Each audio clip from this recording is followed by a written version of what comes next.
your practice is over. Reset your pen settings. Men's final, your practice is over.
Good afternoon, everybody. Welcome to our final round coverage here of the Backhaul Direct Hoosier Classic, the men's bracket play.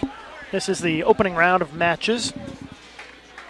12 teams advanced to the bracket. The top 4 teams in the bracket had byes and are sitting out this round.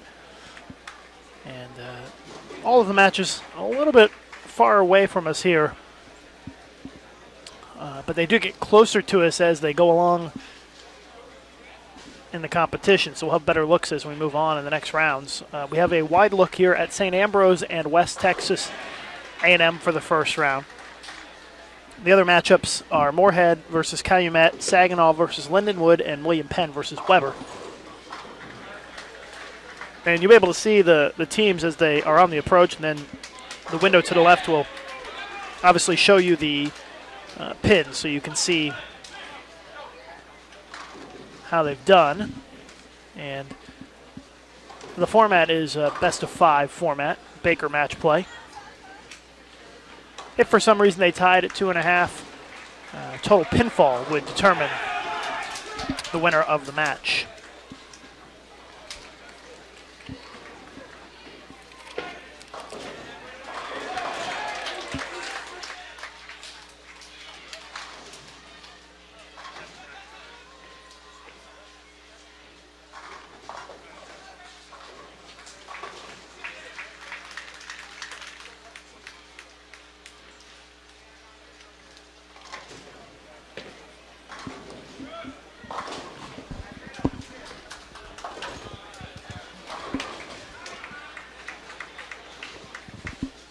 The women's match play will begin at approximately 4 p.m. Eastern Time. They are down on the low end of the bowling center right now, finishing their final 3 games of qualifying. The men bowled their final 3 games this morning. All of those standings are available on bowl.com along with individual standings for the men. Both teams are wearing red on our featured pair. On the left lane, it's St. Ambrose. The right lane is West Texas A&M, if that kind of helps you keep track. Right there, that's St. Ambrose bowling.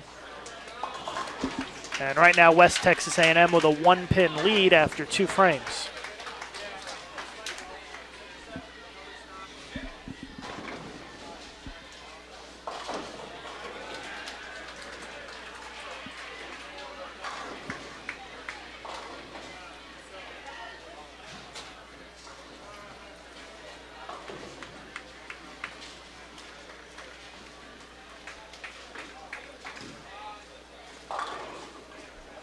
So the 8 count by West Texas A&M shifts the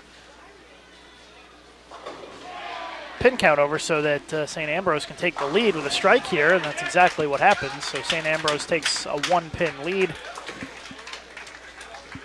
Again, here's a look quickly at our matchups right after this shot, the spare attempt. First round matchups: Moorhead State versus Calumet, Saginaw Valley State versus Lindenwood.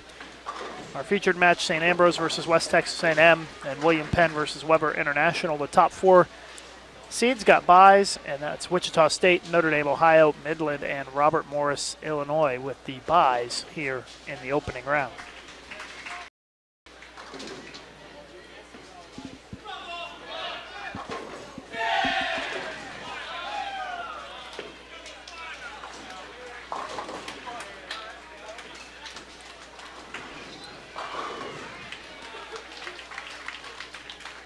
Want to remind everybody that we do have a special event coming up for you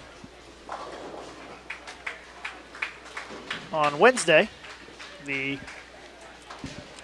teams that have advanced to the postseason in college bowling will be announced right here live on Bowl TV. 4 p.m. Eastern Time on Wednesday. Be sure to tune in for that.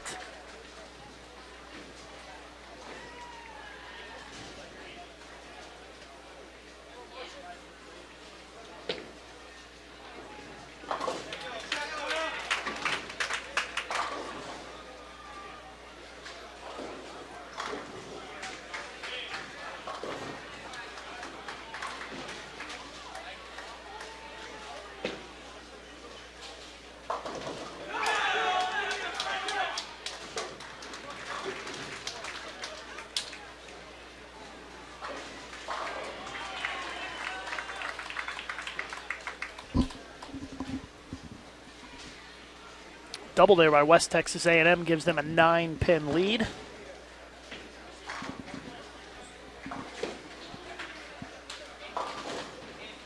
And a washout by St. Ambrose will shift it up to a 13-pin lead for West Texas A&M. And that lead might even get bigger if St. Ambrose unable to make that washout.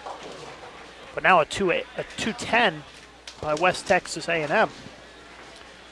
Now this washout gets even more critical right here for St. Ambrose.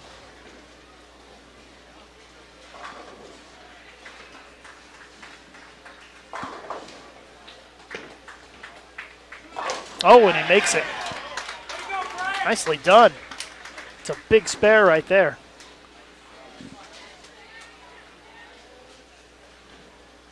West Texas A&M, a 2-10 split, and just misses it. So an open frame for West Texas gives them 114 in the 5th frame. St. Ambrose up now. Sorry, 114 in the 6th frame. St. Ambrose up right now in the 6th.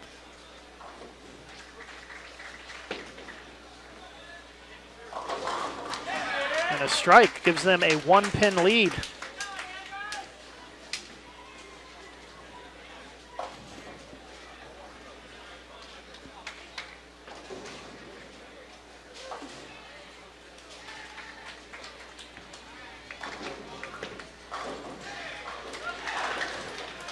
Stuffed 9-pin there for West Texas A&M. St. Ambrose can jump out here to an 11-pin lead. Just 3 frames to go with a strike right here. And gets it done. Back-to-back jacks for St. Ambrose as they jump out to an 11-pin lead.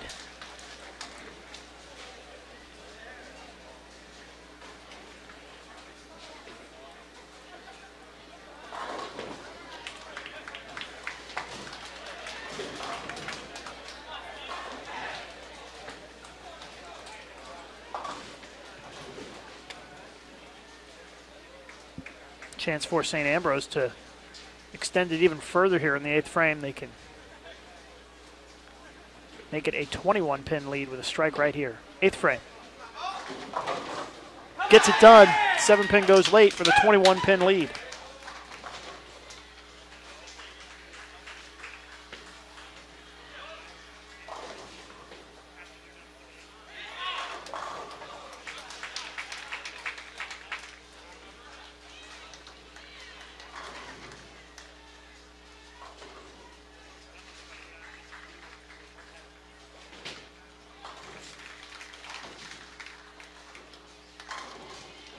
So it looks like St. Ambrose is going to take game 1.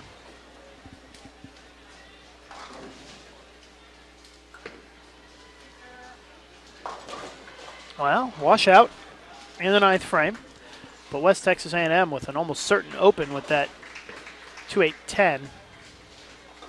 Gets the 2-10 out of it, but it is an open frame. West Texas A&M with 140 in the 8th. And we'll see what St. Ambrose does here on the spare attempt. Gets it done. Makes the spare. a 31-pin lead for St. Ambrose. They're just going to need a mark in the 10th frame to win game one. I do have Gary Brown here, our director of Collegiate Bowling. He's going to give us an update on each one of the matches as they finish up the game. So we will have an update for you in a couple of minutes as St. Ambrose looks to lock this thing up. A mark would do it.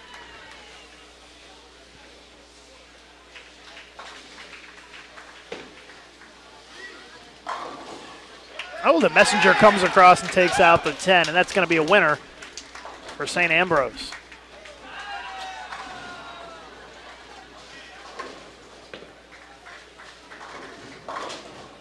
So while we're waiting for game two to get started, as they just fill out the 10th frame here, we'll take a quick commercial break right here live on Bowl TV, but we'll be back in just a couple of minutes with the start of game two and our featured match between West Texas A&M and St. Ambrose. This live event is brought to you in part by the YES Fund. The Youth Education Services Fund is a joint initiative of the bowling industry dedicated to development and marketing of youth bowling at all levels. The YES Fund is generously supported by its founding partners: Brunswick, Columbia 300, Ebonite, 900 Global, Hammer, Cubica AMF, Rotogrid, Storm, and Track. For more information about the YES Fund, contact Chad Murphy at the Bowling Proprietors Association of America.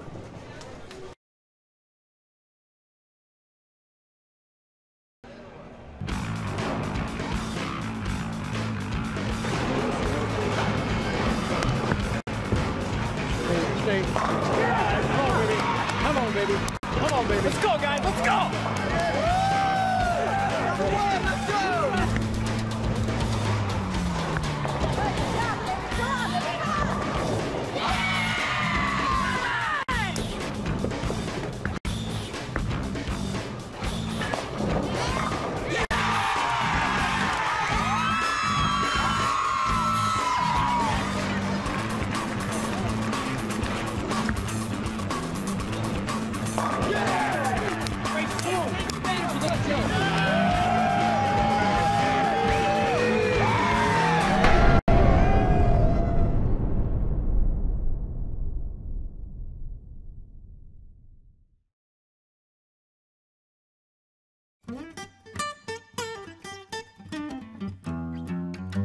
Goodbye, Joe. Me gotta go, me oh my oh. Me gotta go, pull the B-road down the bayou. My chili's sweet for me, me oh my oh. Son of a gun, we're gonna have big fun on the bayou. Get ready to bowl the Bayou in 2012 as the USBC Open Championships heads to the River Center in Baton Rouge, Louisiana. Pick guitar, built to joy and Yale. Son of a gun, we're gonna have big fun on the bayou. Bowlers return to the Cajun capital for the first time since 2005, and the city of Baton Rouge is ready to roll out the red carpet for all bowlers. In the Cajun capital of food and fun, there's something for everyone in Baton Rouge.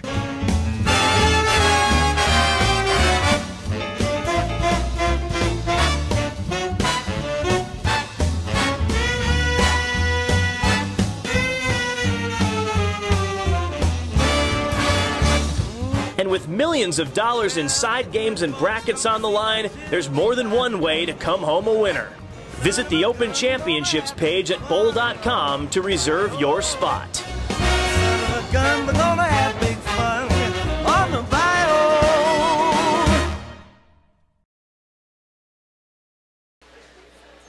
And we're back live now. Game two underway.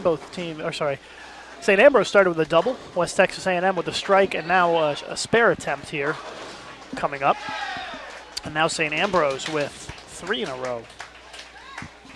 For you, let's see here. Saginaw 170. And I do believe that Weber won the first game against William Penn. Still waiting on confirmation of that one. third frame for West Texas. The teams did switch lanes. Now West Texas on the left lane and St. Ambrose on the right lane.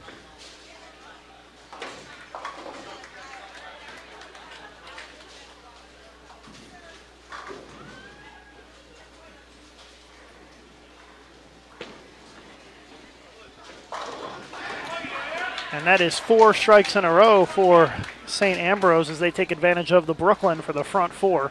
If you're looking for the standings from qualifying, they're on bowl.com. Look under our live streaming graphic for the link that says Hoosier Classic men's results.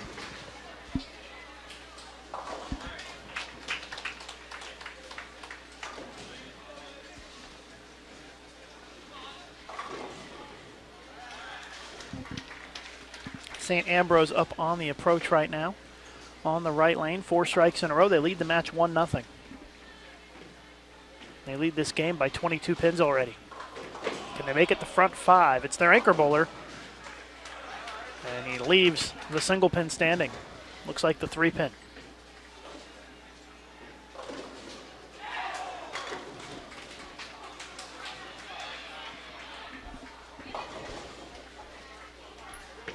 West Texas needs to get something going here. He liked it off his hand, and it strikes.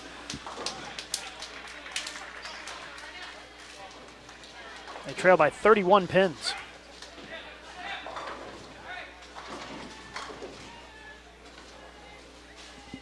Again, Calumet up 1-0 on Moorhead. Lindenwood up 1-0 on Saginaw.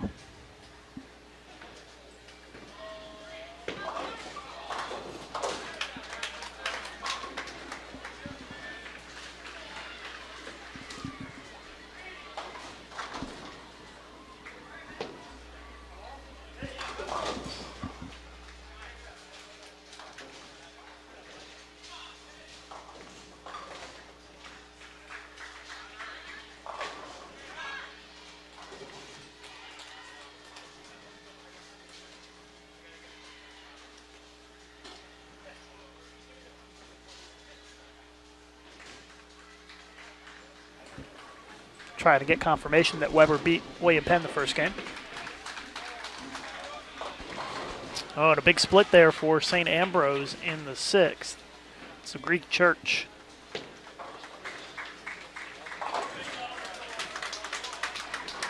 Fortunately for West Texas A&M, they haven't mustered a double yet. And yes, Weber International did win Game 1 against William Penn. Open frame for St. Ambrose.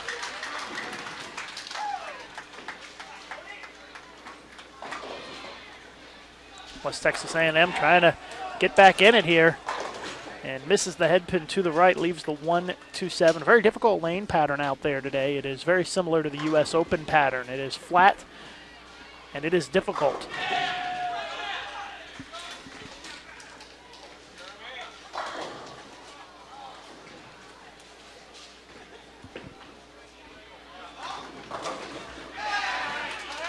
St. Ambrose with a strike in the 7th. They lead by 17 pins.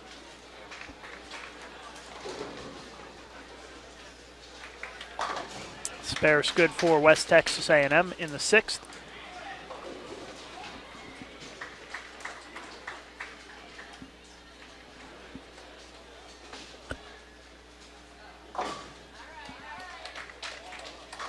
Saginaw and Lindenwood are tied at 130 after 8 frames in Game 2.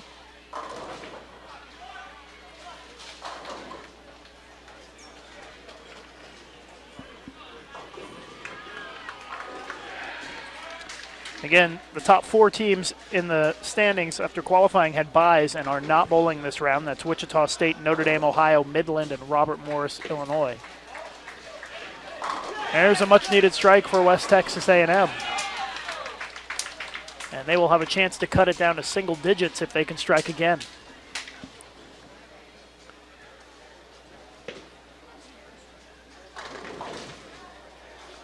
Looks like Calumet is going to win Game 2 against Moorhead.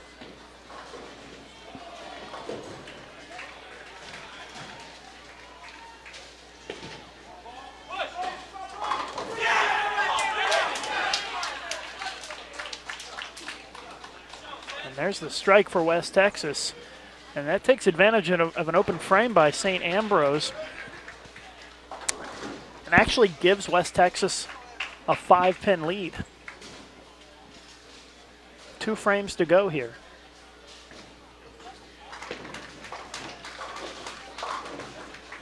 And a 10-pin lead for St. Ambrose. Lucky it wasn't a baby split. It is best out of 5 today in this Baker match play.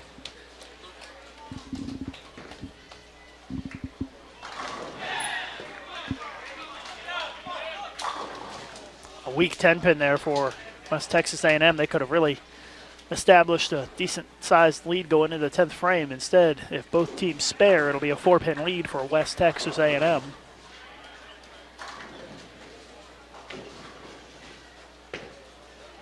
Lindenwood wins game 2 against Saginaw.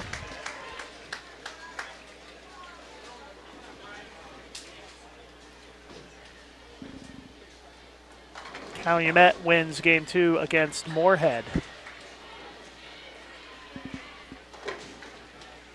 So Calumet and Lindenwood both up 2-0.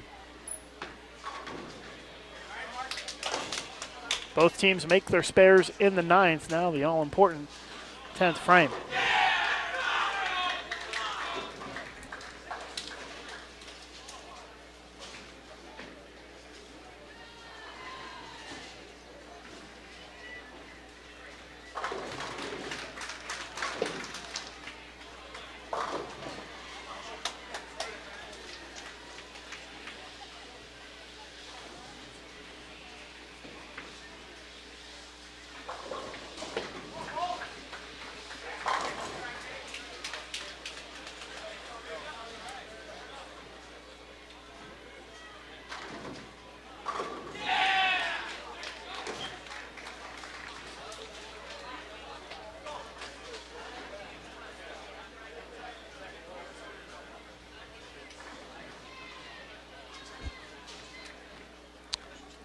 Seven count for West Texas A&M.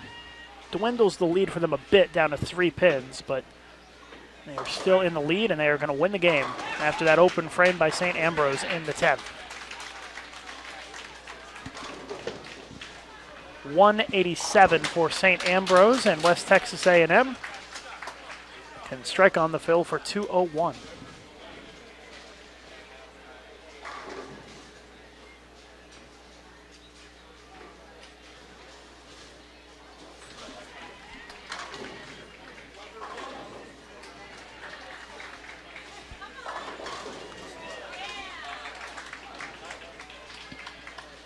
Weber and William Penn still finishing up game 2 down there, but looks like Weber's put together some strikes down the stretch and may win this game.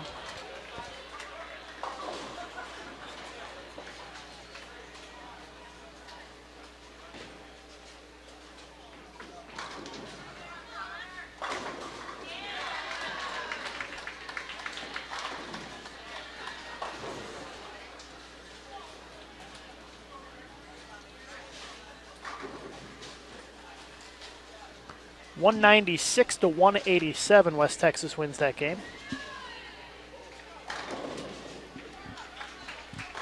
So we'll start game number 3 right now. No commercial break this time.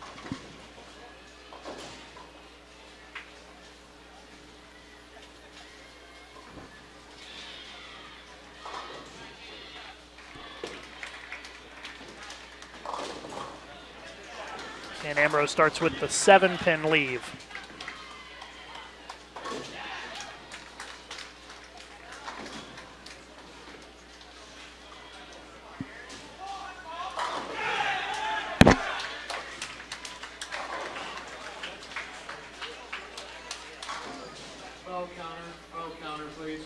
Weber takes a 2-0 lead on William Penn. Want to remind everybody to tune in for our special event on Bowl TV, the USBC Collegiate ITC Sectionals Assignment Show this Wednesday, 4 p.m. Eastern Time, right here on Bowl TV. Find out if your favorite team advanced to the postseason and what sectional they made it to. Again, 4 p.m. Eastern Time right here on Bowl TV.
So we are in the third frame now, and West Texas A&M with the split on the board. Looks like a 4-6-10.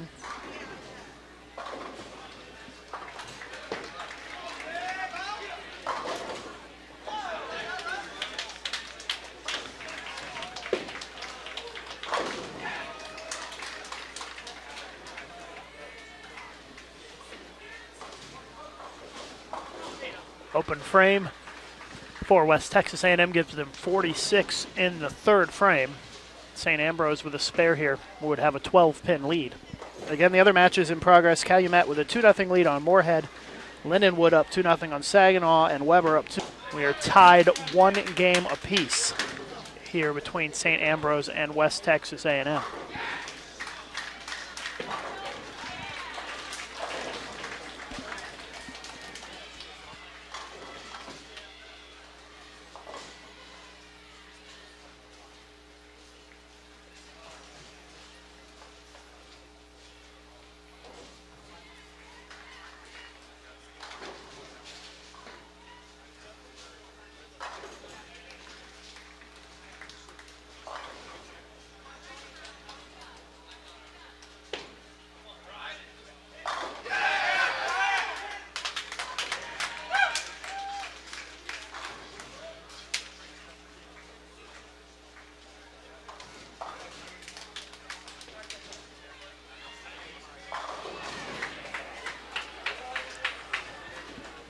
Again, best of 5 in this format today.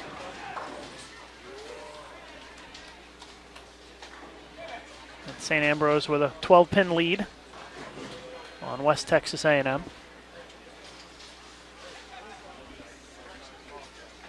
Lindenwood with a 14-pin lead on Saginaw through 7 frames of Game 3. Saginaw fighting for their life over there.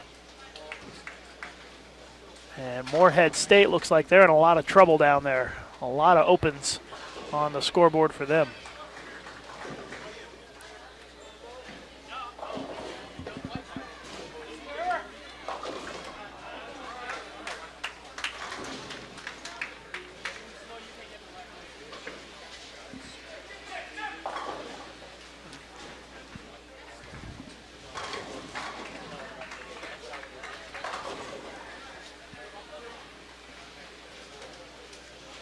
Again, our camera angles do get better as the day moves on here. This will be the roughest round as far as the players being so far away from us. They will move in a little bit closer, and we'll have better camera angles for you coming up in the next rounds.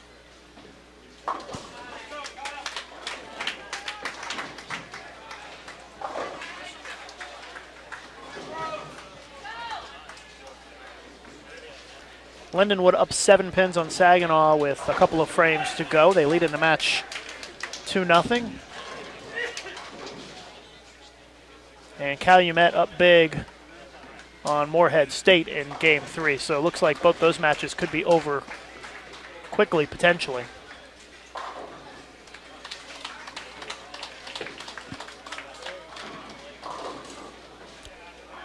Eight-pin lead for St. Ambrose. They have a 12-pin advantage. West Texas A&M working on a strike. 7th frame here. They can cut the deficit down to 2 with a strike right here for a double.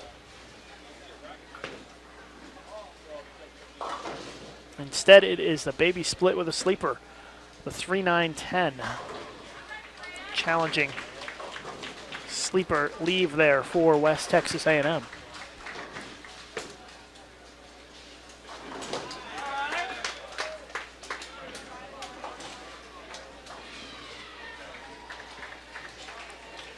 Lindenwood will defeat Saginaw Valley State and win that match 3-0. And Calumet is going to win 3-0 against Moorhead. They have a big lead here in Game 3. And there's a strike for St. Ambrose. Still holding on to that 12-pin lead. West Texas A&M caught a bit of a reprieve by making that split, but they still trail by 12.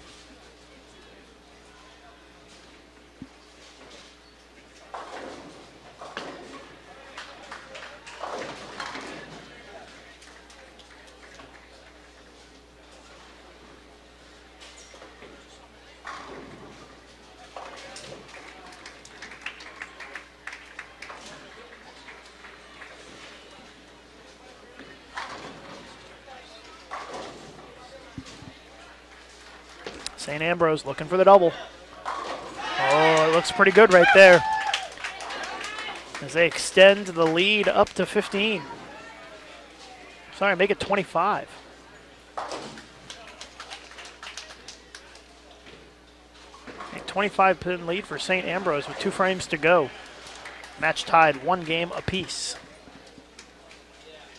Weber up 13 here in Game 3 against William Penn. They lead the match 2-0, so they're looking to sweep their way to a win. Again, Lindenwood has advanced 3-0 over Saginaw.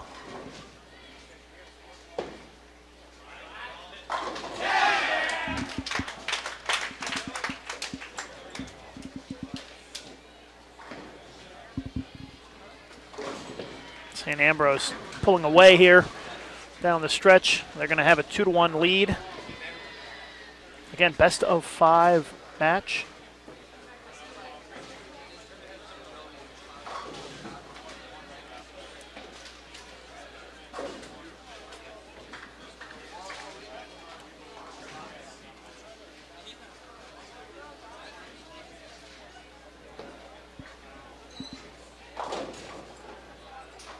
And Calumet advances 3-0 over Moorhead. Looks like. Yep, that game is over. So Calumet and Lindenwood both move on. Calumet going to take on Wichita, I believe, in the next round.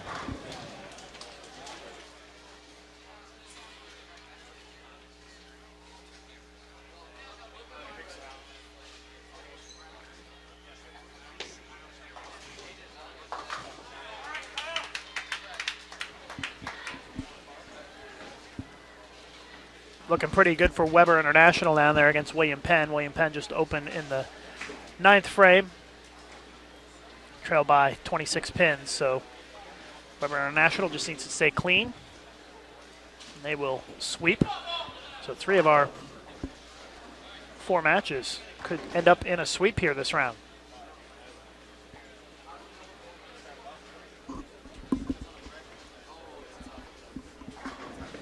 Again, the top 4 teams had byes. Wichita State, Notre Dame, Ohio, Midland, and Robert Morris, Illinois.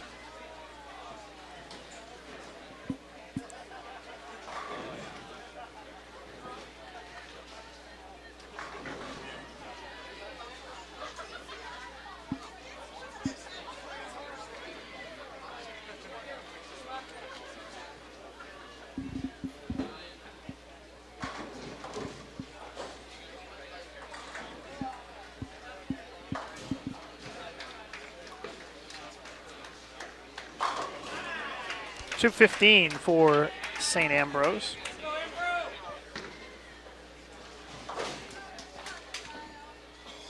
West Texas A&M can only shoot 168 with a strike on the fill.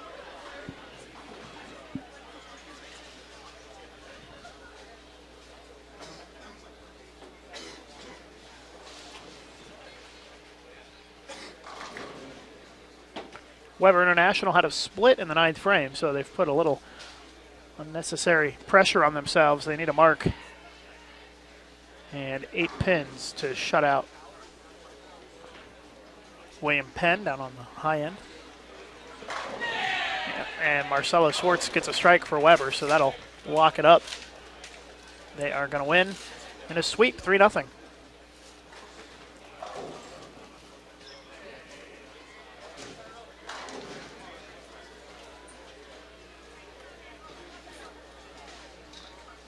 Well, 215-168. St. Ambrose wins game number 3 and takes a 2-1 lead.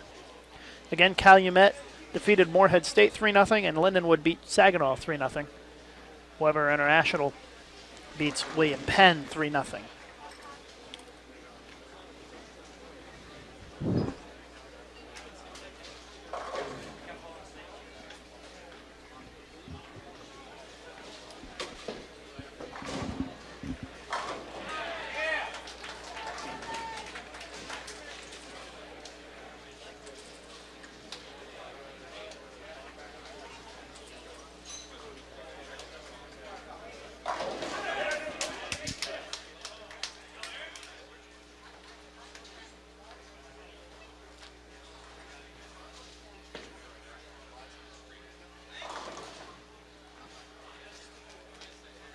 So the only match still going on is the one that's on our featured pair, thankfully for us.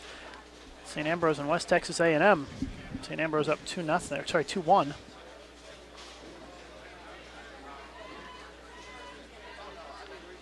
Working on pairings for you for the next round already.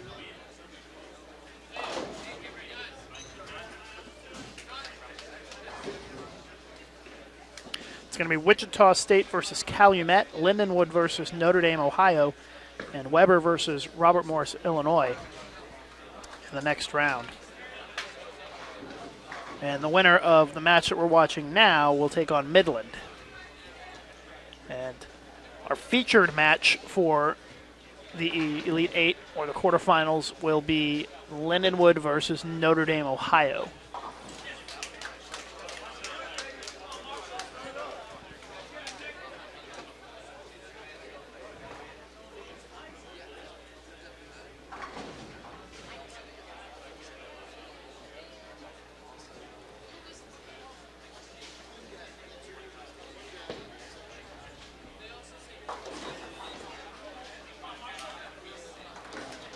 West Texas A&M now on the left lane.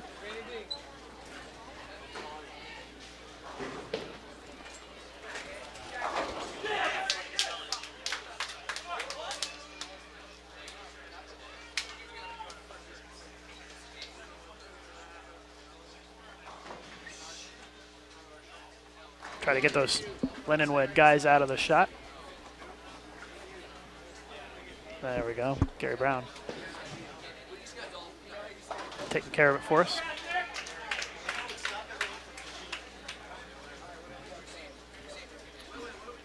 12-pin lead for West Texas. Oh, and the squasher gives them a 22-pin lead now.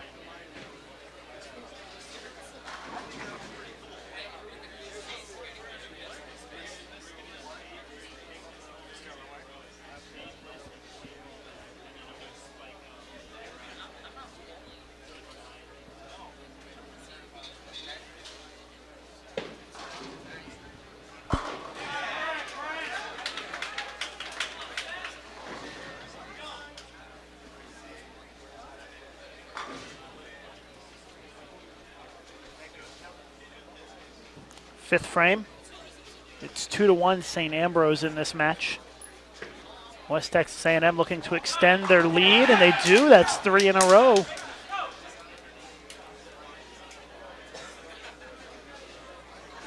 A 32-pin lead for West Texas A&M. One thing to note is that the team on the left lane has won each of the first 3 games.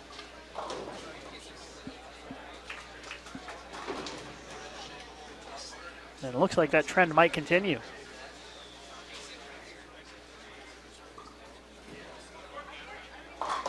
That one goes right through the face, leaves the 3-10. So the string of strikes comes to an end, but the lead still remains at 30 pins.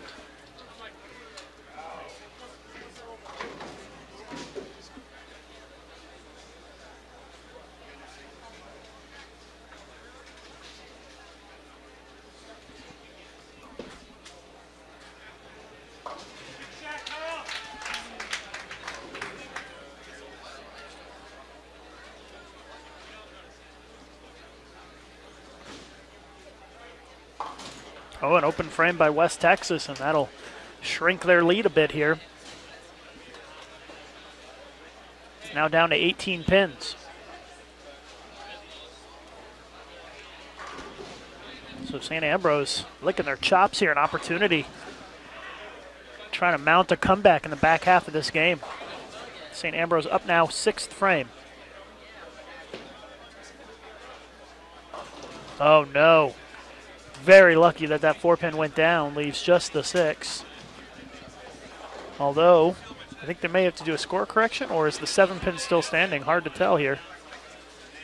It gave them 8, an 8-count split on the scoreboard. Can't tell if there's an extra pin standing up there or not.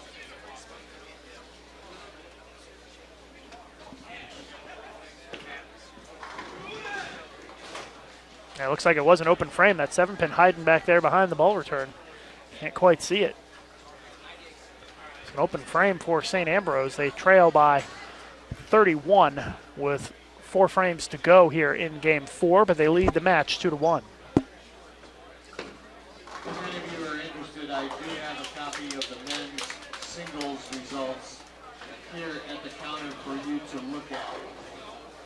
I have 1 copy, you can look at it. Thank you.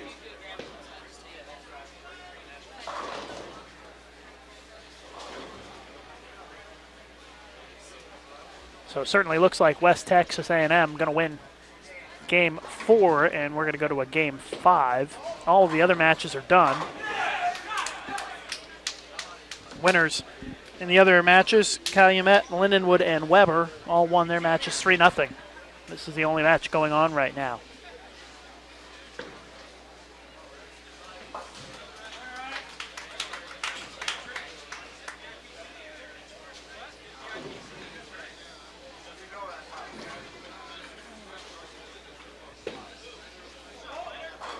There's a double for West Texas, and that'll put it away. So we are going to go to a Game 5 here on Bowl TV between West Texas A&M and St. Ambrose. So we're going to take a quick commercial break, but we'll be back in just a couple of minutes here live on Bowl TV with the start of Game 5 and your final score from Game 4. This live event is brought to you in part by the Yes Fund. The Youth Education Services Fund is a joint initiative of the bowling industry dedicated to development and marketing of youth bowling at all levels. The Yes Fund is generously supported by its founding partners: Brunswick, Columbia 300, Ebonite, 900 Global, Hammer, Cubica AMF, Rotogrid, Storm, and Track. For more information about the Yes Fund, contact Chad Murphy at the Bowling Proprietors Association of America.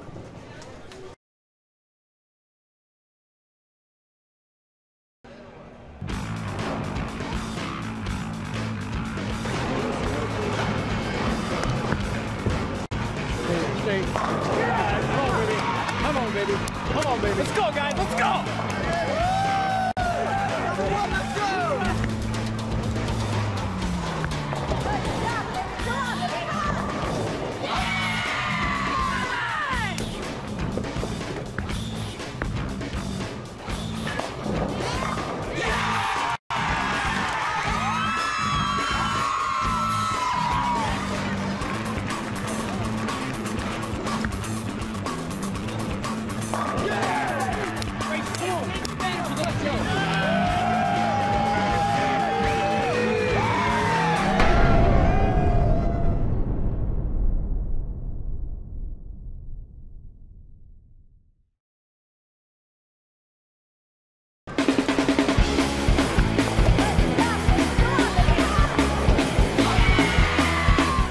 TV has a new address.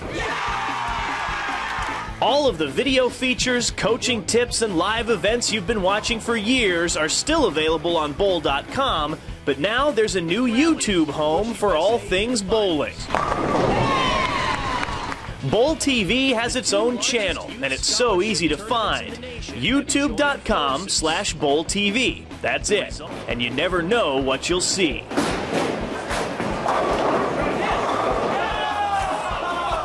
If you've previously been following us on the Grow the Sport channel, it will still be there, but very soon all new videos will only be available on the Bowl TV channel.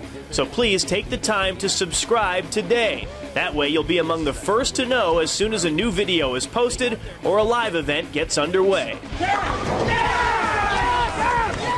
There are big things happening on Bowl TV.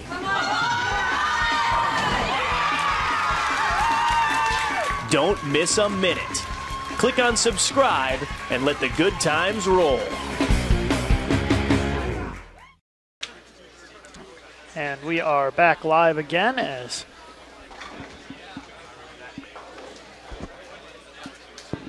the final score in game number 4 was 209 for West Texas, 148 for St. Ambrose.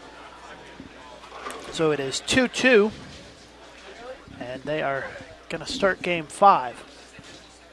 Wichita State and Calumet are going to go ahead and get started with their quarterfinal match. And looks like Weber and Robert Morris, Illinois, are also going to get started with their quarterfinal match in the interest of keeping things moving along here. The Lindenwood Notre Dame Ohio match will not start yet because that is scheduled to be on the pair directly to the left of the one we're watching now. And that's going to be our featured pair for the next round, Lindenwood versus Notre Dame Ohio. Both teams start game 5 with a strike. A recap of this match so far. St. Ambrose takes game 1, 220 to 176. West Texas came back in game 2, 196 to 187. St. Ambrose takes game 3, 215 to 168, and West Texas avoided elimination by winning game 4, 209, 148. Every single game that's been won so far has taken place on the left lane, so you would have to think that that would be an advantage for St. Ambrose.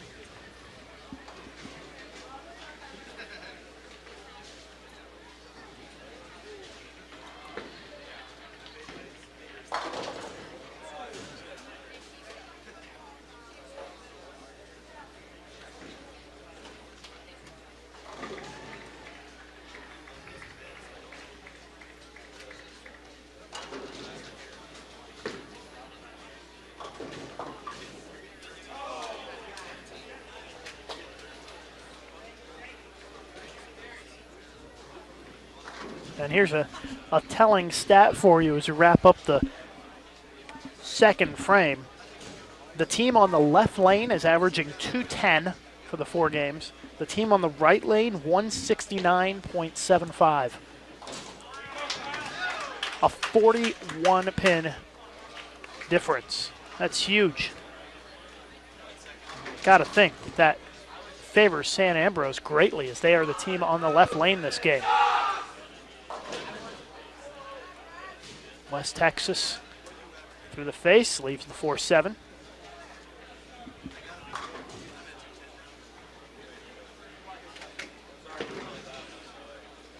Again, the camera angles will get better for you as we move along. We'll have a great view of our quarterfinal between Lindenwood and Notre Dame Ohio coming up in this next round as we watch game 5 here in the opening round.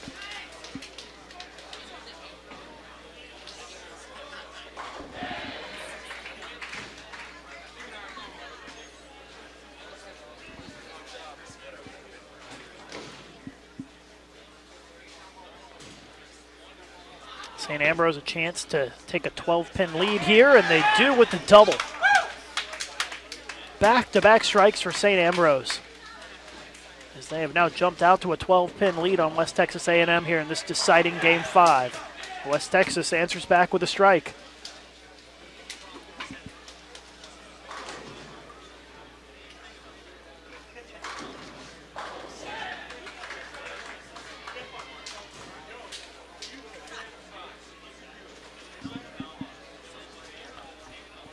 St. Ambrose can extend it to a 22-pin lead with a strike right here.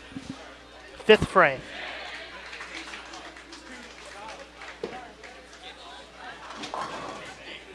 And that one goes high, leaves the 6-10. So now a 10-pin lead for St. Ambrose. But an opportunity here for West Texas to even the match with a strike in the 5th. Working on a strike can turn it into a double and even the match. Gets it done. Back-to-back strikes for West Texas A&M. And we are all even pending this spare by St. Ambrose.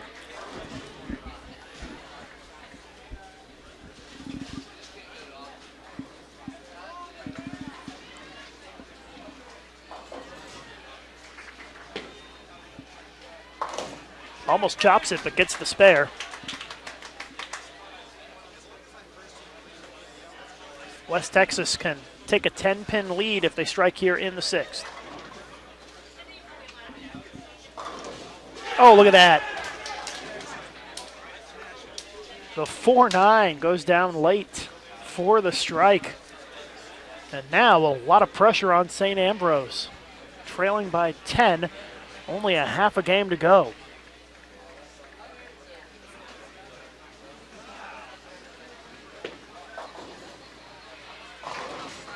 And a nice little light mixer there for St. Ambrose gives them a strike and will keep them in it here, but West Texas can extend the lead even further. They can jump out to a 20-pin lead with a strike right here. Through the face, 3-6-10. So now they lead by 7, but back and forth action here. St. Ambrose can actually take a 3-pin lead if Kyle Anderson can strike here in the 7th for the double.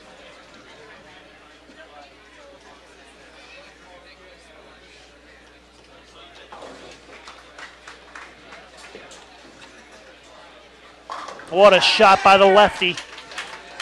Gives his team the lead with 3 frames to go in this deciding Game 5.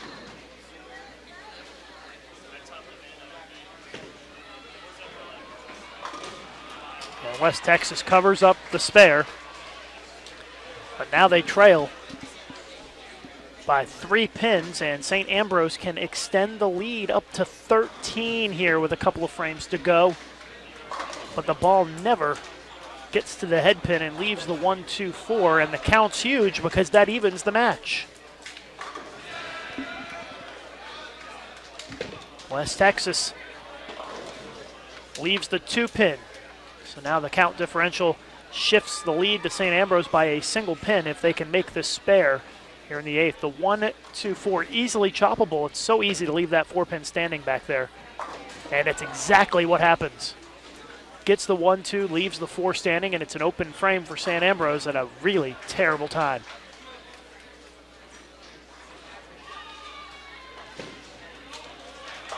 And West Texas makes their easy spare. And now they hold an 11-pin lead.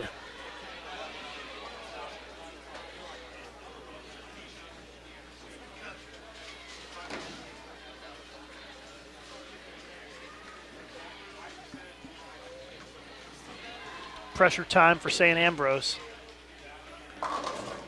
And the 4-pin does not cooperate. The ball is in West Texas A&M's court here.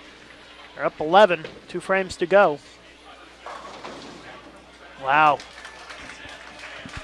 Gets 8, could have been way worse. A 3-6-9-10 on this tough lane condition would have been disastrous.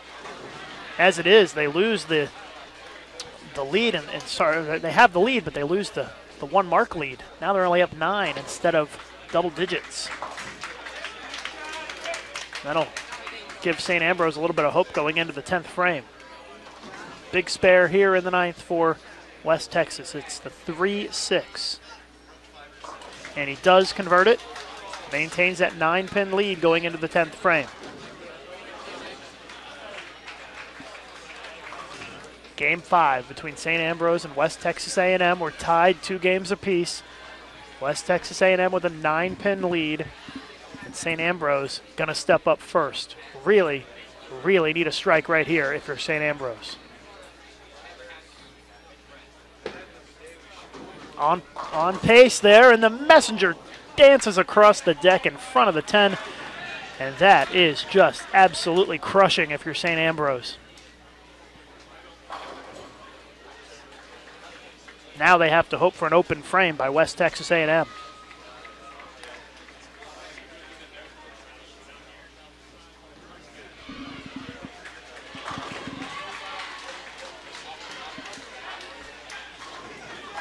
Oh, he knew it off his hand, and that's a strike for West Texas, and that's a victory. West Texas A&M wins the match 3-2 over St. Ambrose.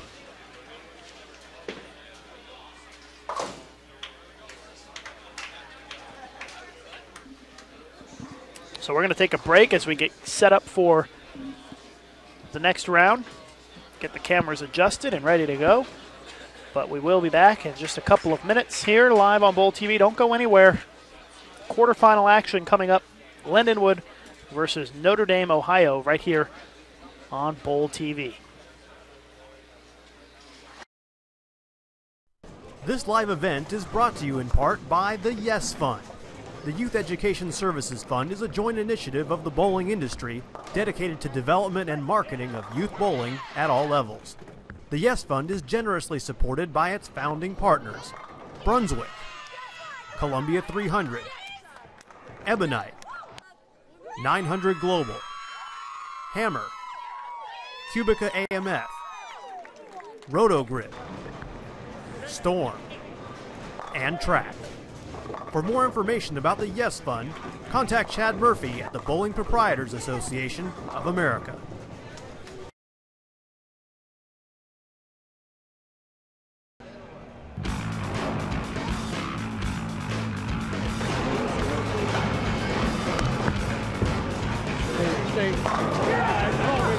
Come on, baby. Come on, baby. Let's go, guys. Let's go. Let's go.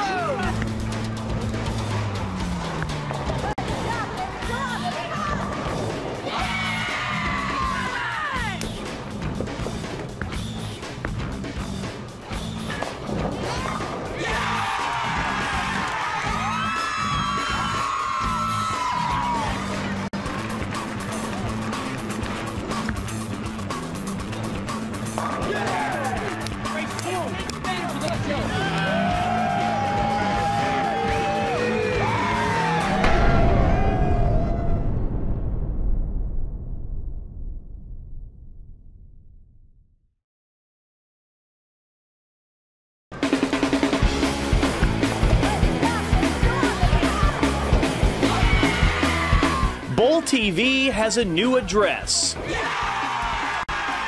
All of the video features, coaching tips, and live events you've been watching for years are still available on bowl.com, but now there's a new YouTube home for all things bowling.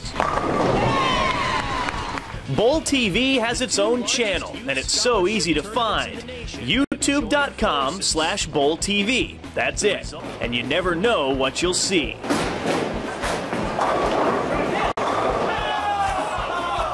If you've previously been following us on the Grow the Sport channel, it will still be there, but very soon all new videos will on the Bowl TV channel. So please take the time to subscribe today. That way you'll be among the first to know as soon as a new video is posted or a live event gets underway. There are big things happening on Bowl TV.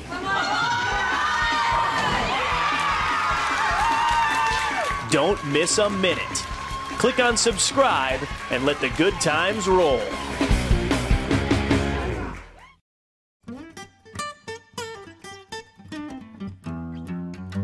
Goodbye, Joe. Me gotta go, me oh my oh. Me gotta go, Paul, be rogue down the bayou. My chili sweet for me oh my oh. Son of a gun, we're gonna have big fun on the bayou. Get ready to bowl the Bayou in 2012 as the USBC Open Championships heads to the River Center in Baton Rouge, Louisiana. Pick guitar, build a jar, and bayou. Son of a gun, we're gonna have big fun on the bayou. Bowlers return to the Cajun capital for the first time since 2005, and the city of Baton Rouge is ready to roll out the red carpet for all bowlers. In the Cajun capital of food and fun, there's something for everyone in Baton Rouge.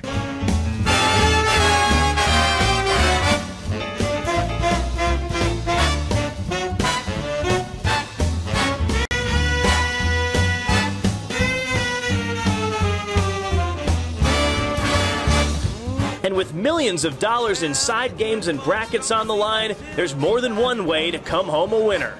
Visit the Open Championships page at bowl.com to reserve your spot. Son of a gun, we're gonna have big fun on the bayou.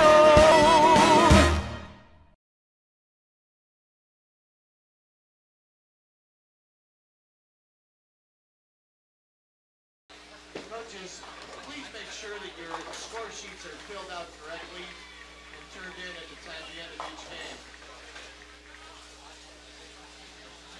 Please make sure that your score sheets are filled out before you turn them in. Thank you.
All right, so we are underway with our featured quarterfinal match between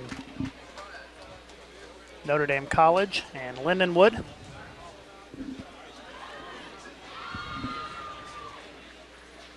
I can tell you that Wichita State is up 1-0 on Calumet. And Weber International up 1-0 on Robert Morris, Illinois. They are already underway with their match, and they are in Game 2 right now. Midland and West Texas A&M yet to get started.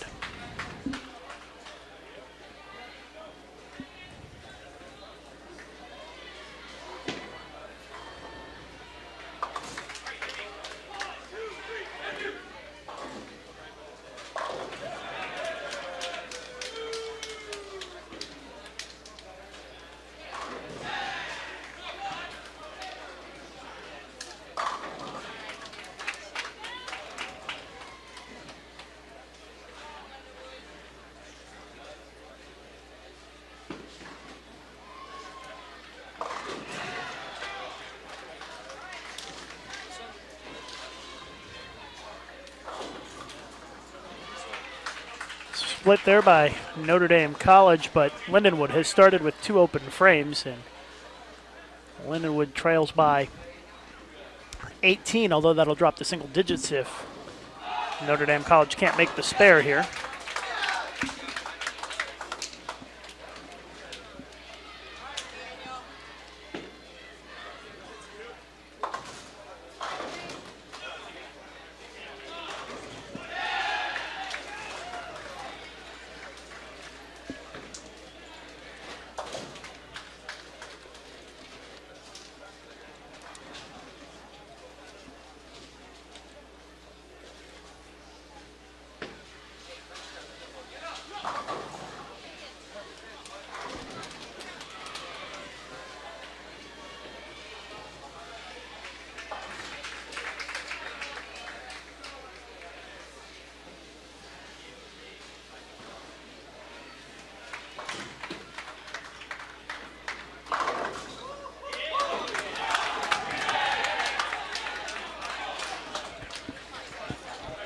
Lindenwood leads by 4 with a spare here. They do get it. We are in the 5th frame of Game 1 in this quarterfinal match. It is still best of 5.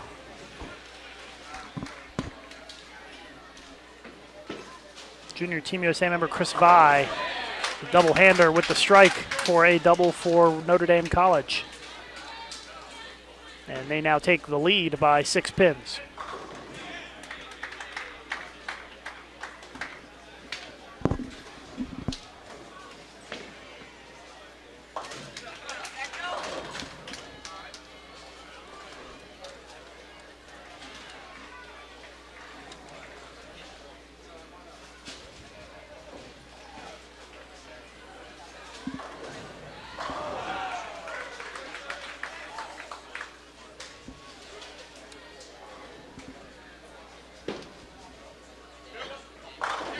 Another strike for Notre Dame.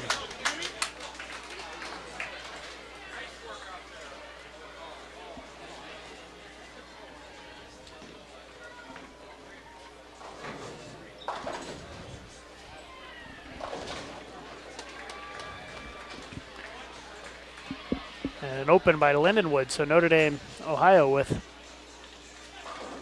a big lead here.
Washout conversion is good for Notre Dame. They lead by 26 pins, although the open by Lindenwood will extend their lead, so things looking good for Notre Dame College here in game one. They lead by 37.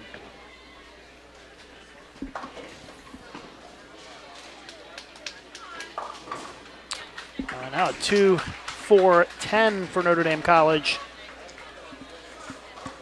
Well, make them have to work a little bit harder to win this one down the stretch. Only a couple of frames to go, though.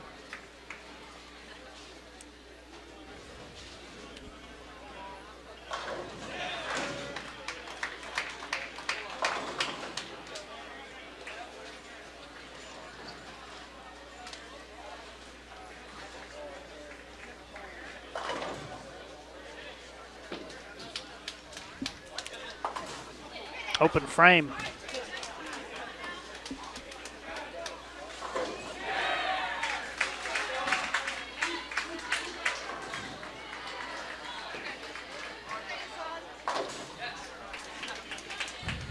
Still a 23-pin lead for Notre Dame College heading into the 9th and 10th frames.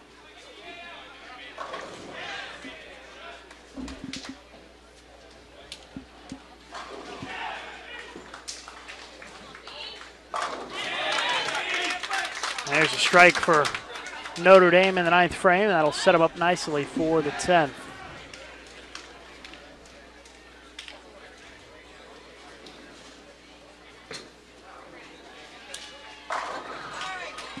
That strike matched by Lindenwood. Lindenwood's max score 182.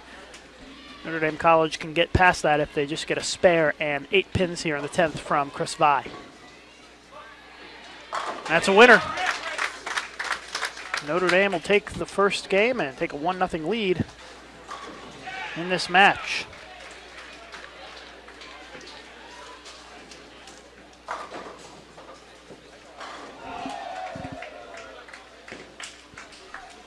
If you're wondering about the women's results, you can head over to bowl.com and click on that link. They do have the results after Game 7 available right now. They are still bowling down there, completing their qualifying. 2 games to go for the women.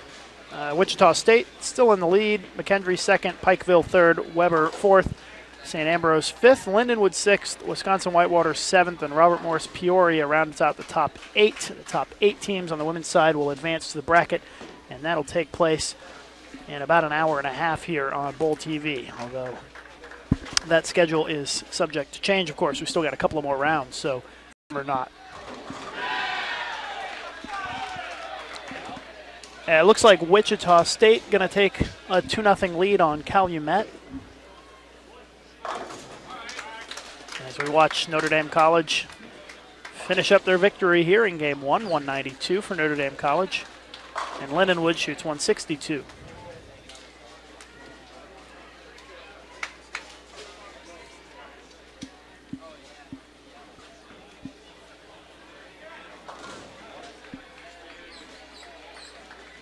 Looks like Midland has a 20-pin lead on West Texas A&M with 3 frames to go in Game 1.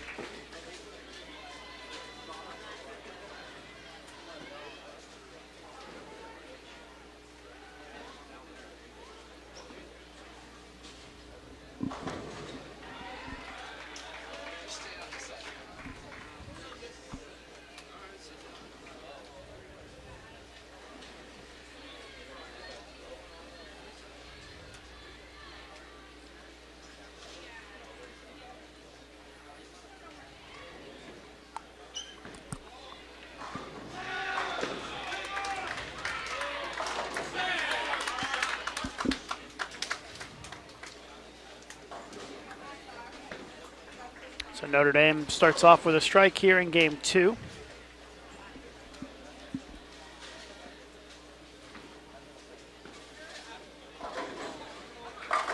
As does Lindenwood. We do have a women's update after 7 posted on the television. Women's update after 7 is available for viewing on the television. No copies yet.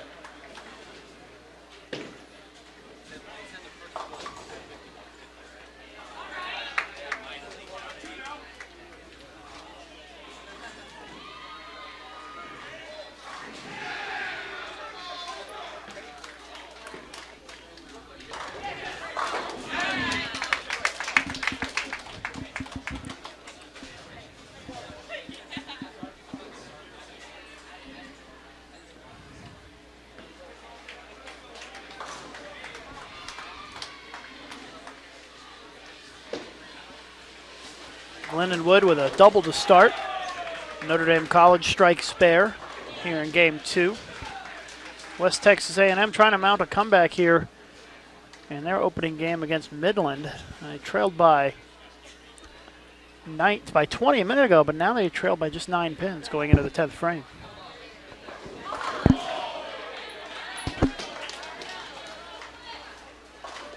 And just left a split, so Midland's going to take the first game.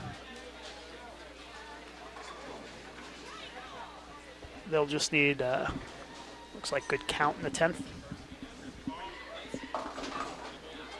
And Weber took game 1 against Robert Morris, Illinois.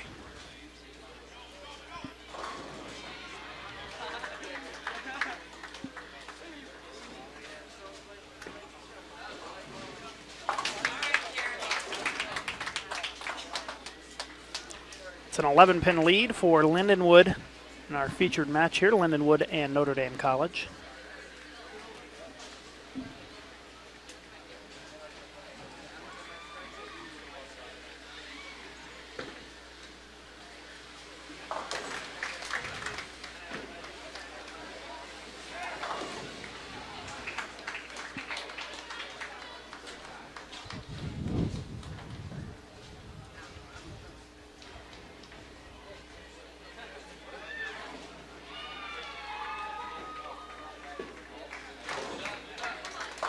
Midland does defeat West Texas A&M in Game 1.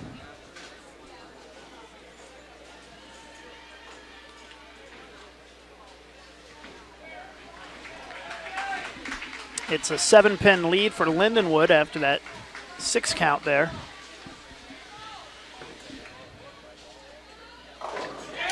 And a strike for Notre Dame College. This is the 1-2-4-8 on the board for Lindenwood.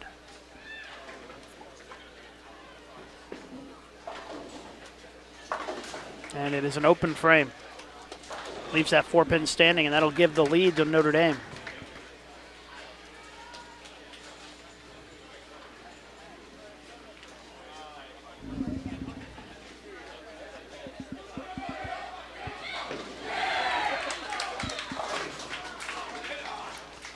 Chris Vi leaves the 210.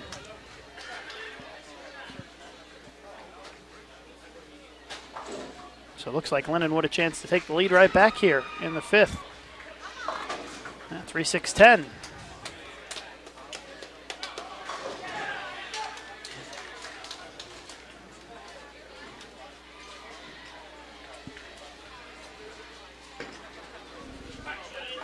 Oh, and Chris Vi makes the 210. Maintains the lead. What a shot by the junior Team USA member.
try to get an update for you on that Weber Robert Morris Illinois match.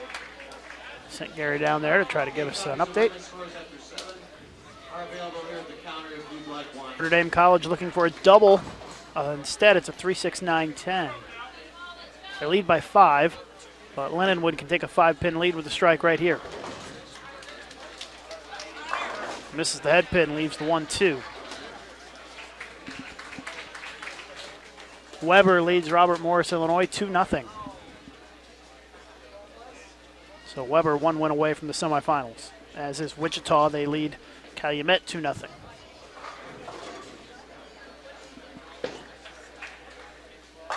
And a very nice 3-6-9-10 conversion there for Notre Dame College to maintain their 5-pin lead.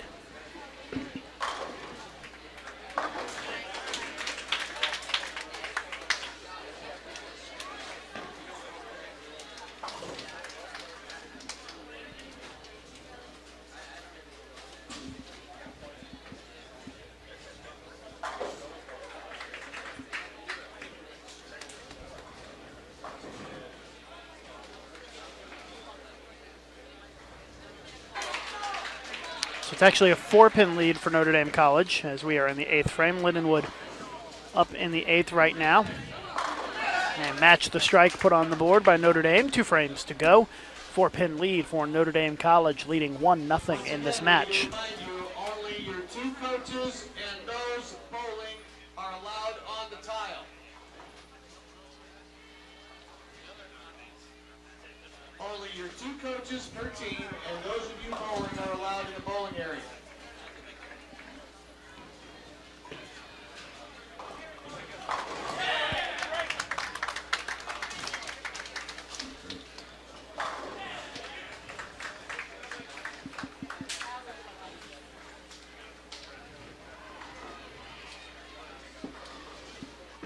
Lindenwood really needs a strike right here and misses the head pin, leaves the 1-2 again. Saw that a couple of frames ago from the Lions. And now they have fallen into a 14-pin deficit, and Chris Vi can step up and put this game away for Notre Dame College right here. Instead, he leaves a 2-4-10 split. Left a 2-10 split in the 5th frame.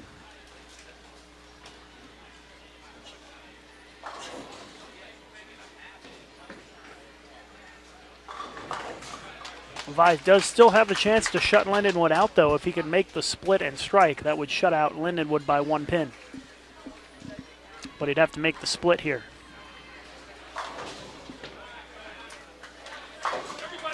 Doesn't get it this time. It's an open frame for Notre Dame College. They shoot 193. And that means Lindenwood is going to need strike, spare here in the 10th frame to win by 1. A 9 on this ball, we have a chance of a tie. Anything less, and they lose. Oh, he rolls the 2. What a huge break. Rolls the 2-pin forward for the strike. Now he'll just need to get a spare to lock up a 1-pin win. What a turn of events here in the 10th frame.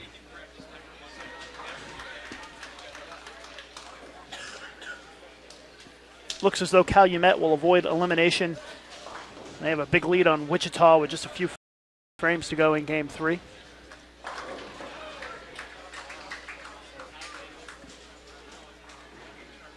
Midland with a 30-pin lead on West Texas A&M halfway through Game 2. Oh no, look at this. He leaves the split. Disaster. It's a 6-7 split. He needed all 10 pins down on 2 shots to win by 1. Instead, if he gets 1 pin here, we have a tie. If he misses them both, Notre Dame College takes the win. So the question is, does he go for the split conversion here? Or does he just go for the single pin? Let's see what he decides to do. He goes for just the 1 pin. Smart move, takes the tie. They tie at 193.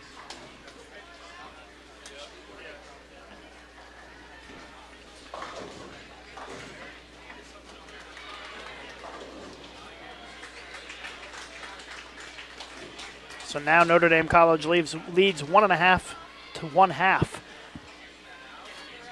1.5 to a half. Notre Dame College in the lead. Again, you have to get 3 points to advance. So there will be at least 2 more games in this match.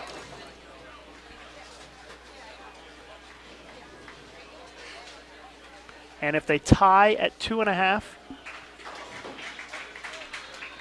they go to total pinfall. Sorry, game number 3.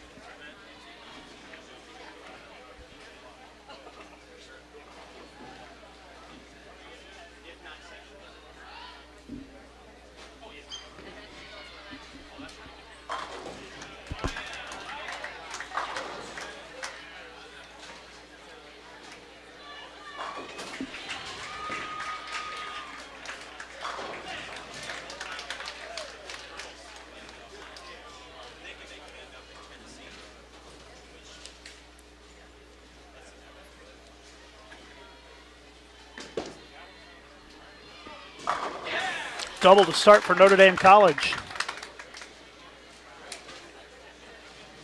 Calumet wins game 3 against Wichita, so Wichita State up 2-1 in that match.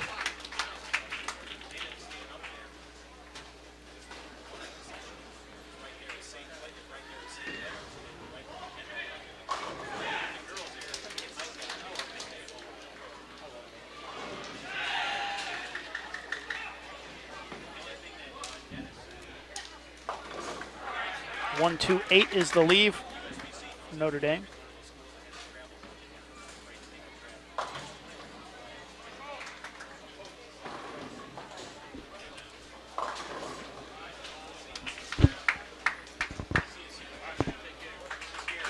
It's a 9-pin lead for Notre Dame College very early on here in this third game.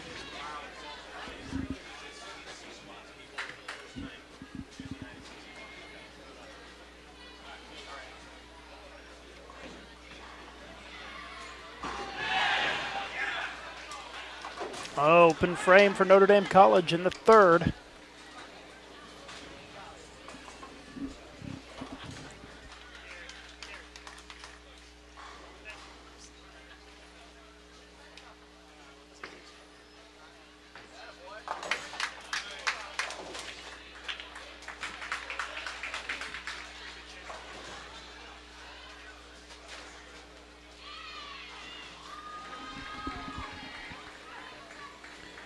And it looks like Midland will take game 2 against West Texas A&M, a 2-0 lead for Midland.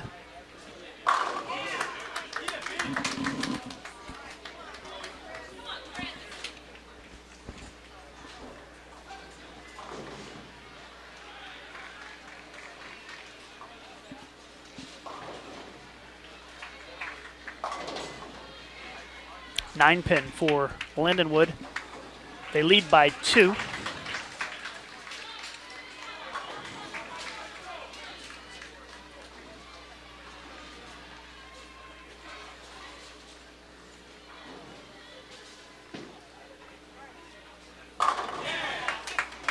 Vi with the double for Notre Dame College gives them the lead.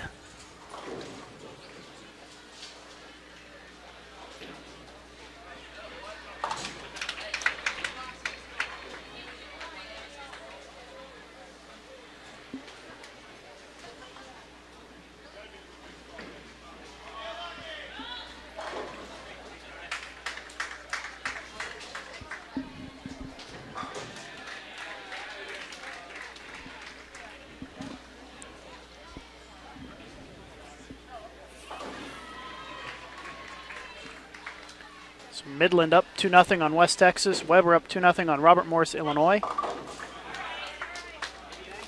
Wichita up 2-1 on Calumet, and Notre Dame, Ohio up 1.5 to 1/2 against Lindenwood. Good shot there by Lindenwood. Strike in the fourth. They trail by 5.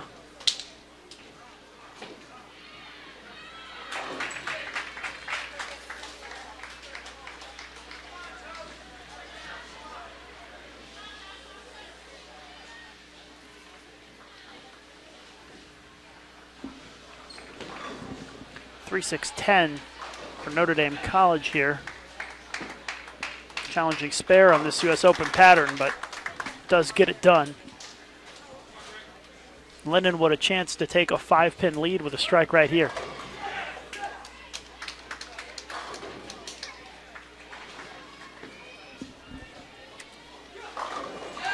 Does just that. The Lions go up by 5. Half a game to go here, game number 3.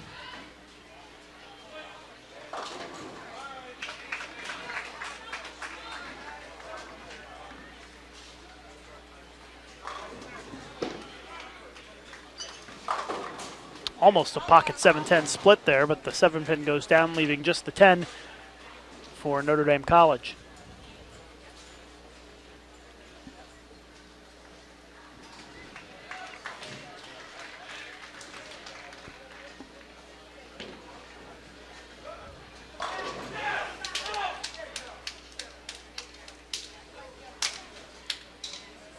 Big shot here for the Lions, looking to extend the lead to 15.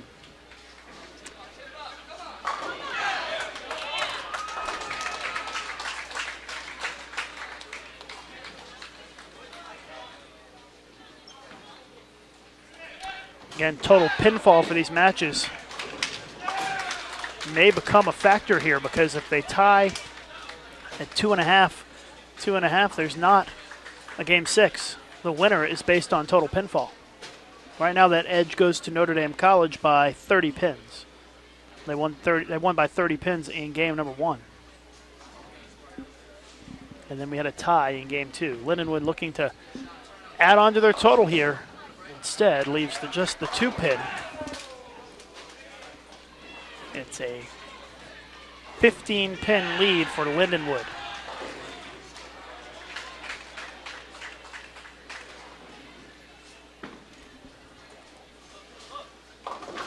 That one comes in light, leaves the 2-10. And trouble there for Notre Dame College. They already trail. And now facing a split here in the 8th frame.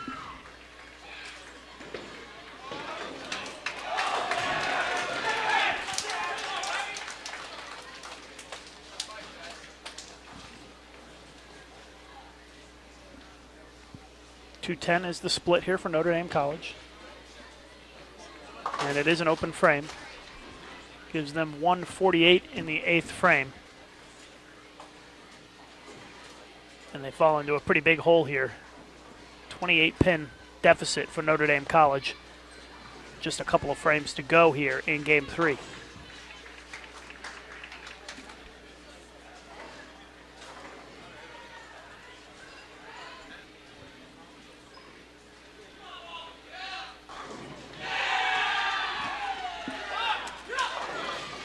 .2810 for Lindenwood.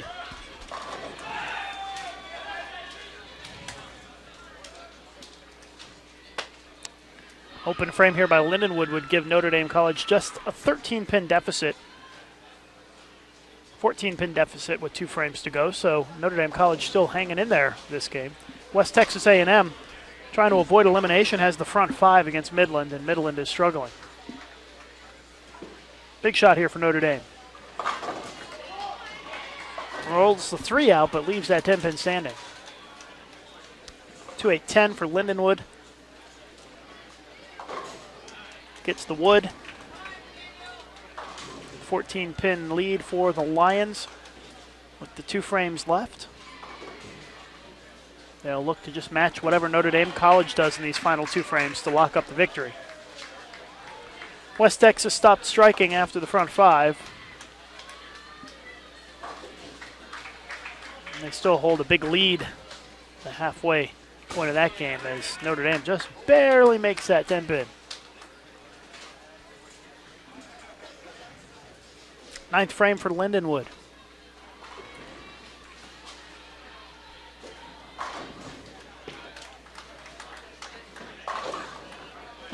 Lindenwood with the whiff there. Leaves the 1-2-4-8. We already saw that missed a little bit earlier today on our broadcast. Chris Vi trying to put the pressure on Lindenwood here in the 10th frame. doesn't like it off his hand as it goes through the face and leaves a 3-6-10, and he looks rather upset with that shot.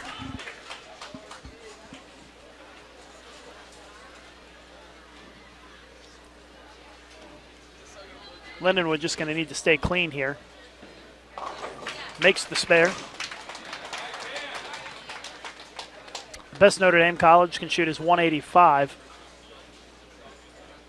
And Lindenwood would just need count to top that.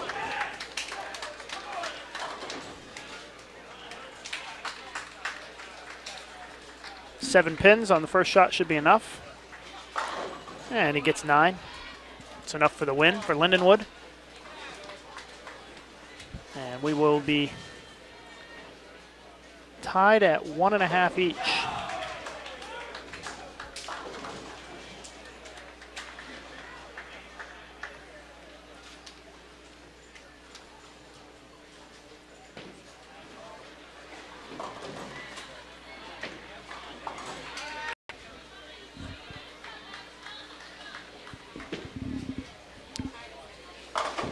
Weber defeats Robert Morris, Illinois 3-0 to move on into the semifinals.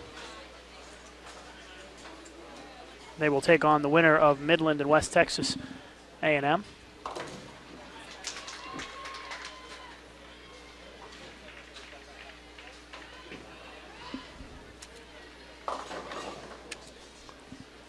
$185 for Notre Dame College. $199 for Lindenwood as we head into game 4.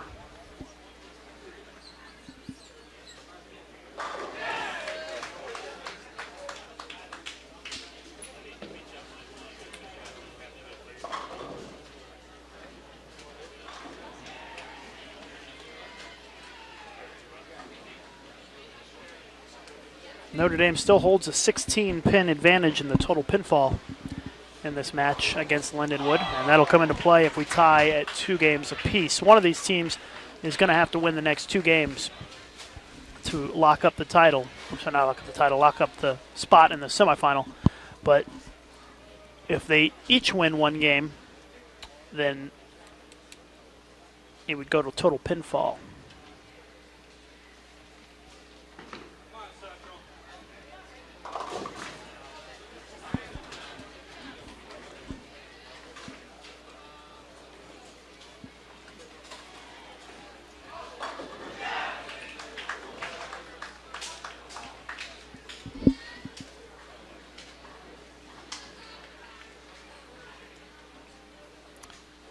West Texas A&M finished with 2 opens and shoots 220. And Midland still has 4 frames to go. They can strike out for 225. So Midland still has a chance to knock West Texas out, but they need all the rest of their strikes. I'll let you know how they do. And looks like Midland failed to strike on their next shot, so West Texas A&M avoids elimination, and Midland leads 2-1. Starting to look like Wichita State is pulling away from Calumet down on the 57 and 58.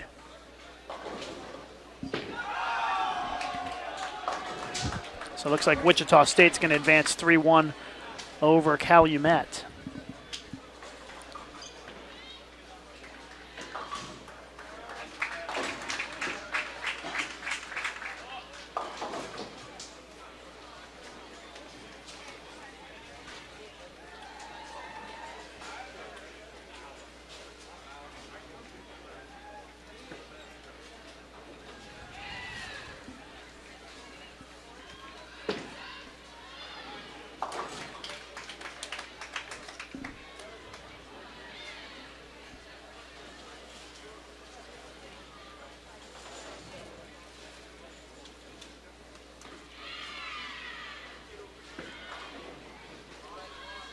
Open frame for Lindenwood in the second.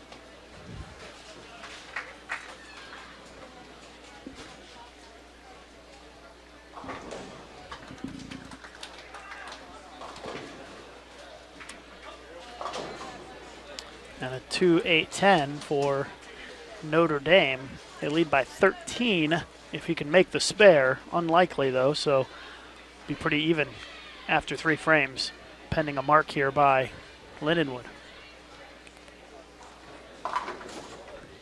Leaves the 6-10.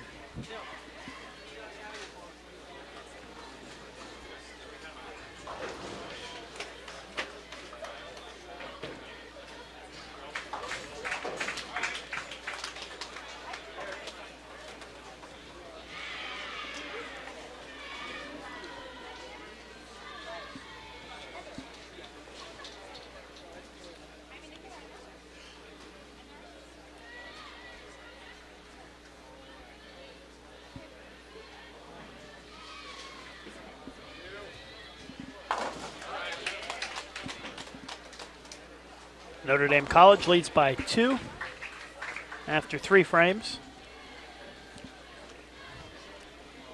Wichita State does advance 3-1 over Calumet.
Ring 10 for Lindenwood in the 5th frame. So still a 2-pin lead for Notre Dame College as Chris Vi steps up in the 5th. Strike for Notre Dame College.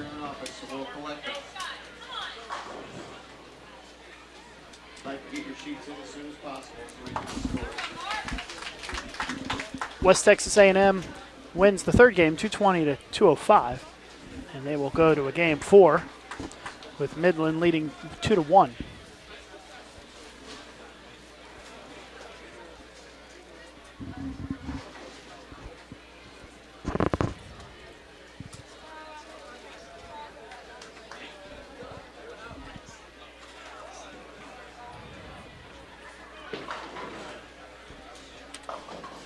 And a split by Notre Dame College, a 4-6-7 in the 6th frame.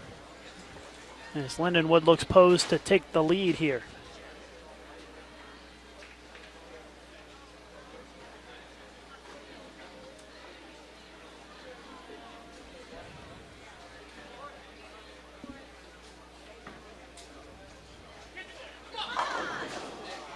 And it's back-to-back 10 pins for Lindenwood.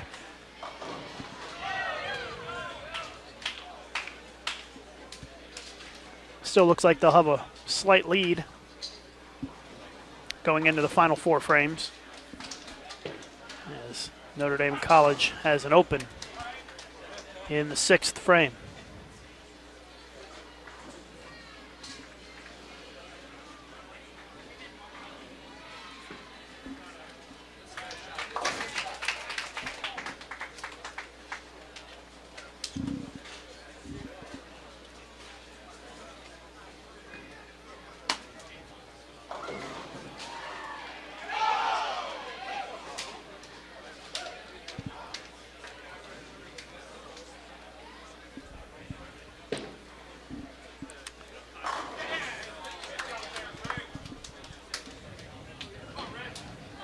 It's a 9-pin lead for Lindenwood.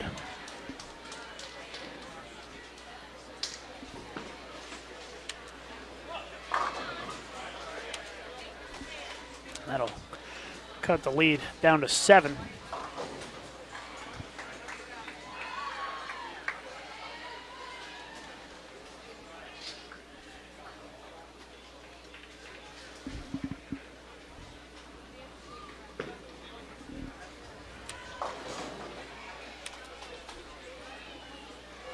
washout for Notre Dame. They could have taken the lead with a strike right there instead. Difficult spare conversion coming up.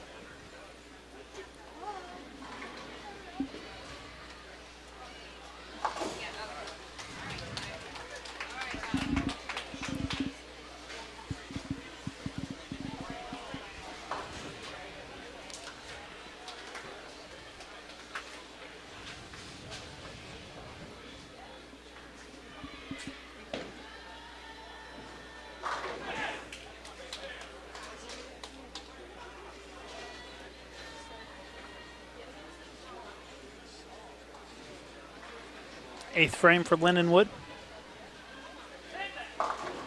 3-6-9-10. Spare here by Notre Dame College, but only trail by 3 pins with 2 frames to go. If Lindenwood can make that 3-6-9-10.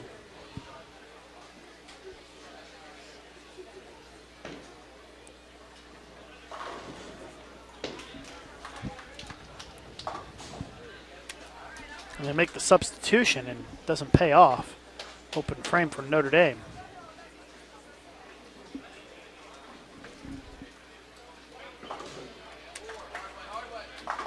Open frame for Lindenwood. A 6-pin lead for Lindenwood with 2 frames to go. 126 to 120 in the 8th.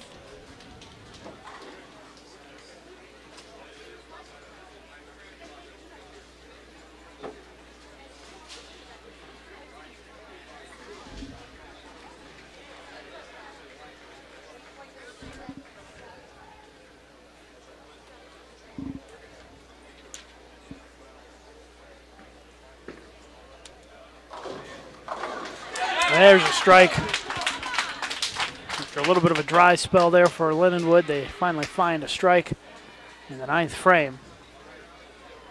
And that'll set them up for the 10th, leading by 6. Notre Dame College trying to match.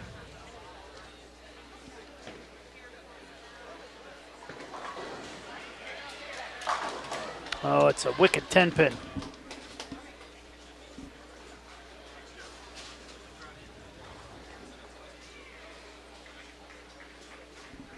Strike here and good count, locks up the win for Lindenwood. Oh, look at the 10-pin go late, leaves the 2-8.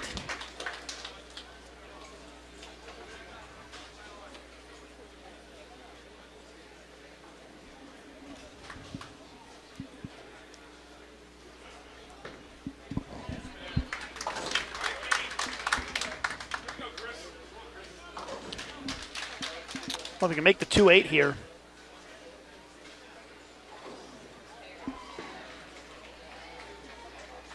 Does. Will force Chris Vi to double here in the 10th to win the game. And here it is, has to strike. It's the first one.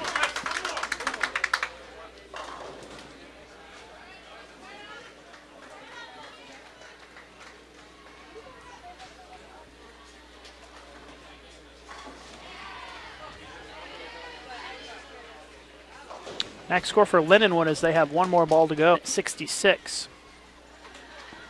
Notre Dame College's Chris Vi here. He can max them out at 170, but has to have this hit or they lose the game.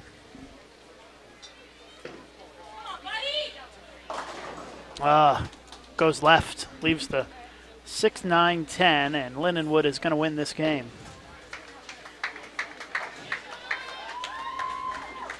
So Lindenwood takes a 2.5, 1.5 lead in this match.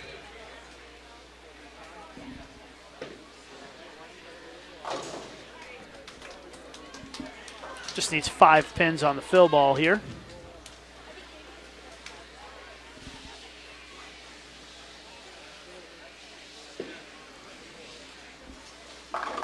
That's enough.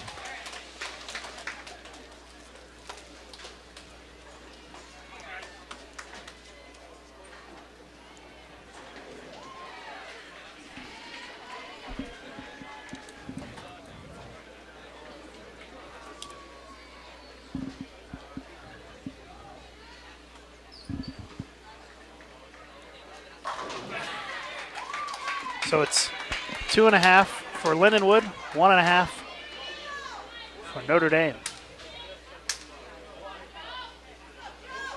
So here's the situation. If Lindenwood wins this game, they win the match. If Notre Dame wins this game, we'd be tied at 2.5, 2.5, and it would go to total pinfall to break the tie. And Notre Dame holds an 11-pin advantage in the total pinfall count. The other match between Midland and West Texas A&M. Give me an update on that after this shot. It's a 13-pin lead for West Texas A&M, but they have a split on the board in the 7th frame.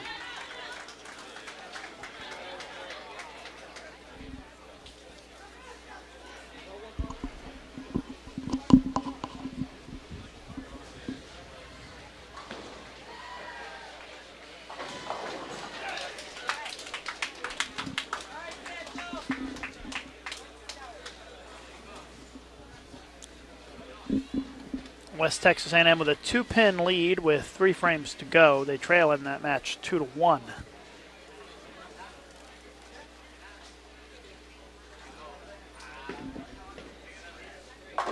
Open frame for Notre Dame College.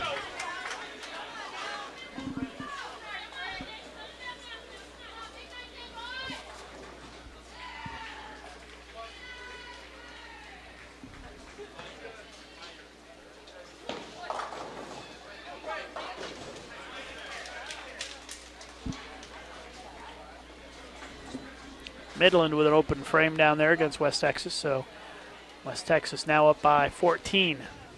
2 frames to go.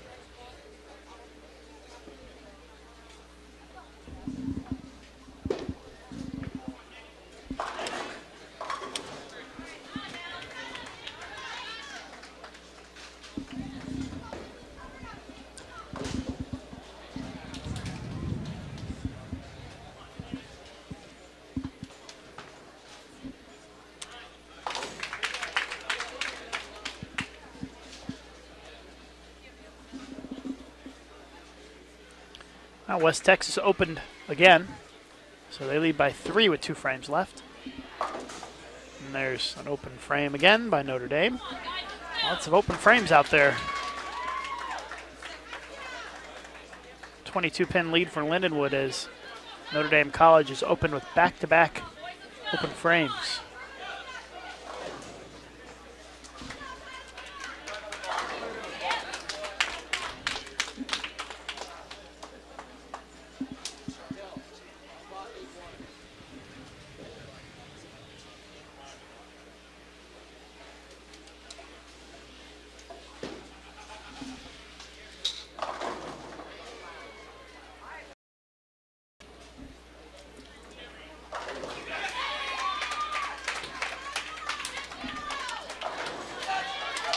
Back-to-back jacks for Lindenwood as they extend their lead to 32 pins.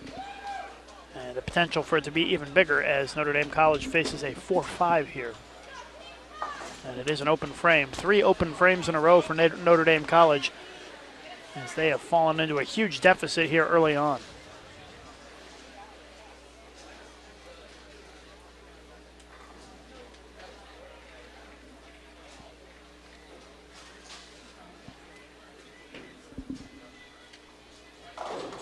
Looking pretty good for Lindenwood here as they string together 3 in a row now. Up by 53 pins. Midland just got a double in the 10th as they look poised to eliminate West Texas A&M unless West Texas A&M can get a double in the 10th.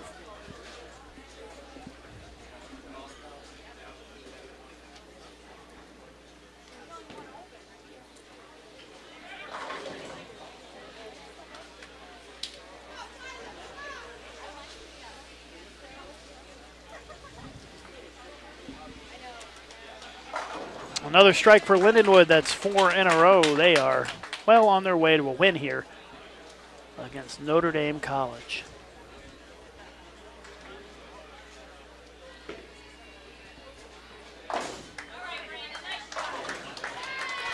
And Midland defeats West Texas A&M.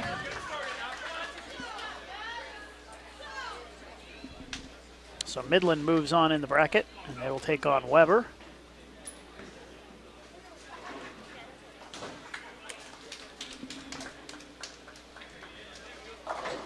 And Lindenwood leaves a 5-pin. Looks like a 5-pin. Wobbled around a little bit.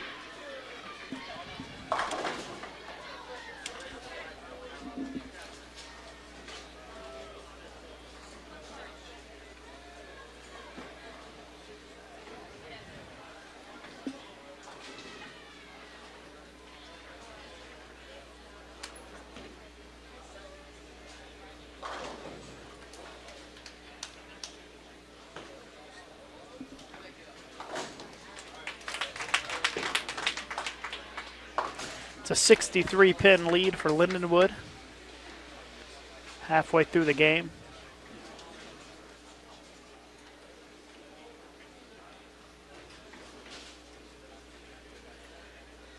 So it looks like Lindenwood is going to move on in the bracket and take on Wichita State in the semifinals.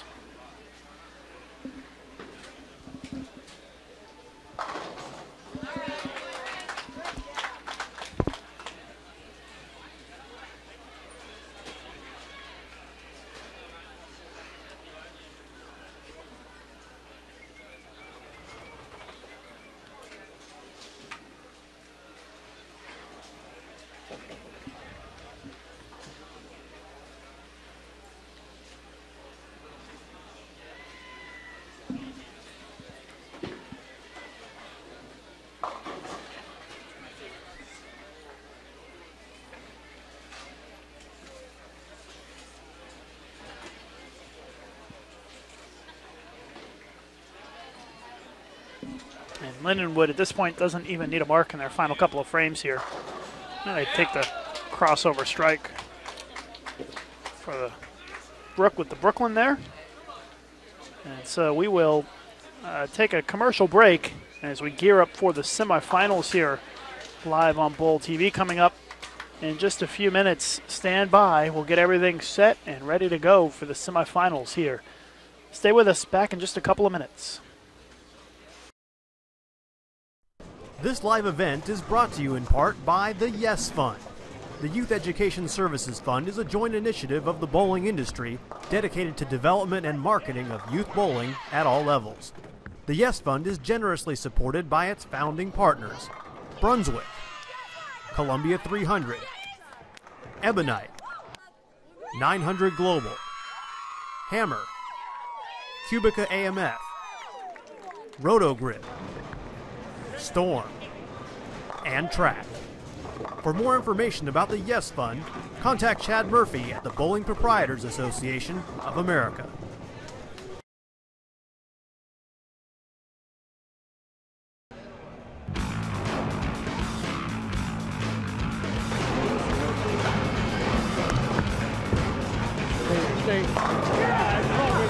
Come on, baby. Come on, baby. Let's go, guys. Let's go. Let's go.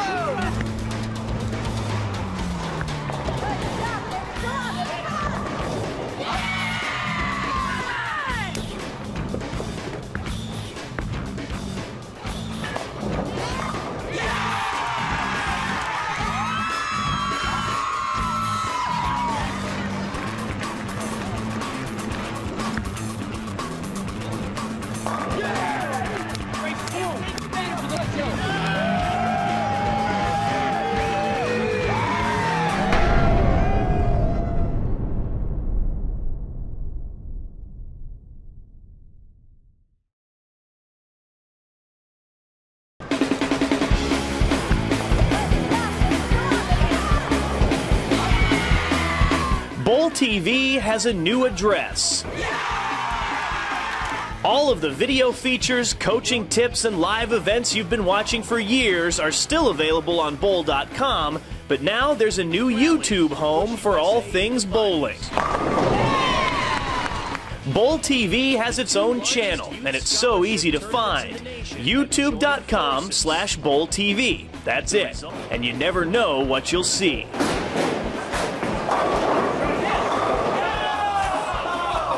If you've previously been following us on the Grow the Sport channel, it will still be there, but very soon all new videos will only be available on the Bowl TV channel. So please take the time to subscribe today. That way you'll be among the first to know as soon as a new video is posted or a live event gets underway. There are big things happening on Bowl TV.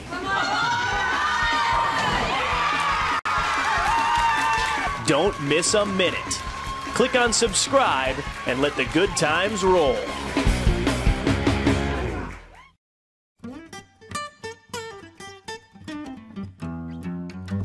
Goodbye, Joe. Me gotta go, me oh my oh. Me gotta go, Paul, be rogue down the bayou.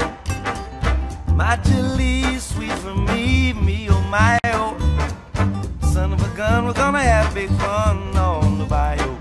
Get ready to bowl the bayou in 2012 as the USBC Open Championships heads to the River Center in Baton Rouge, Louisiana. Pick guitar, build with joy and the gale.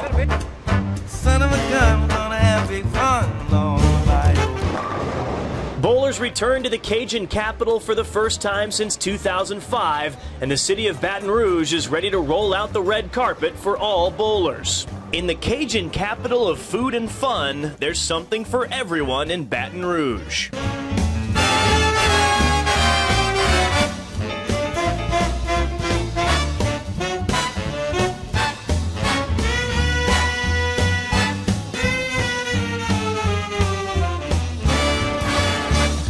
And with millions of dollars in side games and brackets on the line, there's more than one way to come home a winner. Visit the Open Championships page at bowl.com to reserve your spot. Son of a gun, we're gonna have big fun on the bayou.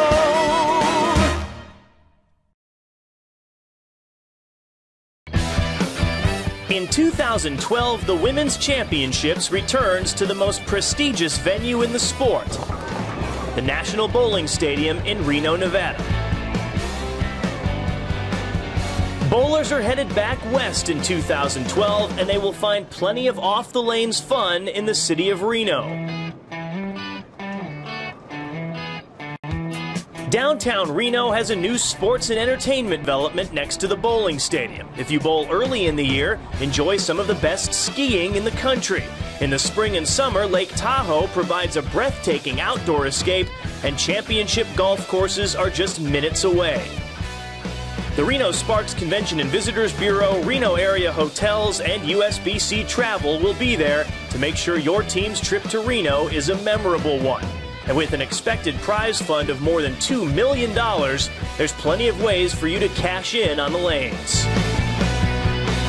Visit the Women's Championships page of bowl.com and reserve your spot.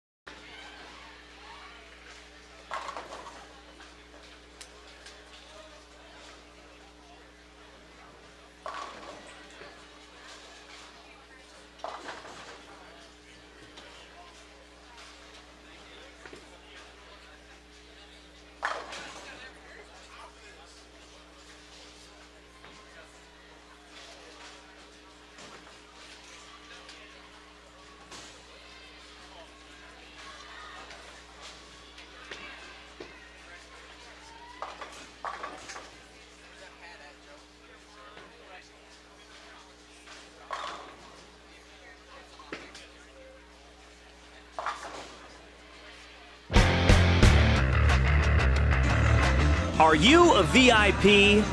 Now, for the first time, the USBC Open Championships can hook you up big time. Yes! Baby. What we tried to do with the VIP program was not only give the VIP that extra boost in the experience that he's going to receive, but he's going to sort of get thrown to the front of the line every time he comes up. Whether it's at registration, he'll be able to go immediately pie the registration lines to information, where he'll be shuttled back to a VIP room, serve some beverages, given an individualized check-in experience. From there, he will have an opportunity to get a private sort of behind-the-scenes tour, if you will, into what goes into the Open Championships, from build to the scoreboards to some of the things that the regular bowlers never get to see. It's a lot quicker, obviously. It just gives you more time to enjoy everything else and not have to know that you have to wait in line. It doesn't end at check-in. Your VIP experience also gets you discounts at Bowling Ball Express and the USBC Sports Store. You get access to special VIP lockers, a photography package, tickets to attend TV shows at the Masters and Queens, a membership card, and a special VIP shirt, which you can wear on the showcase lanes, where you'll enjoy a private lesson with USBC Silver Coach Bill Hall. It's a good idea because you get to practice on the oil pattern that you're going to be playing on. Not only that, you'll get a little bit of assistance on how to play that oil pattern, with how to break it down, what to expect when it breaks down, and the equipment to use for your particular style of play. The tips you gave me have made me to change my equipment to suit the lane condition. With this little bit of training, you will have a greater chance of getting a good score. Trying to land the ball on a target. Think of a bow and arrow. Land it through it, not on it. Bill was a very good coach. Showed me a lot of things that I really didn't think about before. So it actually, hopefully it's going to work out to my benefit. It couldn't be easier to claim your VIP status. Go to bowl.com/VIP to get started. The staff here in Baton Rouge is excited to get you going. You just can't wait to see the reactions on those guys' faces. I mean, that's what you really want to see. When the people come in here, everybody has a different sort of wow expression, or they've never done that before expression, and that's just big-time payback to all of us that have been involved in the process.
And we are ready to get started with the semifinals here at the Hoosier Classic in the men's division. It's Weber International versus Midland. And we've got Wichita State versus Lindenwood about to get underway.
So Weber opens things up with an open frame.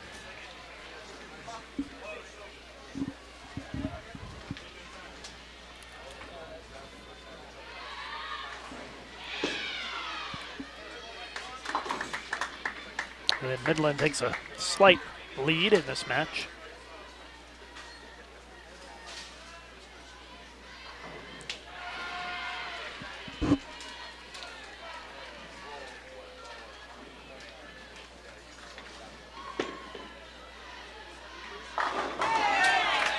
Brooklyn strike for Weber. Gets them going in the second frame. Joe Steiner bowling in the number 2 position for Midland.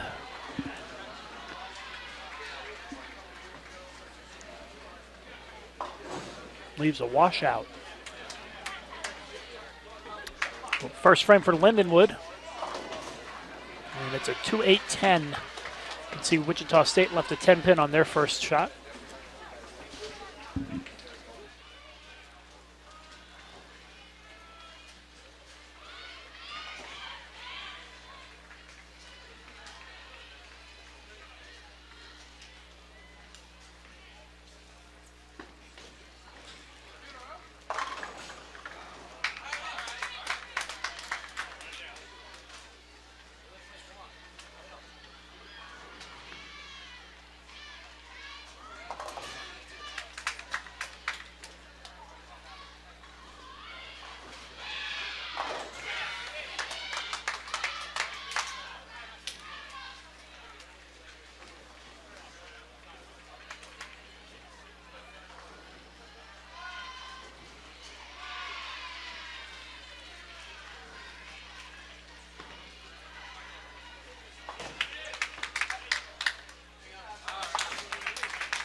That spare gives Midland a 10-pin lead against Weber International early on here in game one. And there's a washout conversion by Weber. This one's still real early on, but Lindenwood trails by 11 against Wichita State. They're just in the third frame.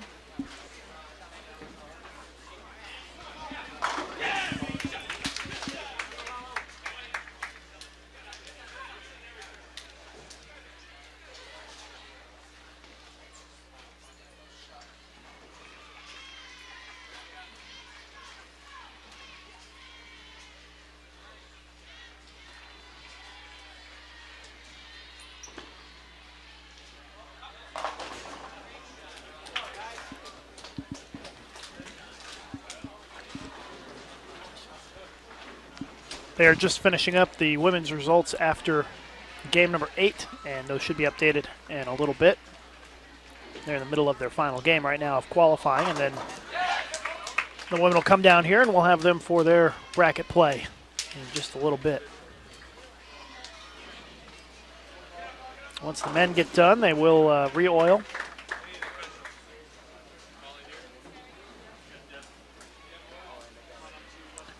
And then the women will get started after they do a re-oil.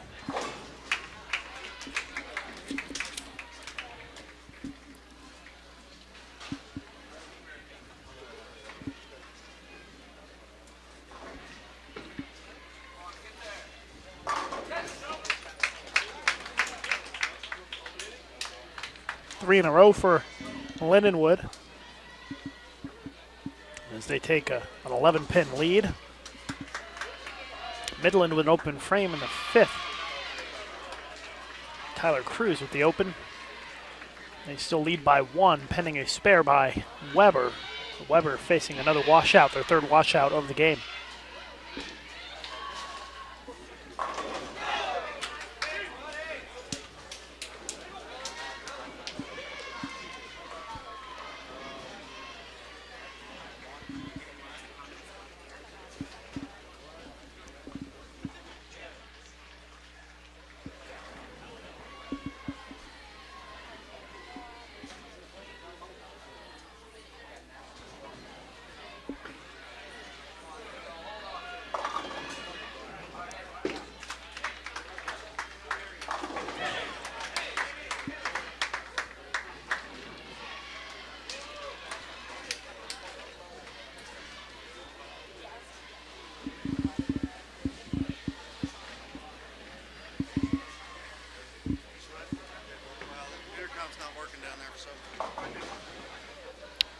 Wichita State's Marcus Burton with a Greek church. Okay, I've got women's scores after 8 games here at the counter. Team only.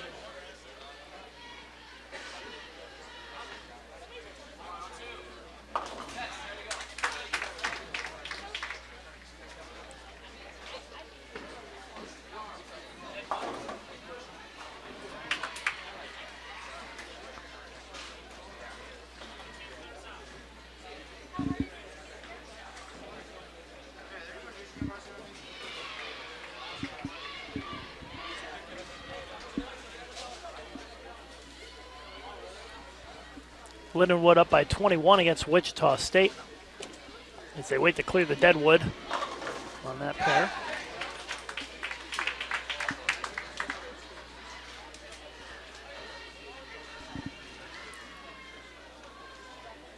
Watching our live coverage of the Backhaul Direct Hoosier Classic here on Bowl TV. I want to remind everybody we've got a special live event coming up on Wednesday, 4 p.m. Eastern Time on Bowl TV. Going to find out which teams made it to the postseason in college bowling and what sectional they've been assigned to. So be sure to join us for that special event at 4 p.m. Eastern Time right here on Bowl TV on Wednesday afternoon.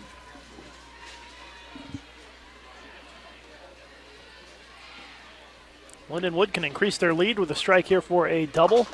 Instead, it's a washout.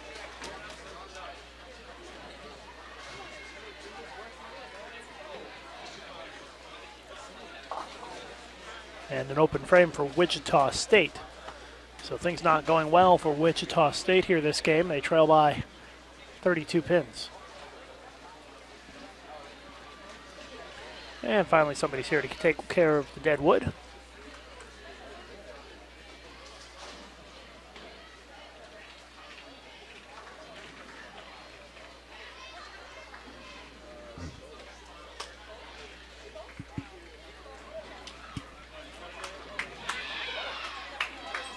PBA washout on the deck for Lindenwood here. Trying to preserve their 30-plus pin lead, and it's an open frame.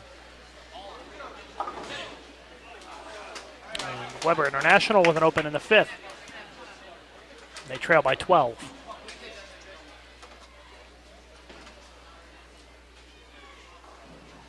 Midland looking for a double. This would extend their lead to 22. It's Joe Steiner. Rolls the 2-pin forward for the strike.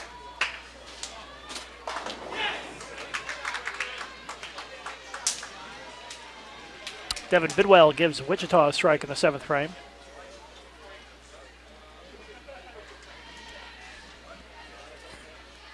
Ninth frame for Lindenwood coming up. First Weber. Crossover strike. Lindenwood, a split through the face, and and Wichita is right back in this thing.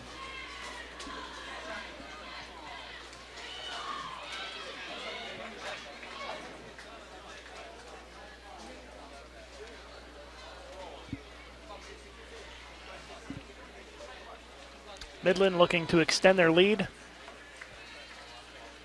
out to 32 pins with a strike right here. 8th frame. Nice shot.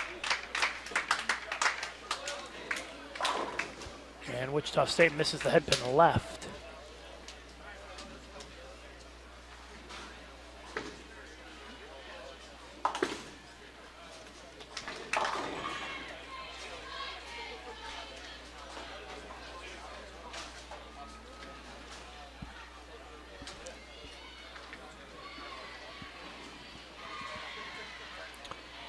Midland can really put this thing away here in game 1 with a strike right here in the 9th frame. And that's what happens. Midland's going to take game 1 against Weber International. It's the first game all day that Weber has lost.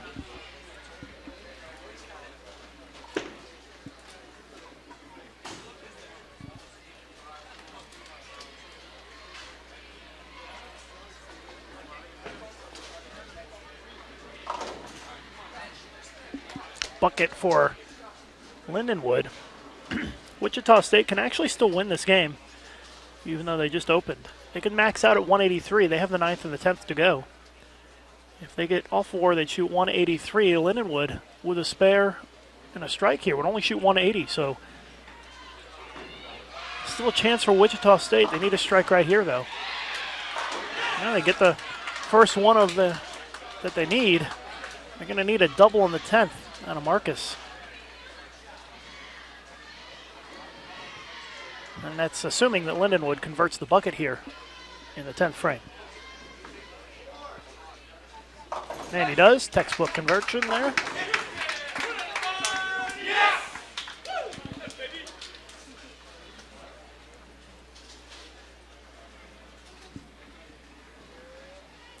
A strike situation here for Wichita State. If they want to take game 1, they need 2 strikes in the 10th.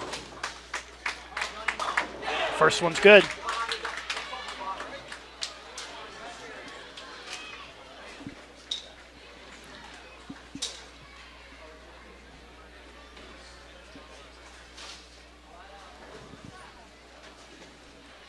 Midland and Weber still closing out game 1. It's already over. Midland's going to take the win.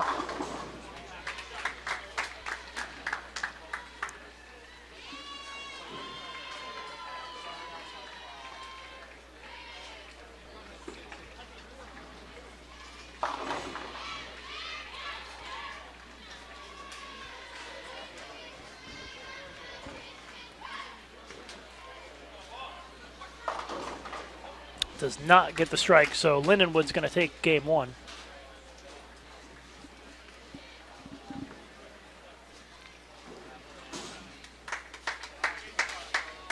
220 for Midland.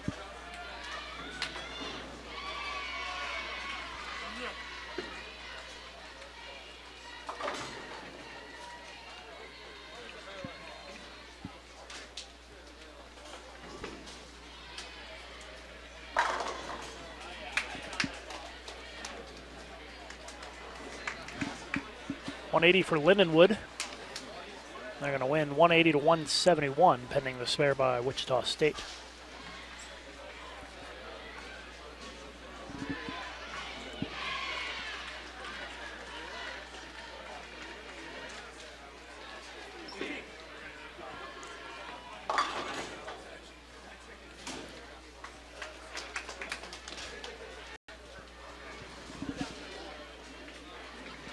Lindenwood 180, Wichita State 169. They are up 1-0.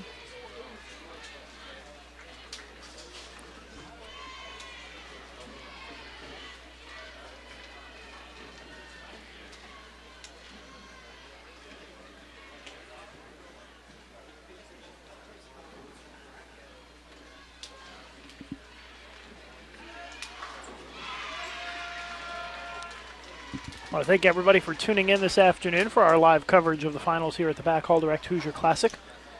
I want to remind you, if you don't already follow USBC on Twitter and Facebook, you can find us on both those social networking platforms. We're at USBC on Twitter, twitter.com/USBC.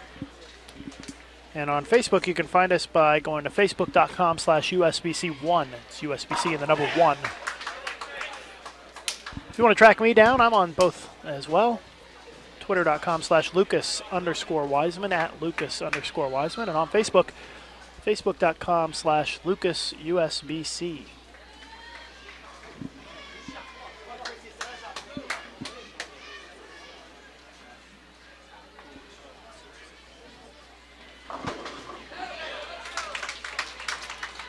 Feel free to send me a tweet or right on my Facebook wall. Let me know you're watching the broadcast today. Give you a shout out. All right, so we get started with game 2.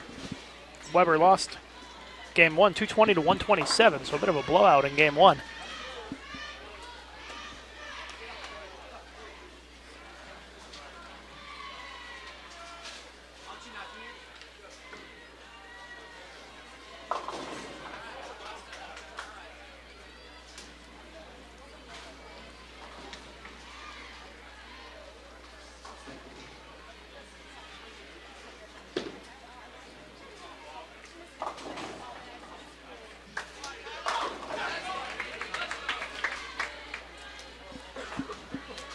Both teams starting with a split here. Jessica Baker's watching. Hi, Jessica. You sent me a tweet.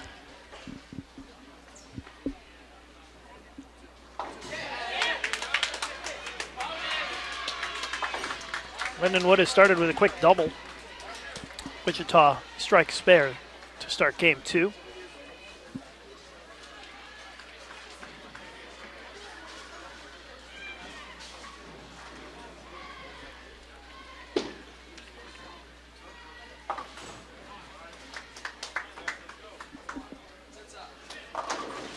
Three in a row for the Lions to kick off game 2. Again, the format is best of 5. Same format we had in the previous rounds as Weber International with the gutter duster there on a spare. That'll hurt.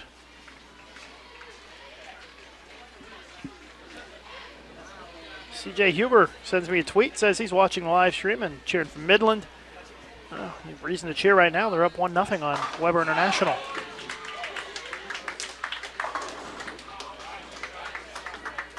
Front 4 for Lindenwood, as they've taken a big early lead against Wichita State.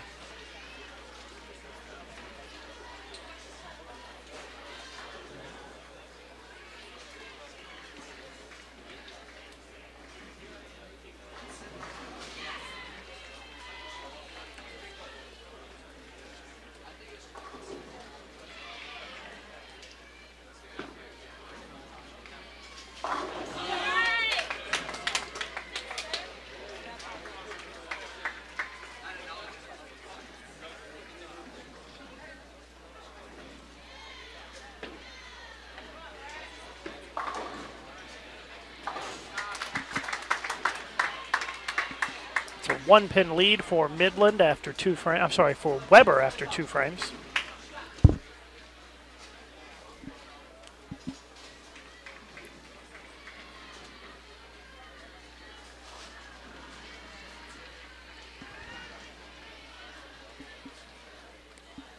It's a 42-pin lead early on here for Lindenwood against Wichita State.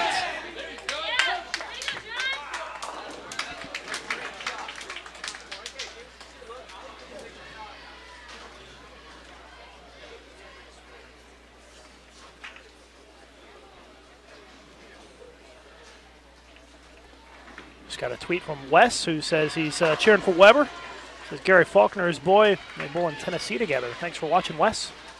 Appreciate the tweet.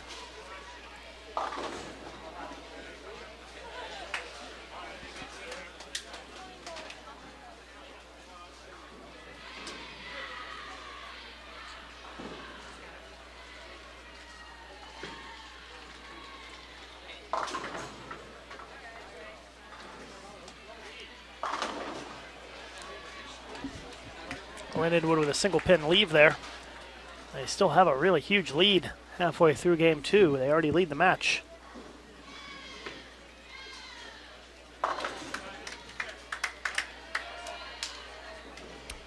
Candace checks in on my Twitter feed, says, my husband and I are watching the live stream. Great coverage of college bowling. Thank you, Candace, and your +1 for watching our coverage today. Thanks for the tweet. You can tweet me at Lucas_Wiseman.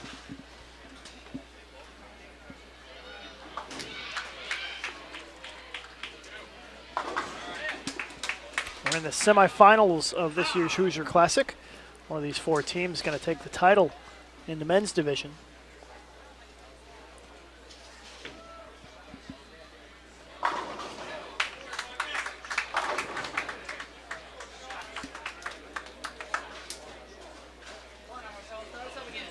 Kyle Johnson just tweeted at me, says he's cheering for Midland's men and women's teams.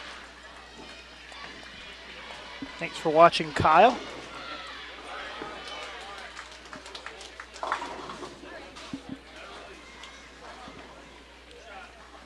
It is a 12-pin lead for Weber here against Midland in game 2. We're in the 4th and 5th frame, depending on which one. Which team you're looking at. Rod Threats just tweeted at me, says he's watching the live stream and the Scorpion Open. Well, thanks for giving us a little bit of your time as well. As Wichita State finally puts a double together. They still trail by 30, though.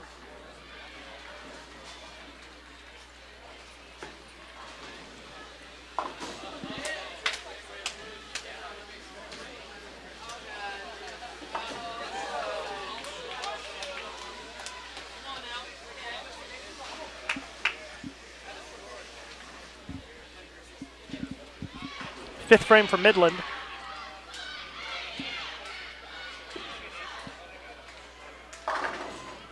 That one crosses over, leaves the 6-10. They trail by 14. Wichita State trying to get back in this thing. They're down by 29 pins. They can cut it to 19 with a strike right here.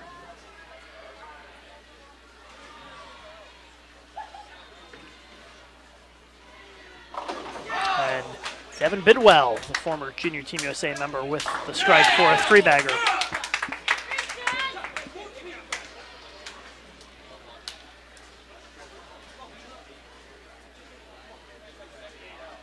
Chrissy Kent checks in. Good afternoon, Chrissy. On Twitter, she says, was cheering for Robert Morris, but now a shocker victory will work. Confusion in our household. I'm glad that you're still watching, even though Jacob's team was knocked out last round.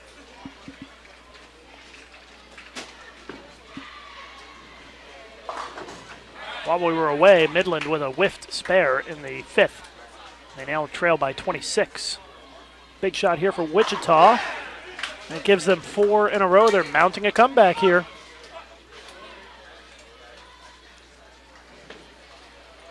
They're only down by 7.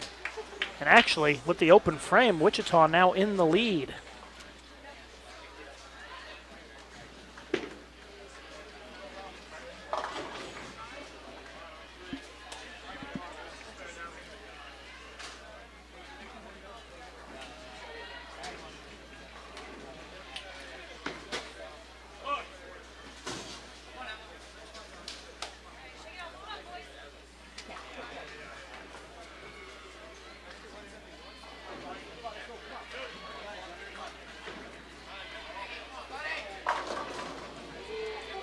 And Wichita State leaves a 10-pin. They still hold a 3-pin lead, though, as we're in the 9th frame.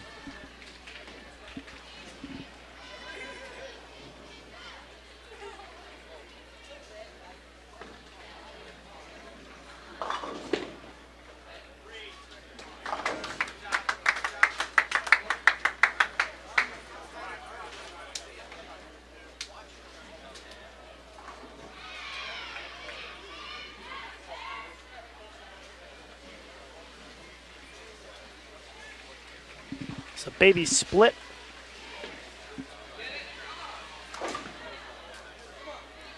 And it's an open frame for Lindenwood.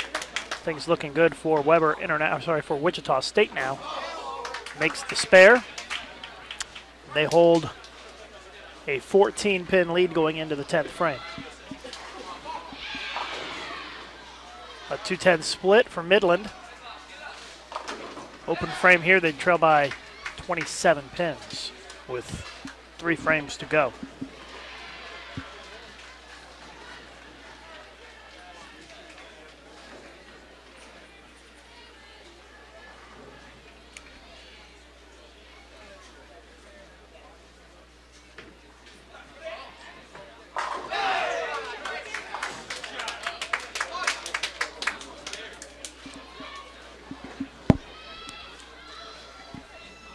Wichita State with a strike, first shot in the 10th. Both teams actually struck first shot in the 10th, but Wichita State going to lock up the win. Just need some good count here on the last couple of balls.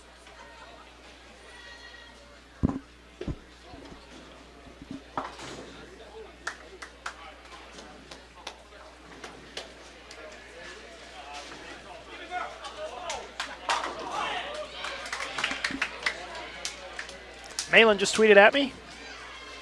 Says, watching the men's semifinals, go Weber, can't wait for the women's finals. They'll be coming up in just a little bit here on Bowl TV. They're still finishing up qualifying down there. We still have to finish our semifinals and our finals for the men and then do a re-oil before the women get started.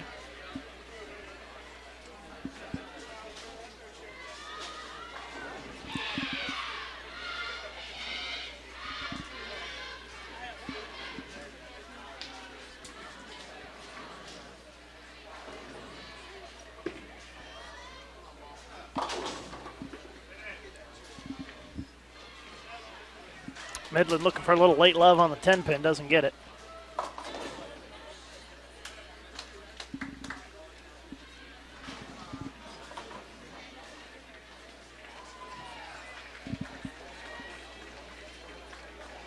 Wichita State 220, Lindenwood 206, so we're tied 1 game apiece.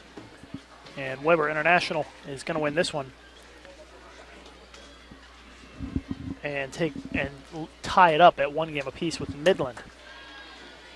Sam tweets at me, says, love the coverage, but more importantly, what am I going to have for lunch? Chipotle or Red Robin? I vote for Panera, personally. If I had to pick between those two, I'd go with Chipotle.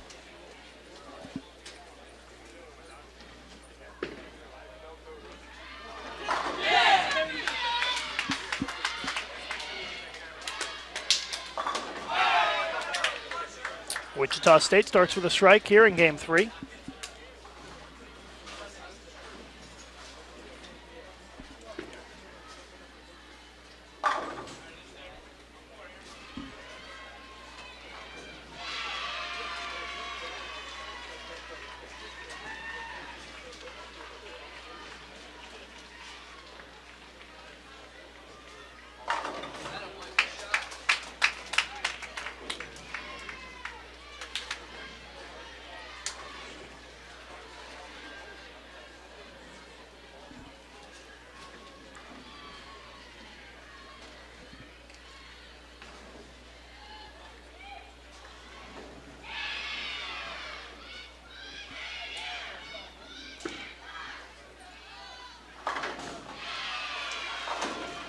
Back-to-back jacks to start off the game for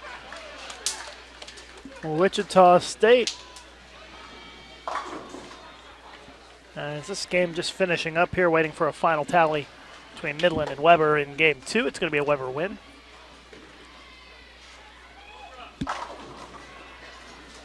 9-pin lead for Lindenwood. They now trail by 10 after 2 frames, pending the spare.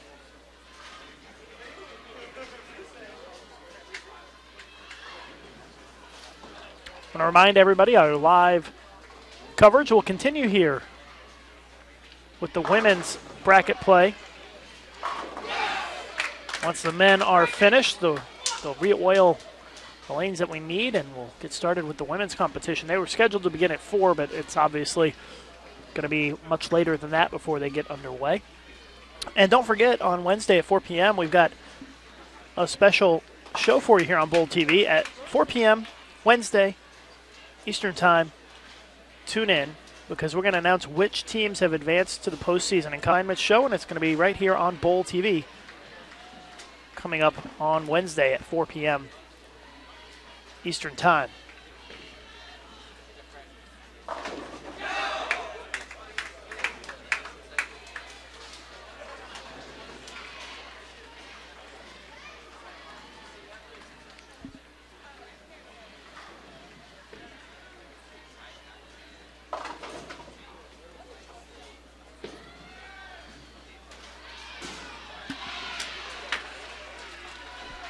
That one didn't matter. However, already had a sizable lead, and they're going to win. They shoot 182.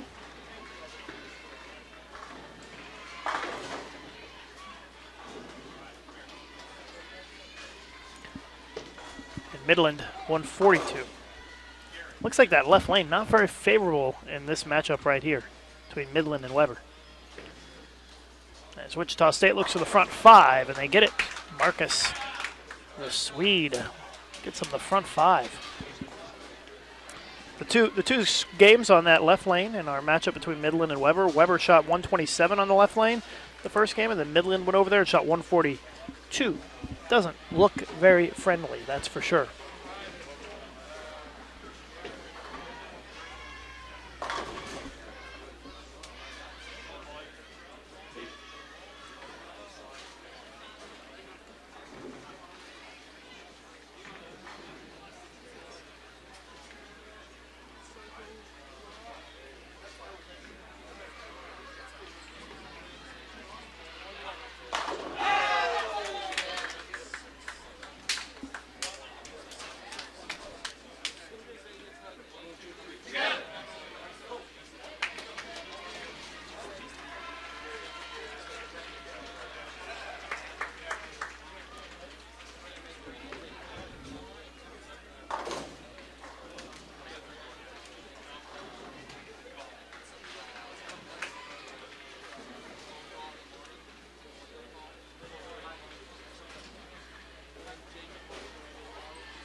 Melissa just tweeted at me. She says, "Go Shocks. Thanks for the live coverage." You're welcome, Melissa. Thanks for watching. And thanks for tweeting at me. You can tweet at me too if you want to, at Lucas_Wiseman. Quite a few tweets coming in during our semifinals here today. Just underway here in game 3 between Midland and Weber starts with a strike.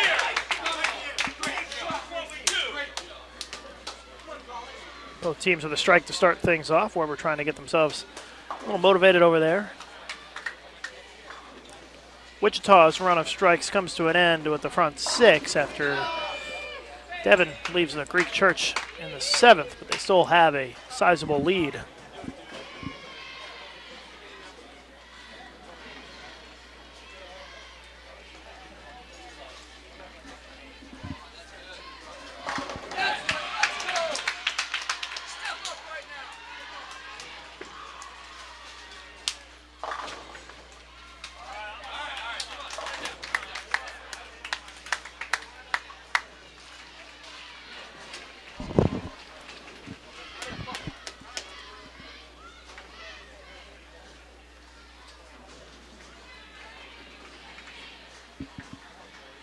Midland looking for 3 in a row to open up this game.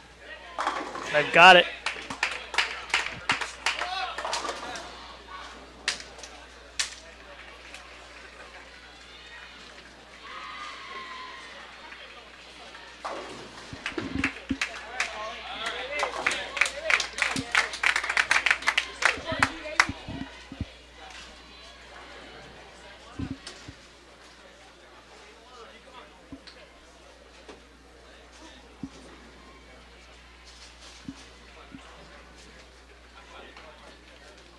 About a 48-pin lead for Wichita State with just a couple of frames to go in that one. So it looks like Wichita is going to go up 2-1.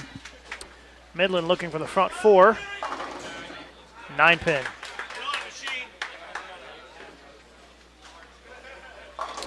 And Weber has put in lefty and junior gold champion Gary Faulkner here in the third frame.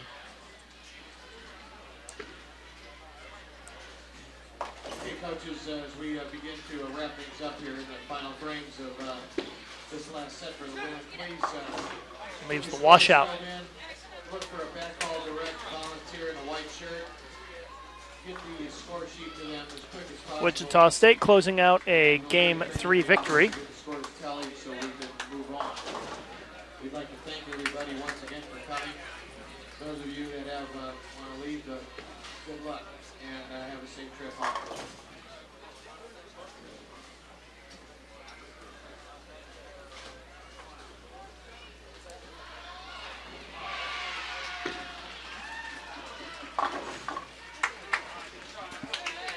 Open frame by Weber, so Midland with a 34-pin lead in the fourth frame.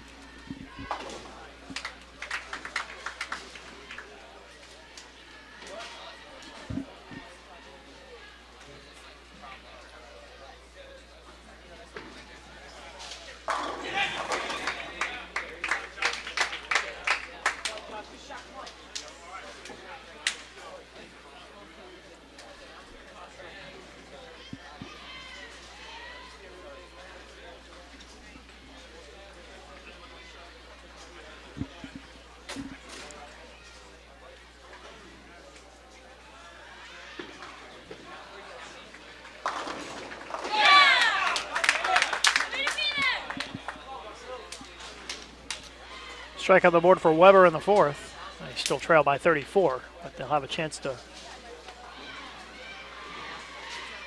claw back into this thing.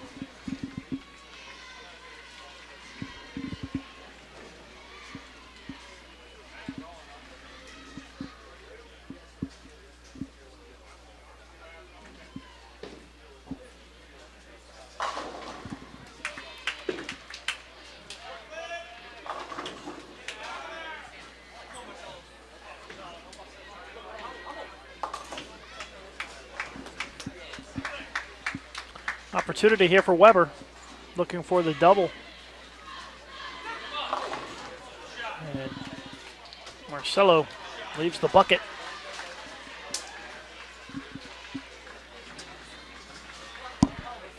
Weber and Midland tied at 1 game apiece. We are in game 3.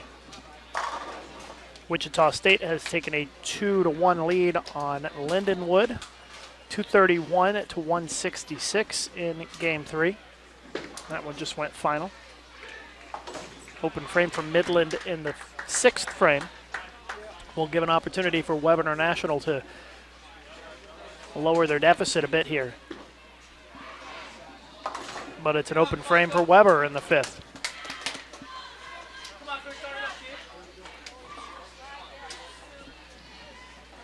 36-pin deficit for Weber International.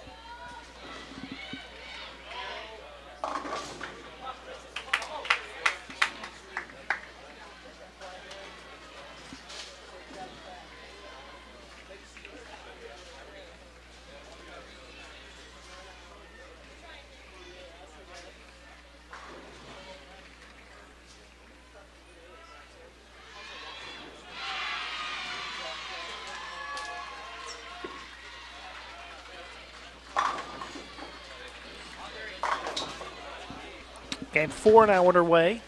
Wichita State and Lindenwood. Wichita State up 2-1.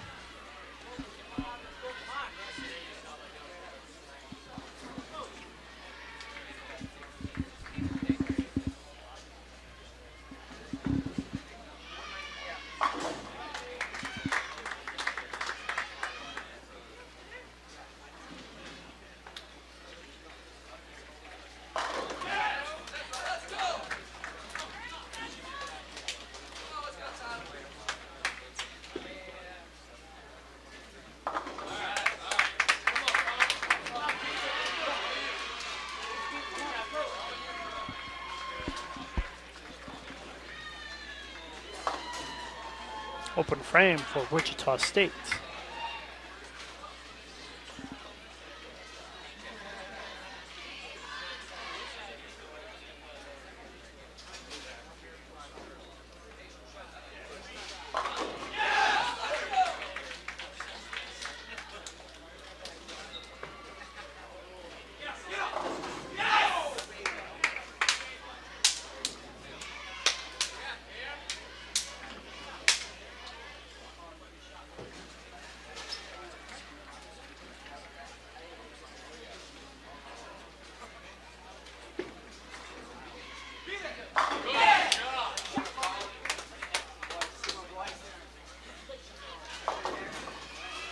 Split for Wichita State in the second. Lindenwood has opened with a double.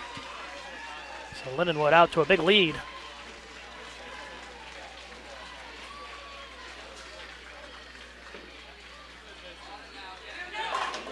Three in a row for Lindenwood as they're trying to avoid elimination here this game.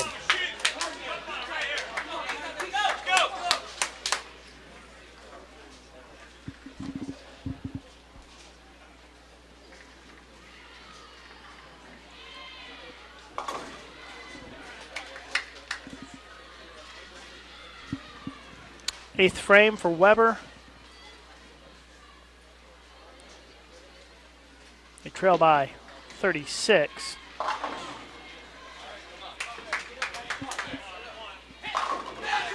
Front four for Lindenwood.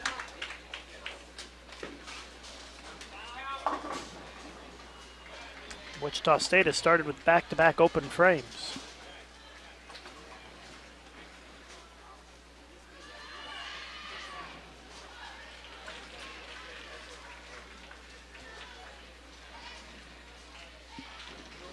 Wichita State trying to stop the bleeding here in the third. Gets the strike. Meanwhile, Lindenwood wants to continue to try to pull away here.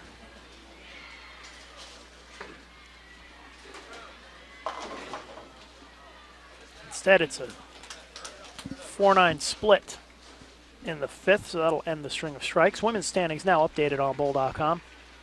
After 8 games. Wichita State running away with the top seed. McKendree second, Lindenwood third, Pikeville fourth, Weber fifth. Wisconsin Whitewater sixth, William Penn seventh, St. Ambrose in 8th place. The cut is to the top 8 for the bracket.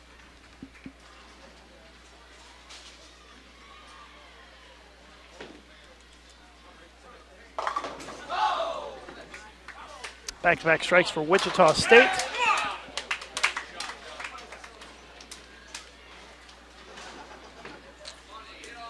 Still an outside chance here for Weber. If they struck out, they'd shoot 191.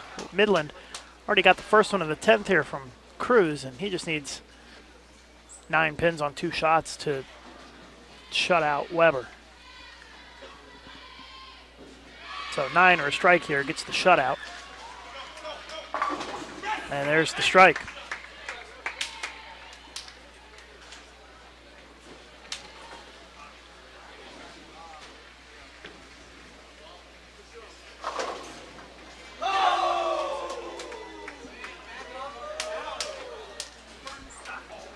Three in a row for Wichita State, trying to mount a comeback here. Take advantage of that open frame by Lindenwood. Lions had the front four. And that open in the fifth. And Wichita State started with 2 opens and now 3 in a row.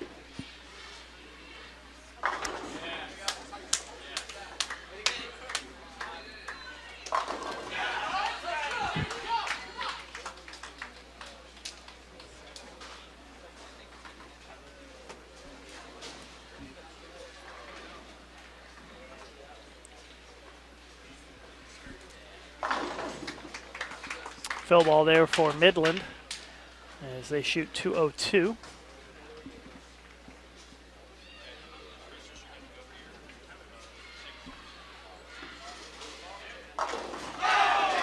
Four in a row now for Wichita State.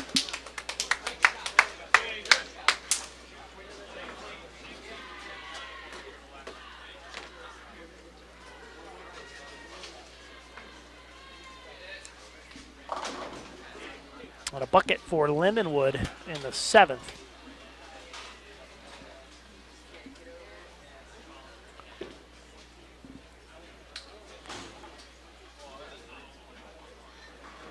Wichita State's now cut the deficit to 9 pins and actually can take the lead with a strike right here. They can get their 5th consecutive strike.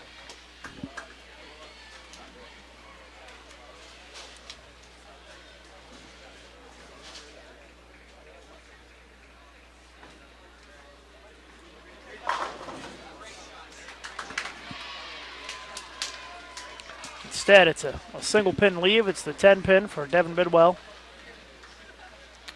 And Wichita State trails by 10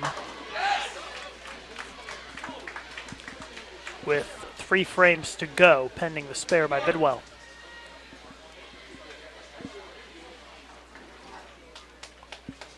This is the first shot in Game 4. Midland leads Weber 2-1.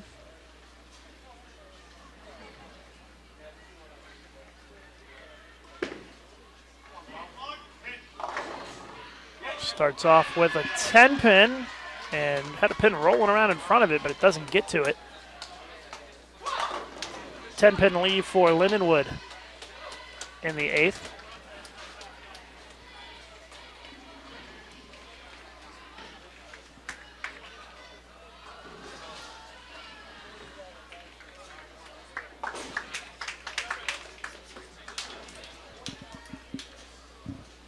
Weber looking to get off to a good start here. Team on the right lane has won all 3 games so far. And they get off to a solid start here in Game 4. A must-win game for Weber. Wichita State trying to knock Lindenwood out with a win here this game.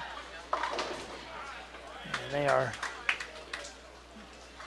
down by 11 with 2 frames to go.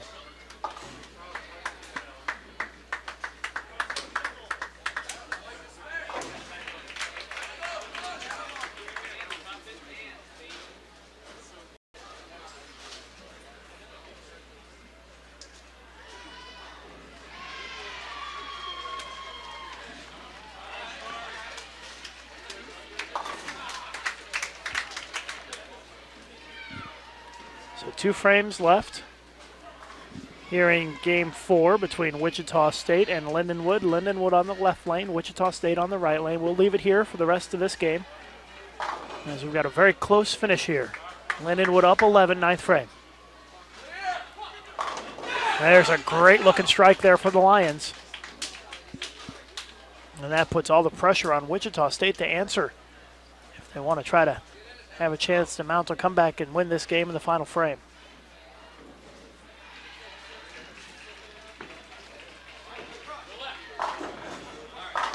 Great shot. Matches that strike. One more time, coaches, please don't forget to get your scores filled out and turned down for this. A couple of strikes here by Lindenwood would lock up the win here in Game 4. And that is not getting it done. A split.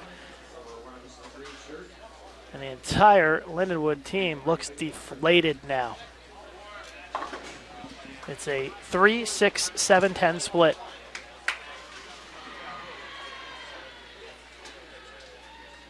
And now if Wichita State doubles, they'll win the game no matter what. Leaves the 4 pin. Max score for Wichita State, 204.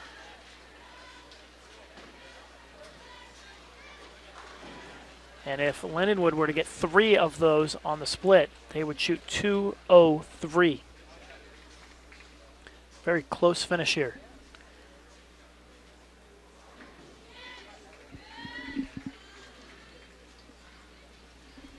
First things first. Marcus needs to make the easy spare here for Wichita State. It's a 4 pin. And he does make it. It's going to come down to the final shots here. Looks like Lindenwood's going to go first. If he makes the split, they win the game and survive. If he does not, they most likely will be eliminated. Here's the shot, and it is an open frame. He gets 3. 2:03 for Lindenwood. Marcus Burnt of Sweden needs a strike to send Wichita State into the finals. Here it is. And he goes through the face and gets 7, and Lindenwood wins the game. A 7 count on the fill for Wichita State, and they lose 2:03, 2:01, and we are tied at 2 games apiece. How about that?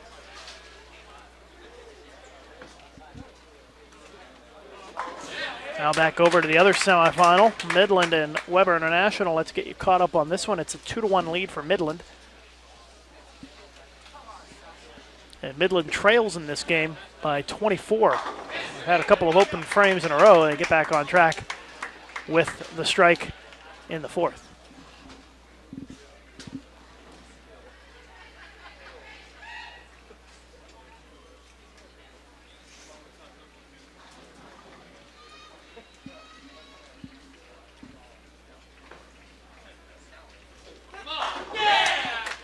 Strike for Wichita State. I'm sorry, for Weber International. In the 4th frame, they still lead by 24.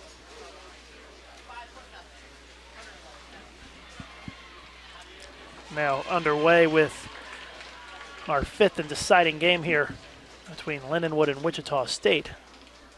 Wichita State started with a strike. And Lindenwood answers. Midland looking for a double. Does not get it. Leaves the 2-4-5-8. The bucket. Marcelo with a strike there for Weber International. That gives them a double, extends the lead to 34.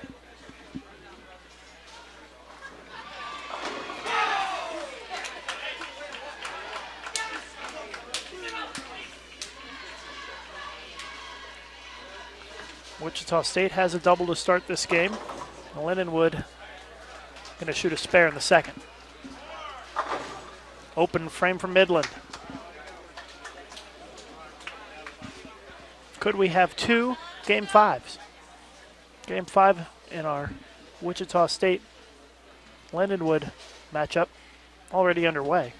We are halfway through Game 4 here between Weber and Midland.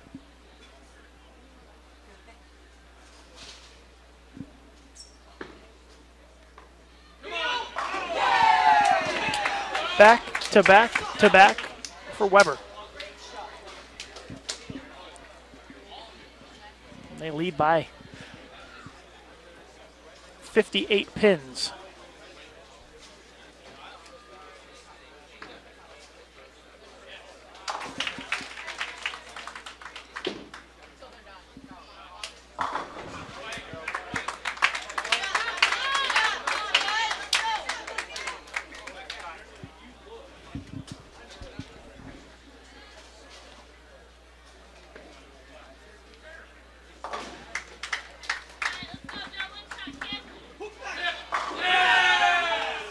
Again, the team that has bowled on this right lane has won each game in this match. Midland's bowled on it twice already. This is the 2nd game on this lane for Weber, and they look like they're going to win the game here. So you would think that that would favor Midland going into the last game.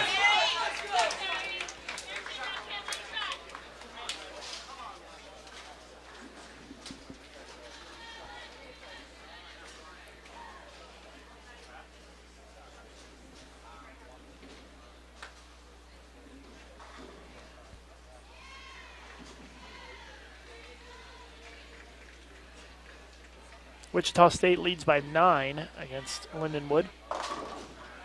And the count will decrease the lead to 6 pins. Weber getting fired up here. 5 in a row for them. Please don't forget to turn your scores in.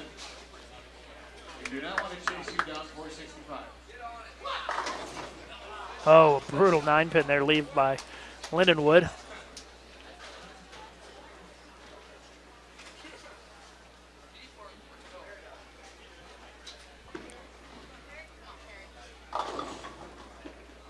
An 8-10 split from Midland. And we're going to have a game 5 in that one as Wichita State with it open in the 4th.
Just finishing up that Weber-Midland matchup in Game 4. As that goes final, we'll give you the final score. They've still got a 10th frame to bowl, but it's a Weber win. And they're tied 2 games apiece in that match. This match tied 2-2. We're in the 6th frame for Wichita State, and it's a 5-pin lead. Wichita State trailing by 2.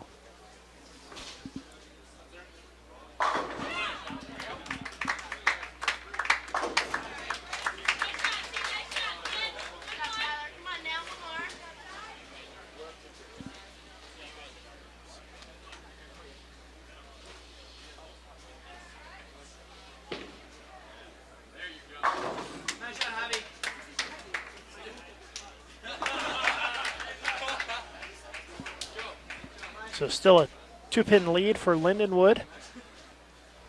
6 frames in the books for Wichita State, 5 frames for Lindenwood. Lindenwood looks like they're going to go next here to catch up.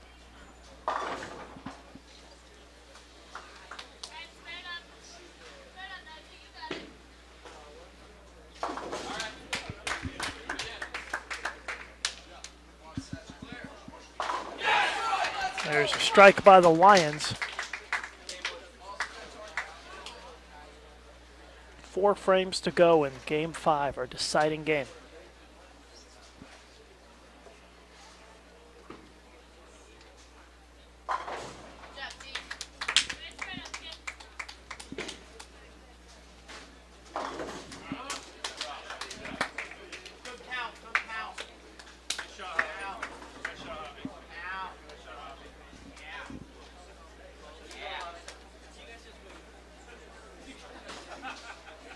Seventh frame for Wichita State, trailing by 2.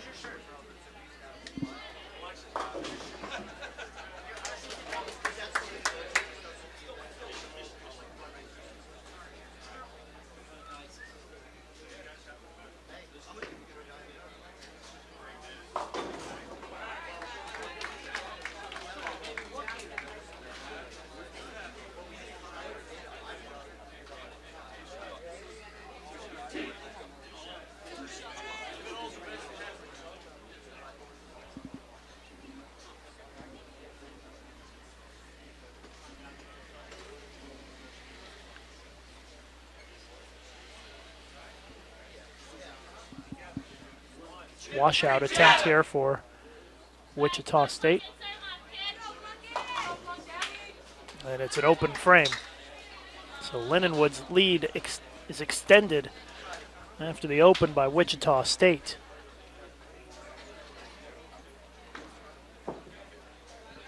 Spare's good for Lindenwood in the 7th.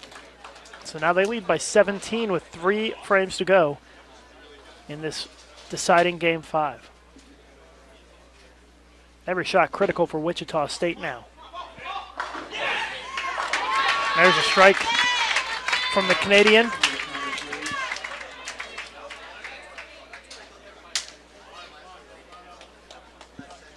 Midland opened with a strike in Game 5. Weber International trying to match it. Does not. It's a split. Lindenwood with a strike in the 8th. Inching closer to victory.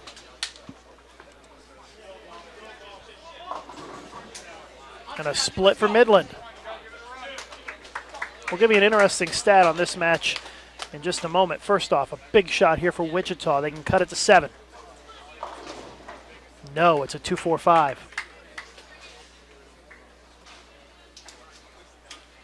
So in this match here between Midland and Weber, the team on the right lane has won every game with an average of 211. The team on the left lane, which is where Weber is right now, has lost every game with an average score of 152. Again, the right lane average 211, the left lane average 152, a drastic difference. And you would have to think that favors Midland as they are finishing on the good lane.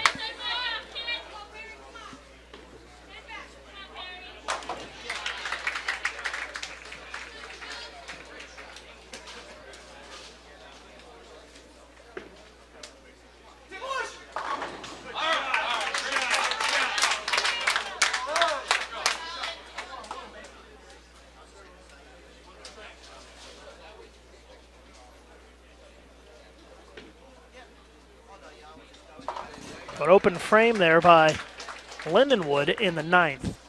So Lindenwood's max score is 195. Wichita State can strike out for 190. Very close, a 5-pin match going into the final frame. And Marcus leaves the washout. And it looks like Lindenwood's going to take the win. Just needs a mark here in the 10th. A strike would do it. Put Lindenwood in the finals. Oh, very lucky to just leave the 2-pin. That very easily could have been a 2-8-10. Has to make this washout or they're done. Does not make it, and Lindenwood advances into the championship match.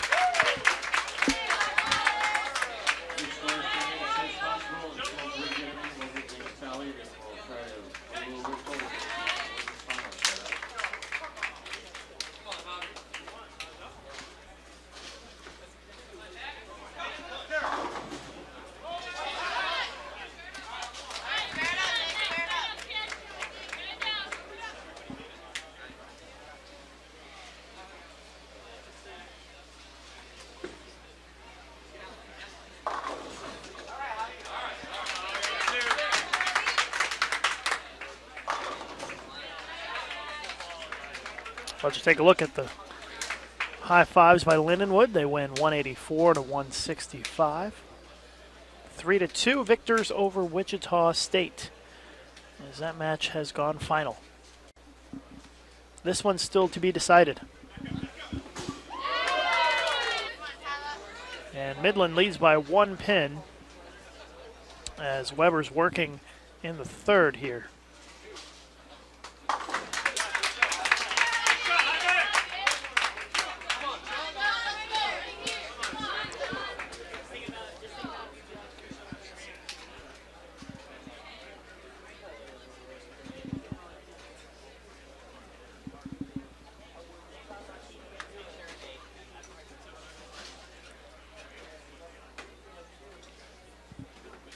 Fifth frame for Midland. Misses the head pin to the right.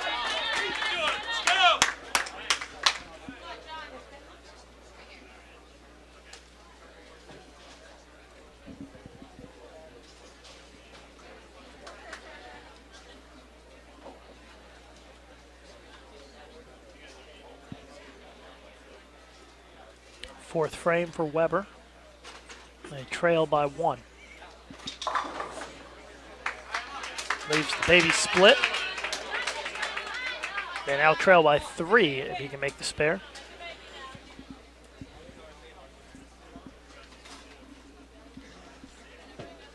And actually with the 7 count by Midland, that would evens the count up if Weber can make this baby split.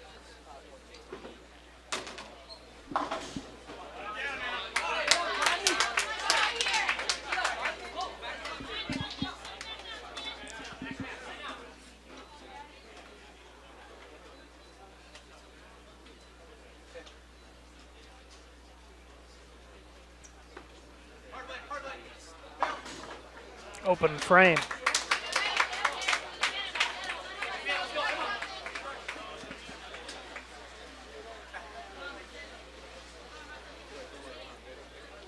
It's an 11-pin lead for Midland. But if Weber can just muster a mark in the 5th, they'll pull even. Midland's bowling in the 6th.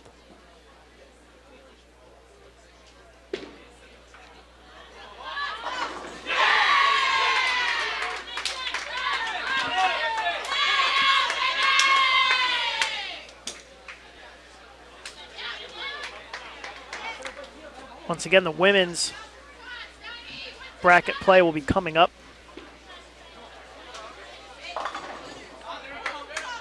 After the men finish. Running a little bit late here. The women were supposed to start at 4. Probably looking at about a 6 o'clock start, I would guess. Maybe even later than that.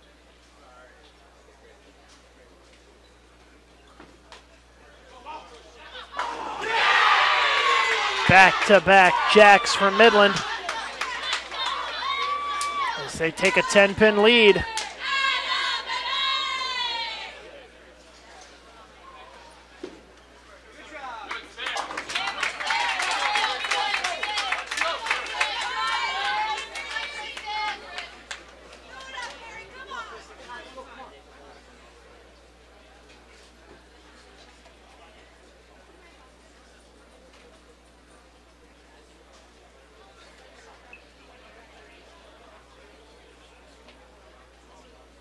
Midland already in the 8th frame here. Weber has yet to bowl in the 6th. So Midland trying to pull away.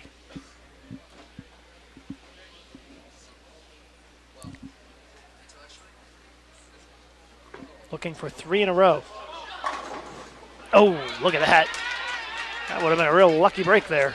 He could have got that 10 to go on the crossover. So Weber dodges a bullet. Weber trailing by 9 pins now. 6th frame for them.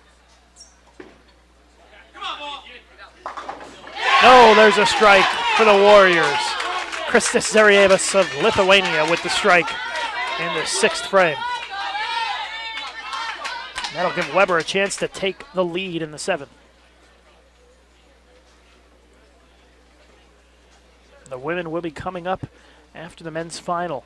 This is our men's semifinal. The winner of this match takes on Lindenwood for the title. This match tied 2-2.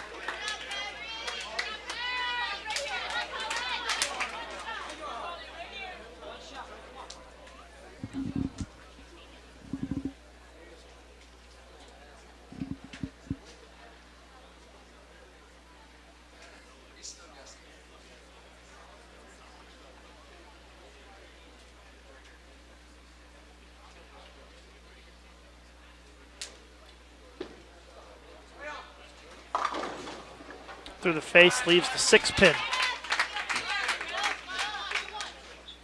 So Weber trails by 9. 2 frames left for Midland. 3 frames left for Weber.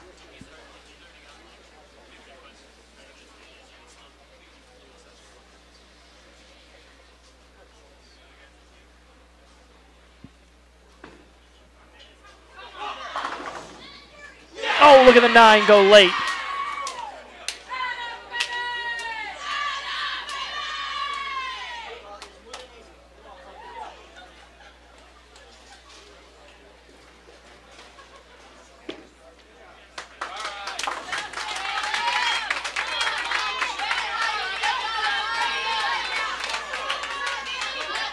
Well, here's the situation. Midland about to bowl the 10th frame. They can strike out for 203. Weber International still has the 8th, 9th, and 10th frames to go. They can strike out for 204. Very close match here. Weber in desperate need of a strike here in the 8th, though. Here it is. That's a 2-8. So they lose count. They're now down by 11. And that'll give Midland the chance to double in the 10th to shut out Weber. It's newly minted junior Team USA member Tyler Cruz up for Midland in the 10th.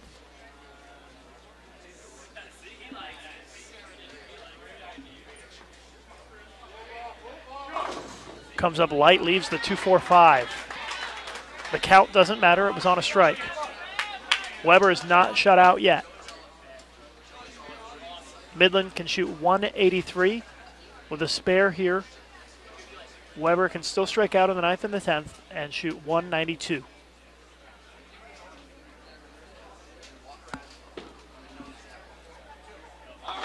Got the spare.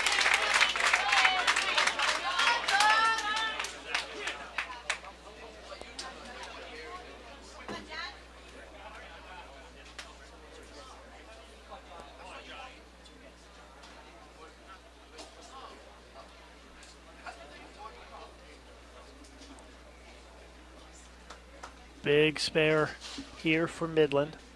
The 2-4-5.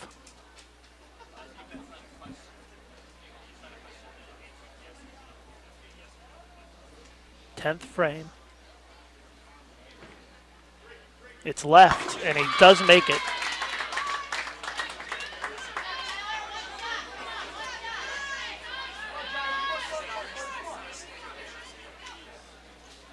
Weber must strike on their next 3 shots, or they will be eliminated, and Midland will move on to the finals against Lindenwood. Must strike situation here for Weber. It's John Trzynski.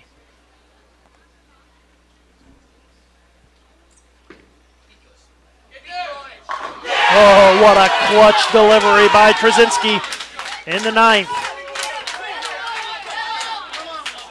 And Weber's still alive. Big count shot here for Midland. Needs to get all 10. Bare minimum 9 would be good. 10 even better. He gets 9. That'll help their cause. 182. And that does force Marcelo Swartz, the anchor for Weber, to double in the 10th. 182 for Midland. If Marcelo were to go strike 9 spare, Weber would shoot 181 and lose by a pin. So Marcelo Swartz of Weber must double in the 10th. Here's the first shot. It's right. Oh, but he hits the 2 out late. Oh my, what a shot. The 2-pin goes down late. But now he's got to collect himself. He needs 1 more.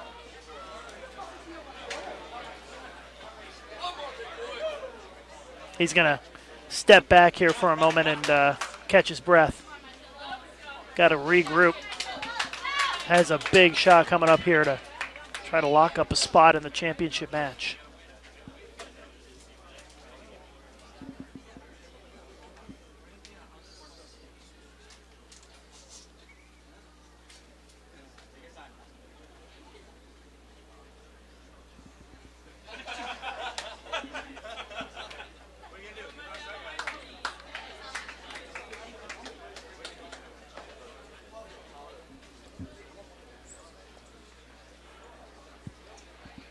Well, it's all come down to this. They've bowled 5 games, and Marcelo Swartz of Weber must strike on this shot, or they lose.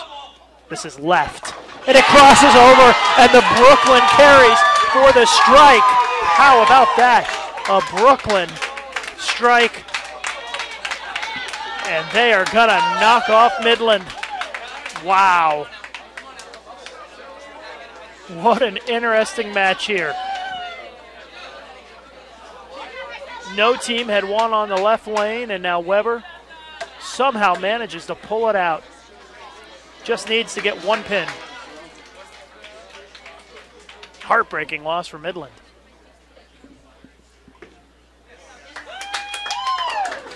Gets 8 on the fill.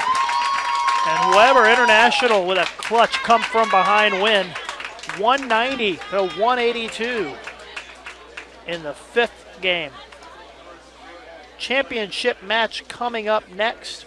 It's going to be Weber International versus Lindenwood for the title. A reminder, Wednesday, 4 p.m. Eastern Time, tune in for our special show on Bowl TV announcing which college teams advance to the postseason. Right here on Bowl TV, we'll also announce what sectional each team will advance to. Be sure to tune in Wednesday, 4 p.m. right here on Bowl TV. We're going to get geared up and set up for the championship. And so we're going to take a commercial break, but we'll be back in just a couple of minutes here live on Bowl TV. Stay with us. The championship match in the men's division is coming up. This live event is brought to you in part by the Yes Fund. The Youth Education Services Fund is a joint initiative of the bowling industry dedicated to development and marketing of youth bowling at all levels. The Yes Fund is generously supported by its founding partners: Brunswick, Columbia 300, Ebonite, 900 Global, Hammer, Cubica AMF, Rotogrip, Storm, and Track. For more information about the Yes Fund, contact Chad Murphy at the Bowling Proprietors Association of America.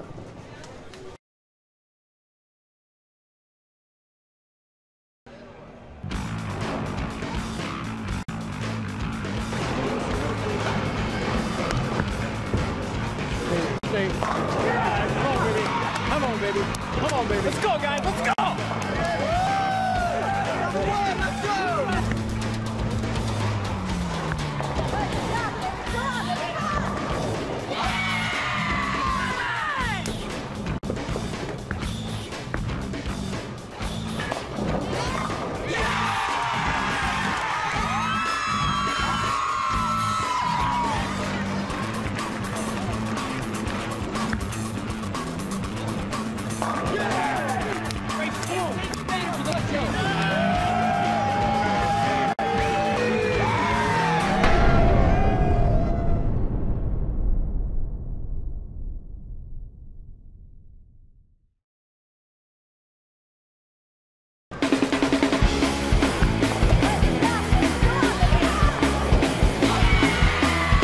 Bowl TV has a new address. All of the video features, coaching tips, and live events you've been watching for years are still available on bowl.com, but now there's a new YouTube home for all things bowling. Bowl TV has its own channel, and it's so easy to find. YouTube.com/BowlTV. That's it. And you never know what you'll see.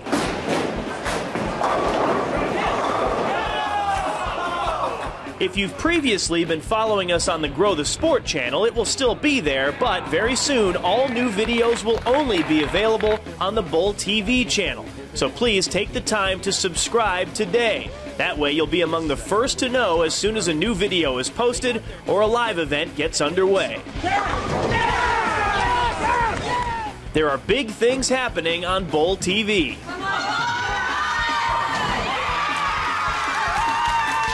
Don't miss a minute. Click on subscribe and let the good times roll.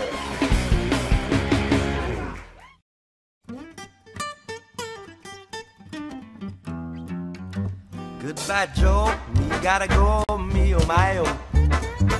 Me gotta go, Paul, be rogue down the bayou. My chili sweet for me, me oh my oh. Son of a gun, we're gonna have big fun on the bayou. Get ready to bowl the Bayou in 2012 as the USBC Open Championships heads to the River Center in Baton Rouge, Louisiana. Pick guitar, build a jar, and Yale. Son of a gun, we're gonna have big fun on the bayou. Bowlers return to the Cajun capital for the first time since 2005, and the city of Baton Rouge is ready to roll out the red carpet for all bowlers. In the Cajun capital of food and fun, there's something for everyone in Baton Rouge.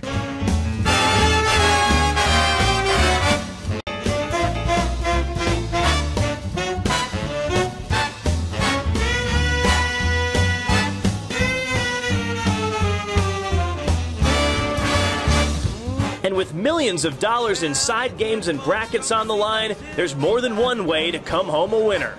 Visit the Open Championships page at bowl.com to reserve your spot.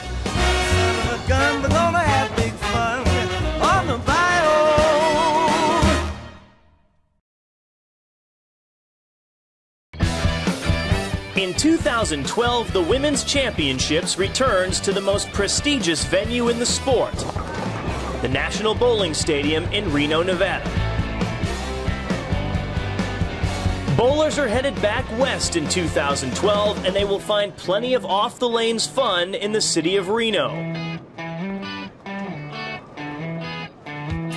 Downtown Reno has a new sports and entertainment development next to the bowling stadium. If you bowl early in the year, enjoy some of the best skiing in the country. In the spring and summer, Lake Tahoe provides a breathtaking outdoor escape, and championship golf courses are just minutes away. The Reno Sparks Convention and Visitors Bureau, Reno area hotels, and USBC Travel will be there to make sure your team's trip to Reno is a memorable one. And with an expected prize fund of more than $2 million, there's plenty of ways for you to cash in on the lanes. Visit the Women's Championships page of bowl.com and reserve your spot.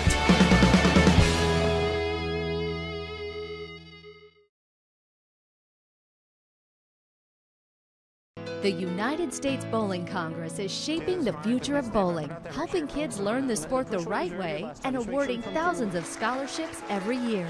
USBC supports Special Olympics and America's best when they go for the gold as the home and heart of Team USA. We're reaching for new heights in research, raising the bar with spectacular national tournaments, and have raised millions of dollars to help fight cancer and support veterans. Visit bowl.com to learn more.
service desk, please. Mike to the service desk.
towards the south end of the bowling center after wing 41. We've got a league coming in, 3 leagues coming in at 6 o'clock.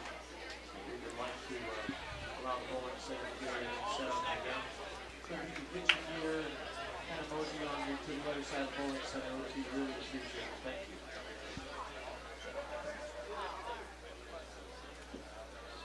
We're ready for the finals here at the Back Hall Direct Hoosier Classic, live from Western Bowl in Indianapolis. Lucas Wiseman of USBC here with you for the championship match between Weber International and Lindenwood. Weber International on the right lane for this first game. Lindenwood on the left lane.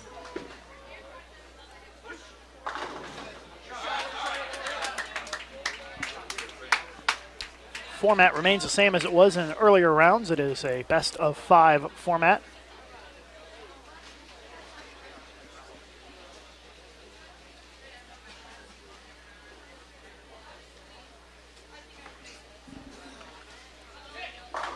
And Lindenwood opens with a strike.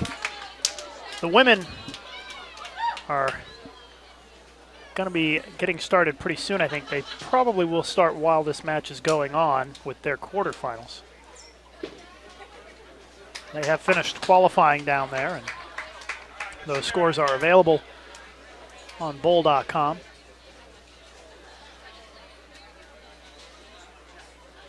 Wichita State earned the top seed.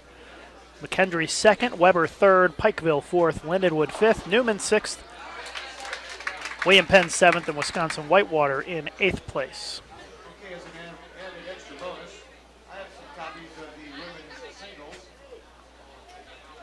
If you'd like to come pick one up on this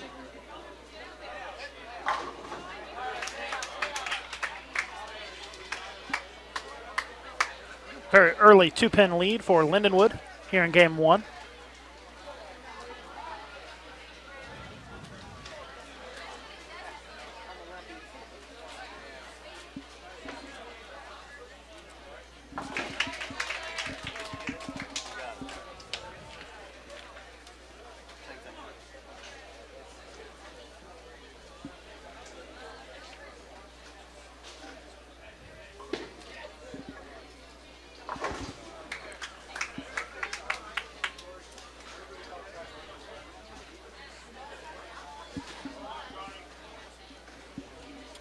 The matchups in the women's semifinals.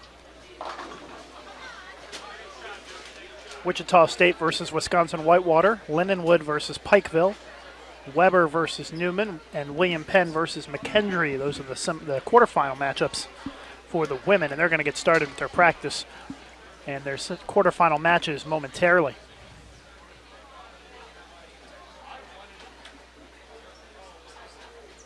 Meanwhile, we're watching the men's championship match between Weber International and Lindenwood. Weber on the right lane, Lindenwood on the left.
Still a 2-pin lead for Lindenwood early on here. A solid 8-pin there. So we take a look at the scoreboard. Don't mind those E's up there. They had to take out some practice shots. It's Lindenwood on the left and Weber on the right.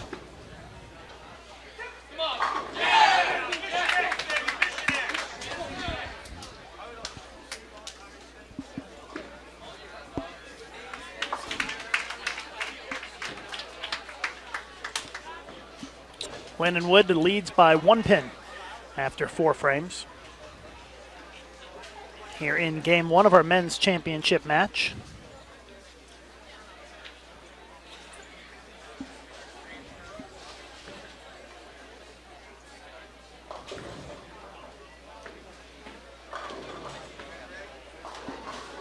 Fifth frame, Weber can take a 9-pin lead with a strike here.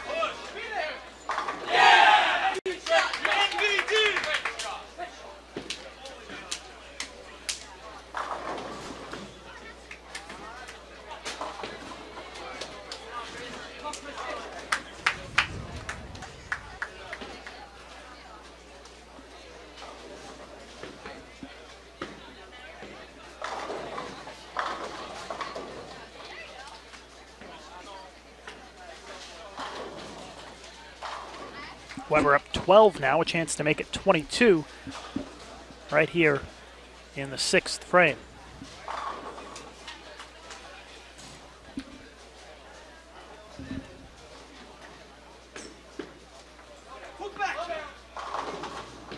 And a 2-10 split. The 8 falls late for Weber. But an open frame by Lindenwood in the 5th.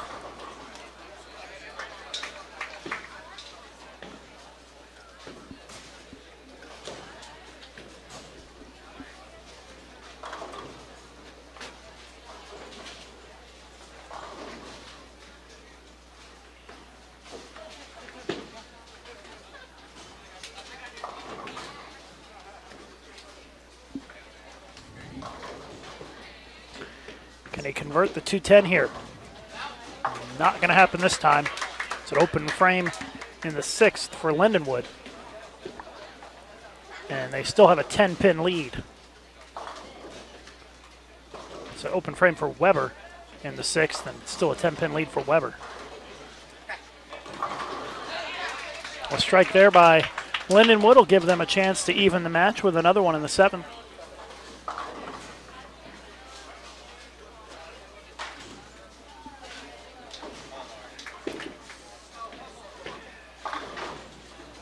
Kind of an awkward leave there. 9-pin.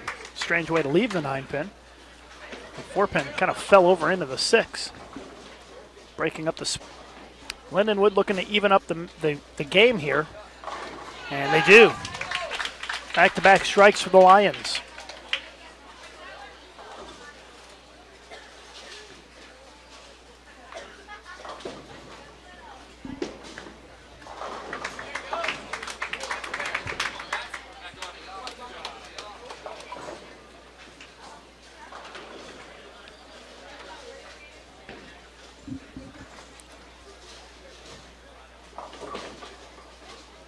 Lindenwood can move into the lead by 10 with a strike right here, looking for 3 in a row. Instead, it is a split. And let's take a look at the scoreboard. That is Lindenwood on the left lane, Weber on the right lane. And you can see at least a 3-pin lead for Weber, and if there's an open frame by Lindenwood, that lead would expand into double digits.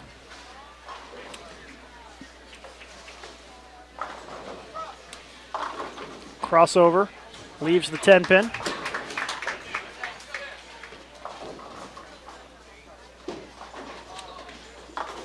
Open frame for Lindenwood in the 8th. So Weber International holds a 14-pin lead with a spare.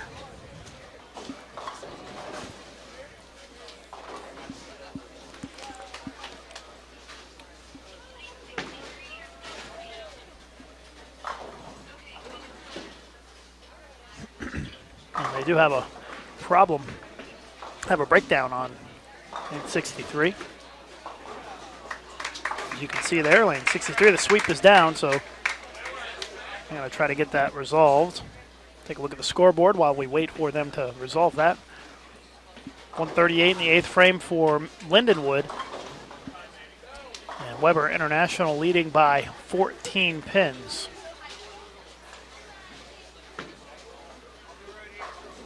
As you can see, they're still trying to fix that problem with the pin setter.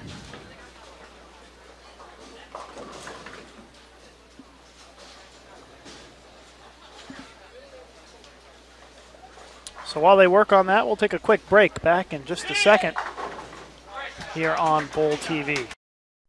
This live event is brought to you in part by the Yes Fund.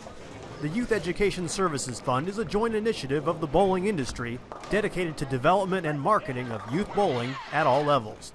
The Yes Fund is generously supported by its founding partners: Brunswick, Columbia 300, Ebonite, 900 Global, Hammer, Cubica AMF, Rotogrid, Storm, and Track. For more information about the Yes Fund, contact Chad Murphy at the Bowling Proprietors Association of America.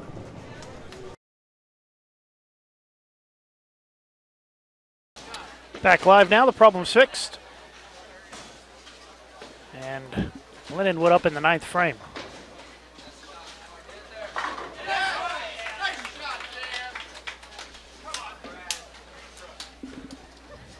Look at the scoreboard. You can see Lindenwood still trails by 13 pins. They are working on a strike, though, so we could be in for a close finish here.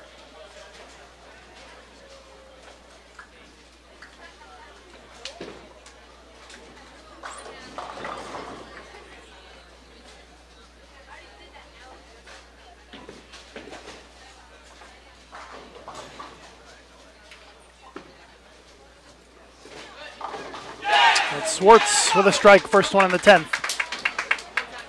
If Lindenwood doesn't strike here, they lose game 1.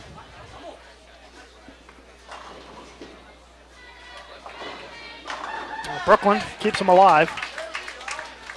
They can still shoot 198. Weber can max out at 201.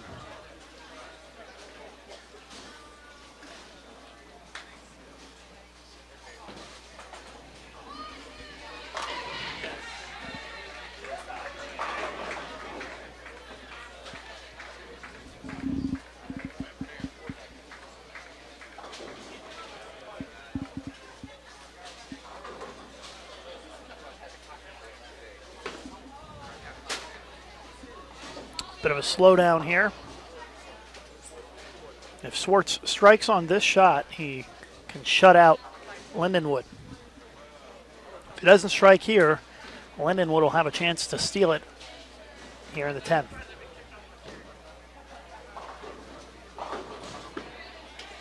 Oh, what a great shot by Marcelo Swartz. Just needs 8 pins to shut him out.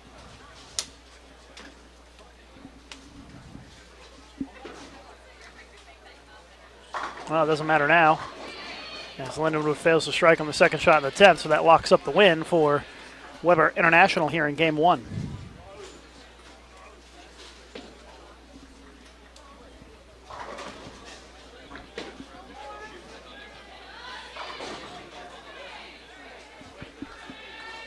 Look at the scoreboard for you. You can see that Weber International going to take the slight win here. Going to win by about 14 pins or so. Difference really that missed easy spare in the 5th by Lindenwood.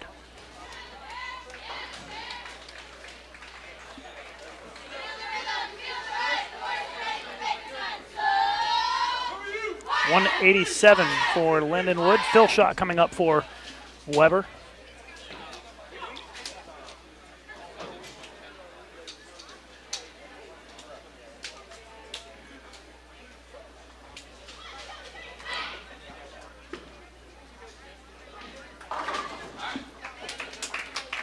.201 for Weber International. 201-187 your final score in game 1. Weber up 1-0.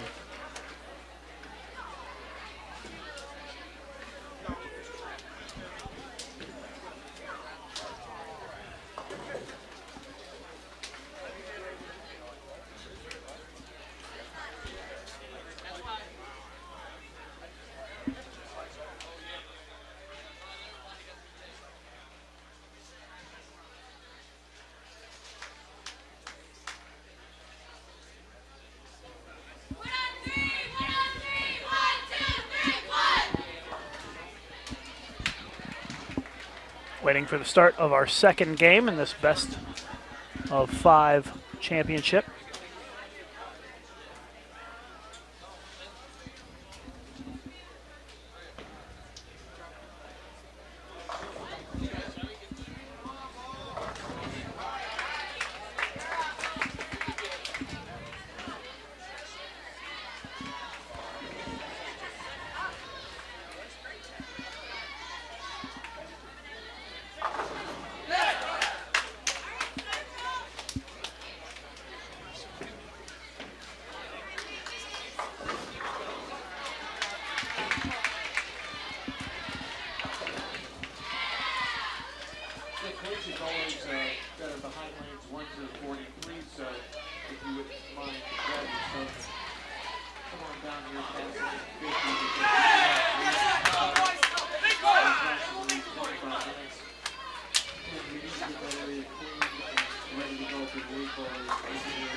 .210 in the second for Weber.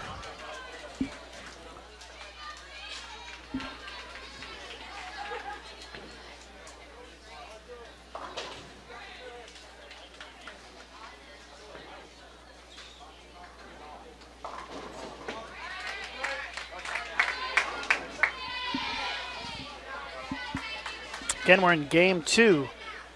It's Weber International with a 1-0 lead on Lindenwood in our men's championship match. Race to 3 points in this championship match. You get a point by winning a game. Open frame for Weber. They trail by 14 pins.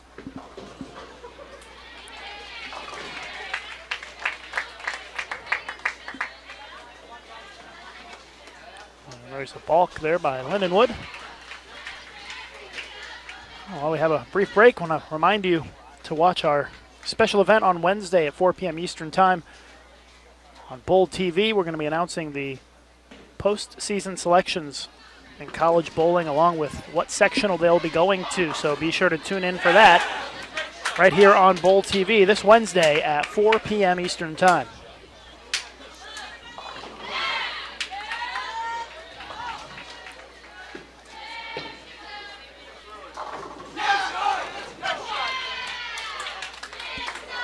Three frames in the books here in game 2. Lindenwood up by 14 pins. Weber International, 1 game 1, 201, 187.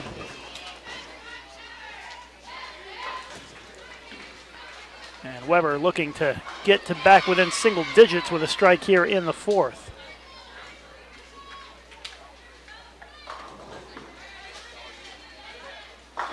And the Warriors get the connection for a double. Down to a 4-pin deficit.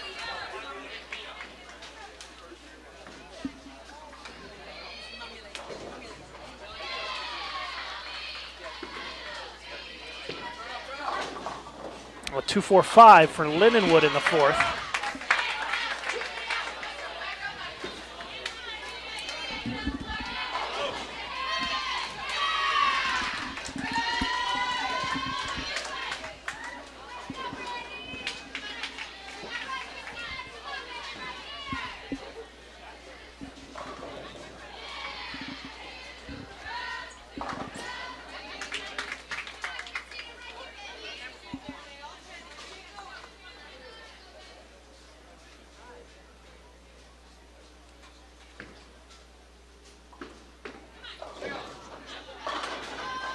Oh, a pocket 7-9 split.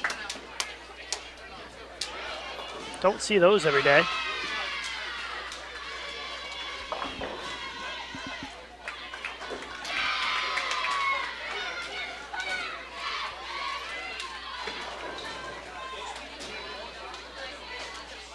Have seen some pins bounce out here, so Certainly a makeable split. If you can get it to bounce, but it doesn't bounce out. So it is an open frame for Weber. The question in our chat, any idea what time the women will start? They have already started. They are bowling off to our right and our left. And they just got started a few minutes ago. They're in their first game of the quarterfinals. We'll try to give you updates on those matches as they progress. And we will have coverage for you of the semifinals and the finals in the women's division.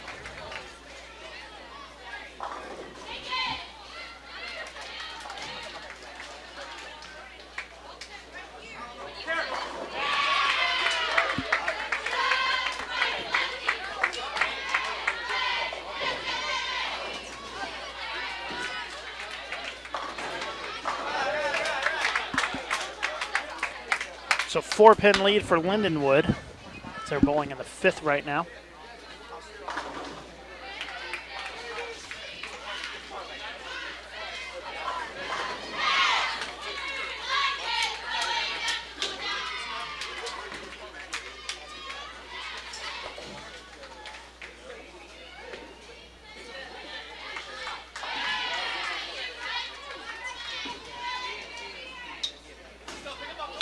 Open frame for Lindenwood again. Back-to-back opens. I'm sorry, for Weber International. Back-to-back opens. That time, a missed single pin.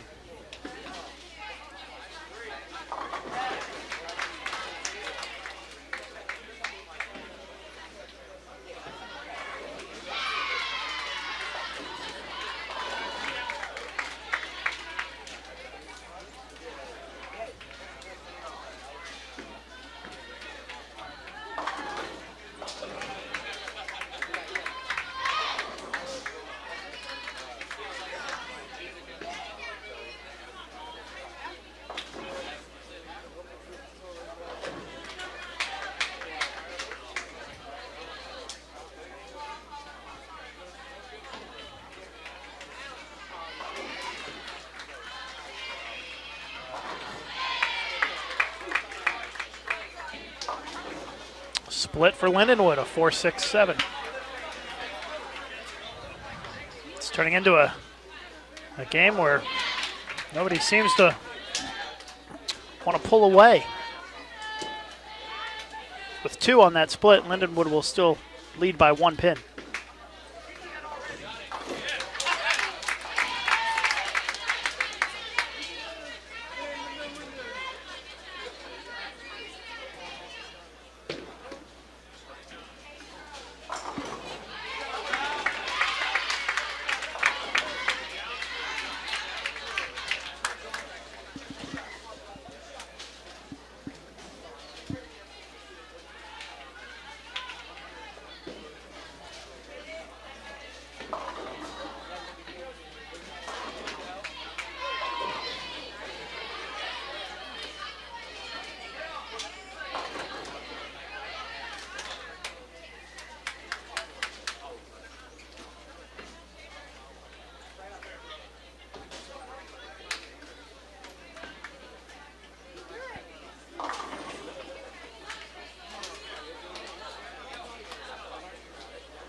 McKendree leads William Penn 1-0 on the women's side.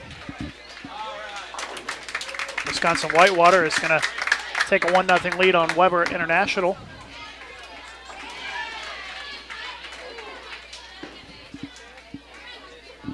I take that back. Newman's going to take a 1-0 lead on Weber International.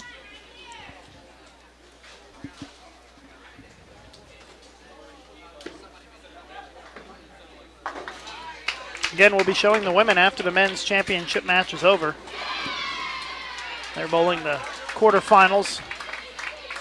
Right now, we'll have coverage of the semifinals and the finals for the women. Things just running a little behind here, so they decided to start the women early. Well, not early, but before the men finished in order to save some time. These players do need to get back to school tomorrow, so some of them have very long rides ahead of them.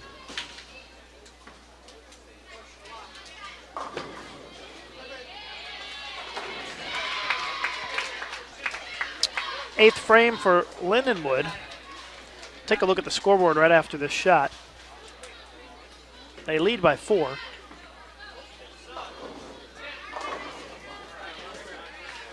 There's a look at the scoreboard as we wait for that score to post. It's a 4-pin lead for Lindenwood with a spare. Lindenwood on the right, Weber on the left.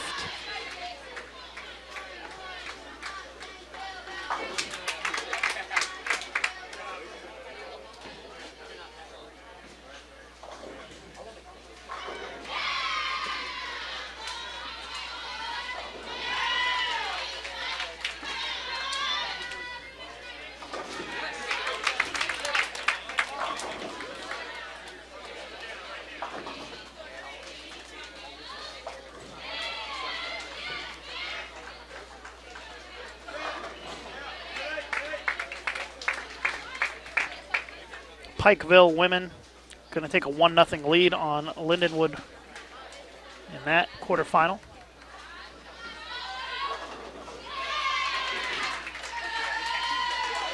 Still a 6-pin lead for the Lindenwood men here in this men's championship match against Weber International. Weber leads 1-0. And a 2-4-5 cuts the lead down to 1 pin.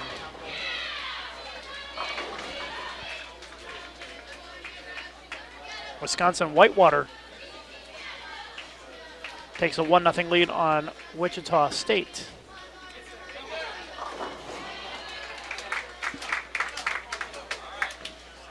I had the count wrong there for a second, but it is a 1-pin lead for Lindenwood, although the 6 count by Weber shifts that again. So now a 5-pin lead for Lindenwood. So your first game winners on the women's side, Wisconsin Whitewater, Pikeville, Newman, and McKendree, all up 1-0 in their best-of-5 matches on the women's side.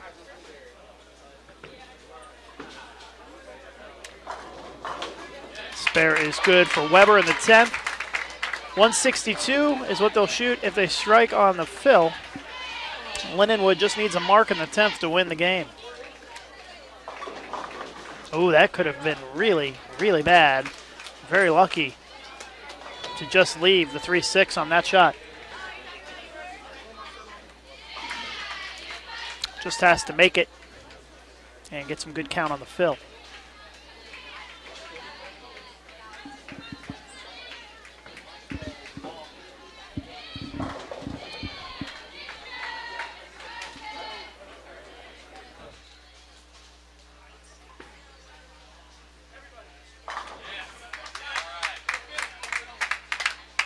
Strike on the fill for Weber. Spare here necessary for Lindenwood to win the game, and he just does make it. Very, very close. Just razor thin margin there. Does make the spare. Now needs to get 8 pins on the fill to win the game. Look at the scoreboard for you. That's Weber with the 162 and Lindenwood a 165 max possibility. 7 would be a tie. 8 is a winner. Going to throw it right up the middle of the lane and get 8. 163, 162. Lindenwood wins game number 2.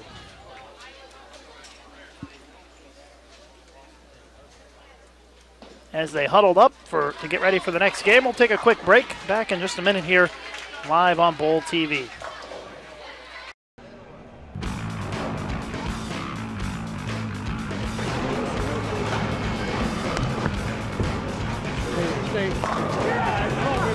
Come on, baby. Come on, baby. Let's go, guys. Let's go. Let's go.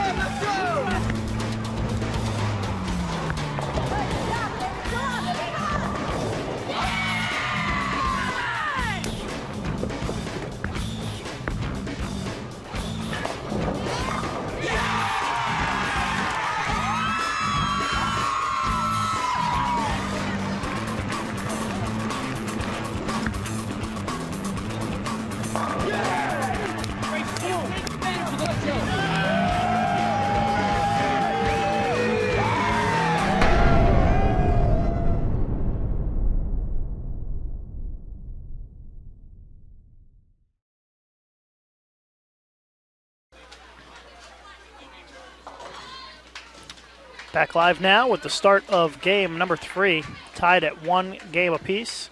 Weber International will kick things off.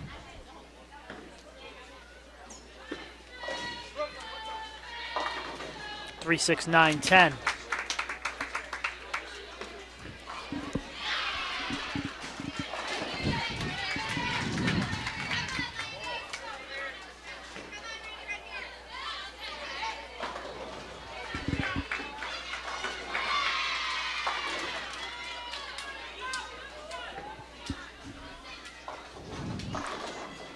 If you're interested in bowling the USBC Open Championship, spots still available. The deadline for entering is coming up at the end of this month. More information available at usbcopen.com.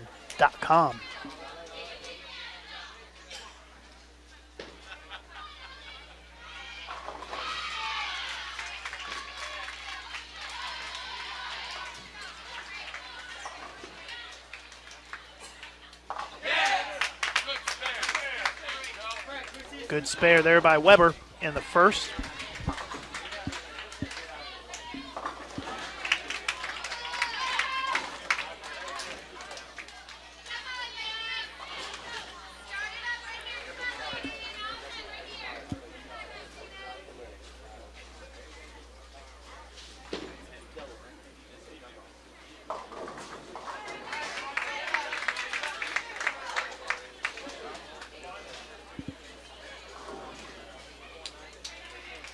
Second frame.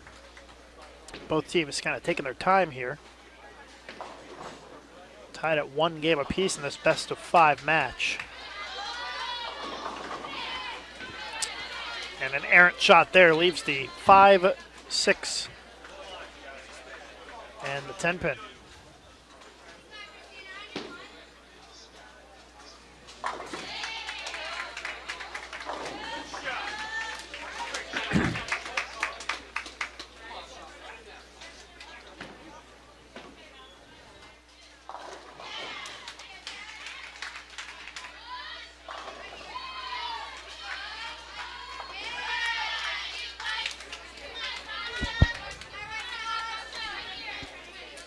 So the awkward 5, 6, 10 split here in the second for Lindenwood.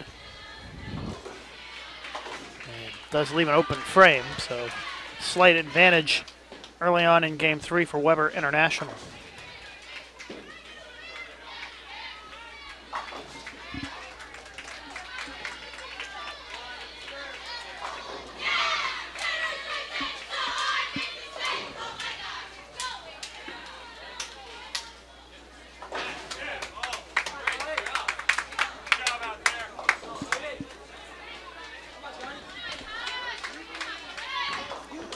Pin lead for Weber International.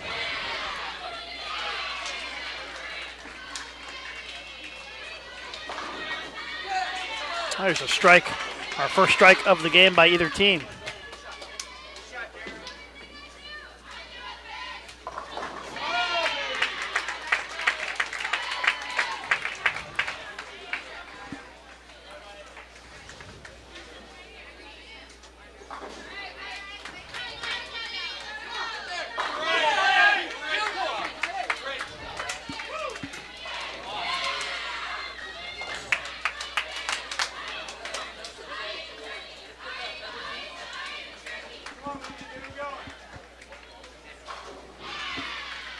Looking for the double. Breaks up the split, leaves the 4 pin.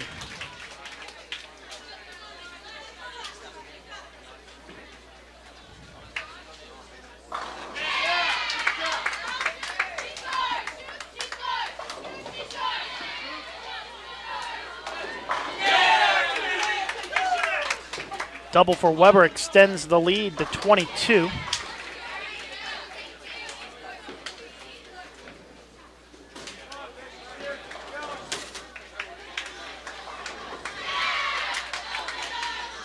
McKendry takes a 2-0 lead on William Penn in the women's quarterfinals.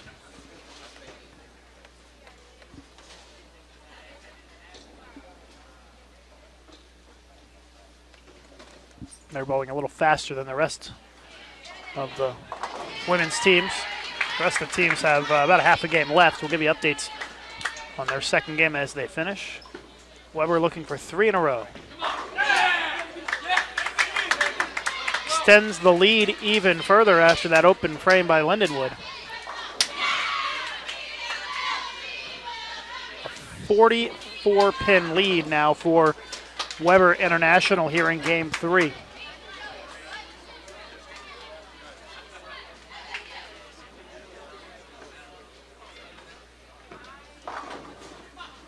Messenger comes across on the Brooklyn and carries it for a strike.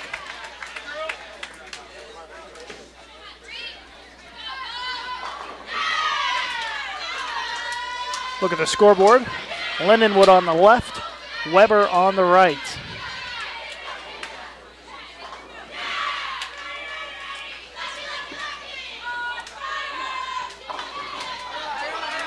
Through the face, leaves the 6-pin. That'll end the string at 3. They still have a 43-pin lead, though.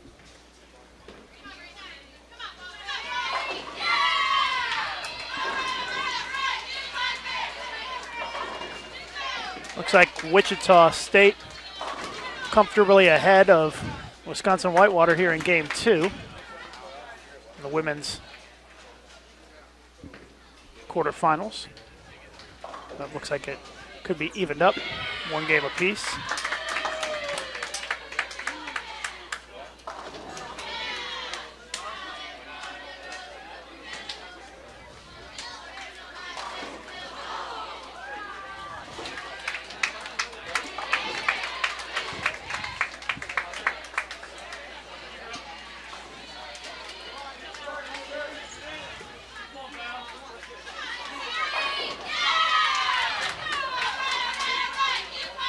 Seventh frame in our men's championship match.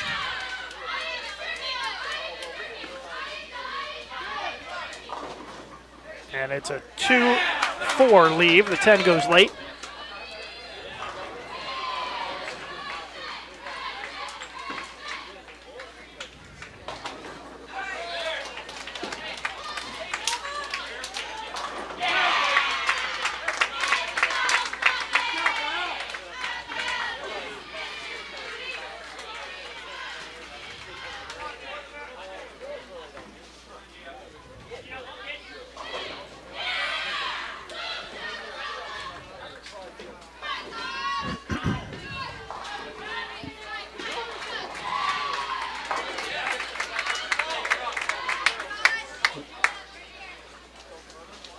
Weber still with a 41-pin lead through 7 frames. So only 3 frames to go.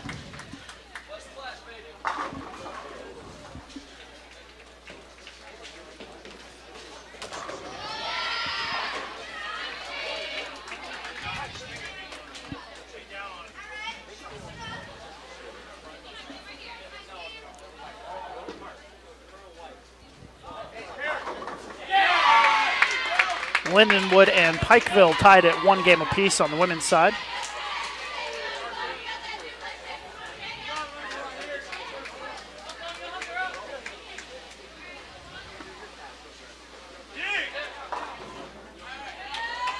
Super washout for Weber International.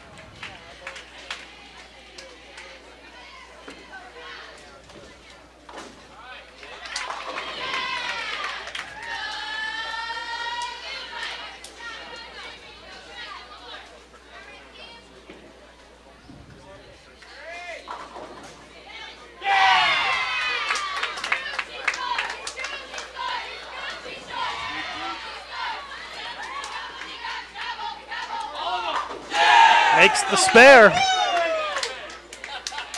Weber International going to win this game and take a 2-1 lead. Looks like the Newman women are going to take a 2-0 lead on the Weber women.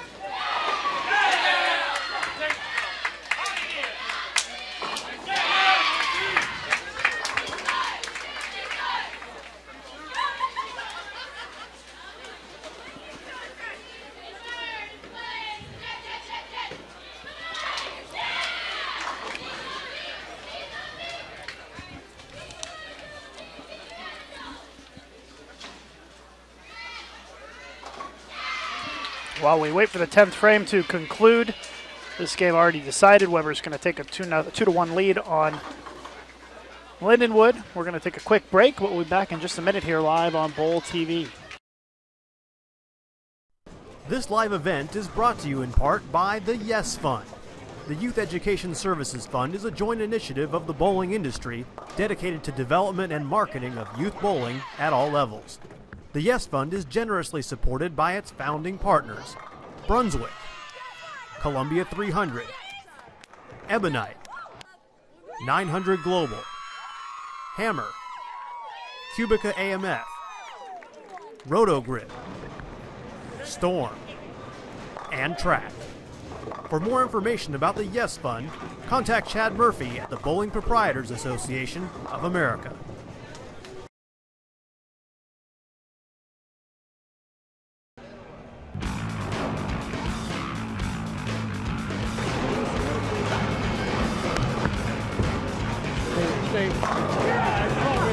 Come on, baby. Come on, baby. Let's go, guys. Let's go.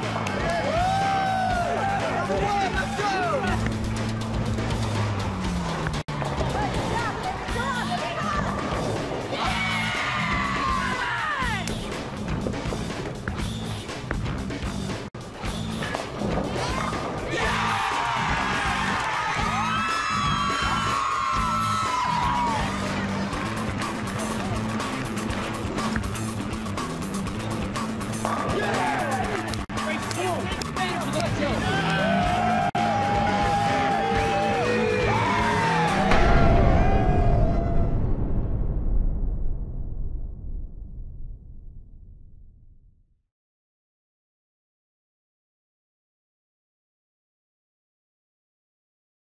The United States Bowling Congress is shaping the future of bowling, helping kids learn the sport the right way and awarding thousands of scholarships every year.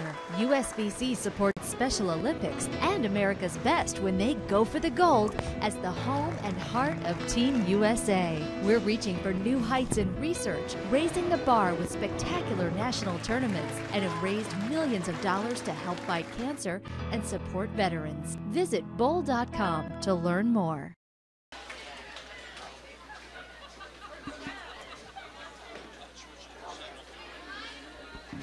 Back live now, just the fill shot still going on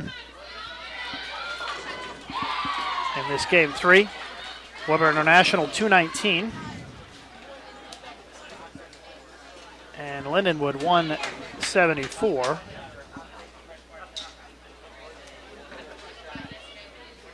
Look at the scoreboard. See 219 for Weber International, 174 for Lindenwood.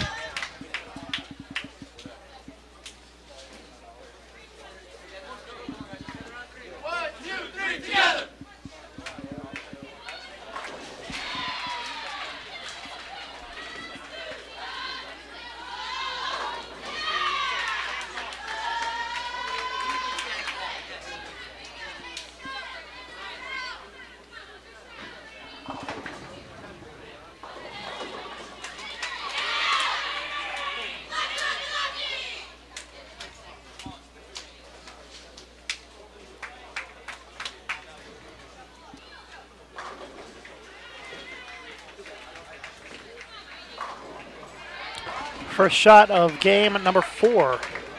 Lindenwood trailing 2-1 in this best of 5 championship match, so it's a must-win game for the Lions if they want to stay alive in this championship match.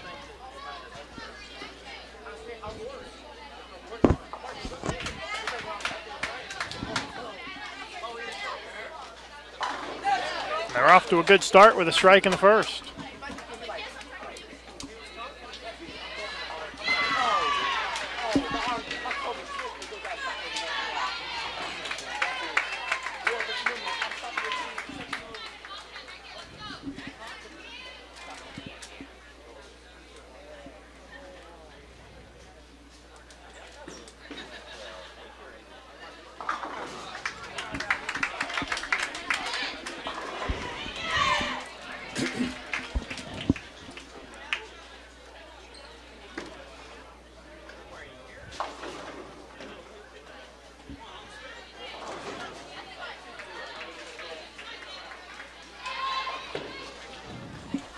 McKendree defeats William Penn 3-0.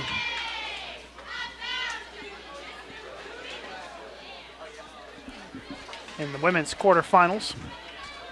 They are the first team to advance.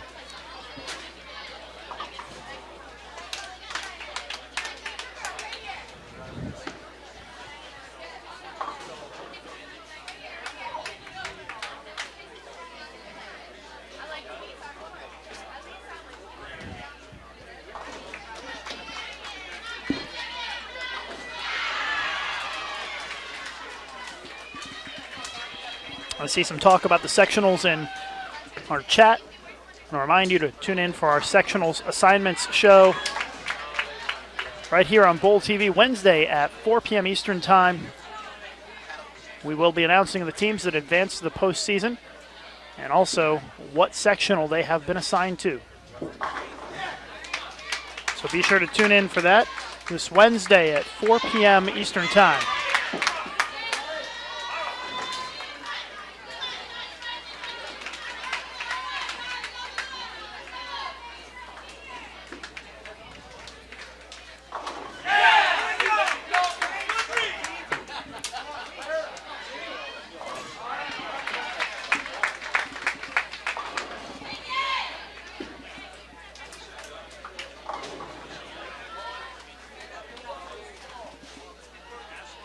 Weber up by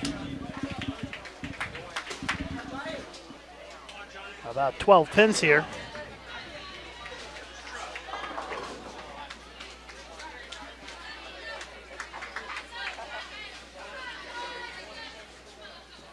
And the four sectionals this year are Fairview Heights, Illinois, Smyrna, Tennessee, which is just right outside Nashville.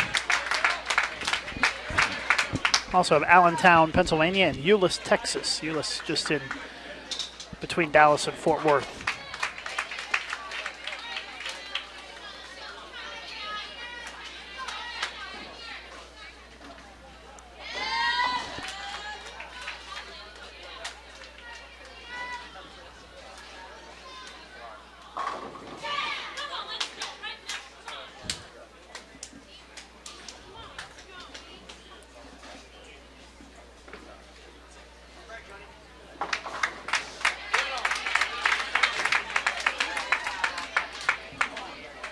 Still a 12-pin lead for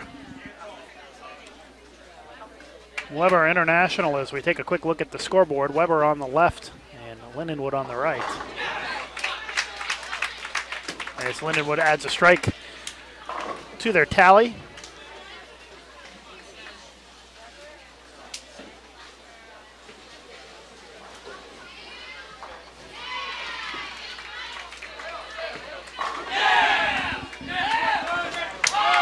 Strike in the fourth for Lindenwood. I'm sorry, for Weber International.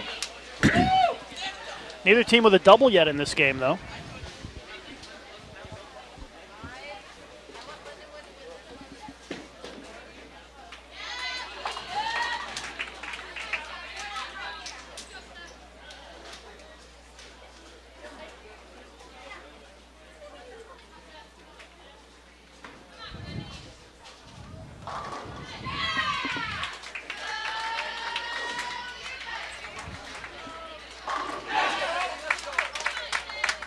There's finally a double, and it comes from Lindenwood in the sixth frame.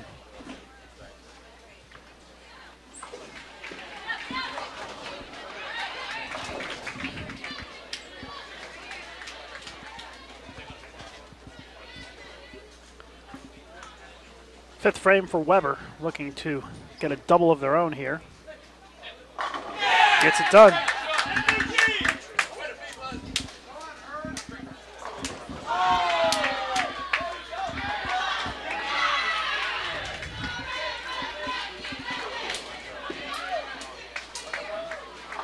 Crossover. And it'll end the run of strikes at just 2 for Lindenwood. Give you an update on some of these other women's matches in just a moment. The Weber International women are on the ropes, down 2-0 and trailing by 26 pins with 3 frames to go. keep you posted on some of these women's matches as they start to wrap up their third game.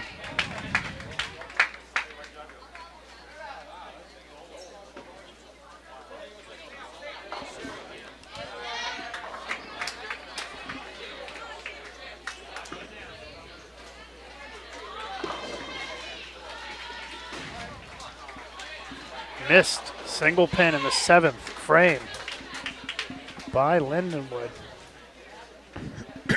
Not what you want to do when you're down 2-1.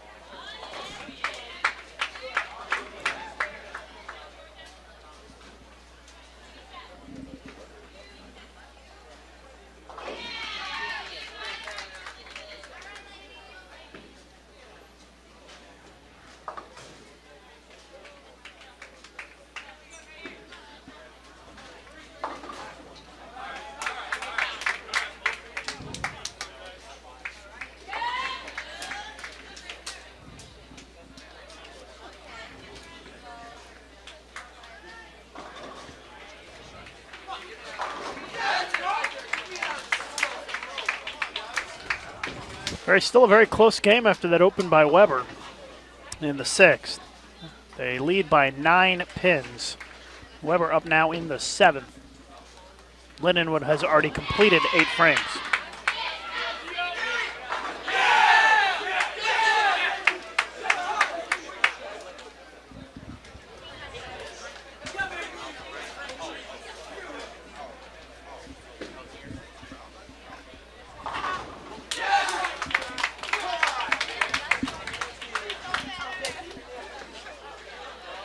Wichita State is going to win Game 3 and take a 2-1 lead against Wisconsin Whitewater.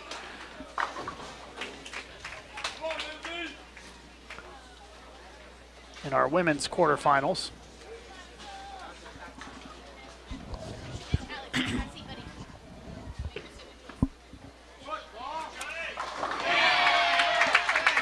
Six count doesn't affect the lead because it comes on a strike.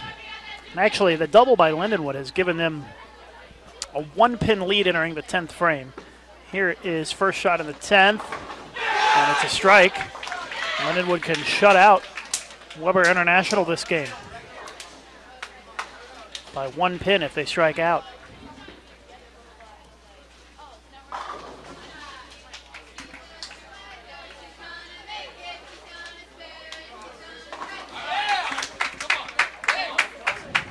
The Newman women advance 3-0 against Weber.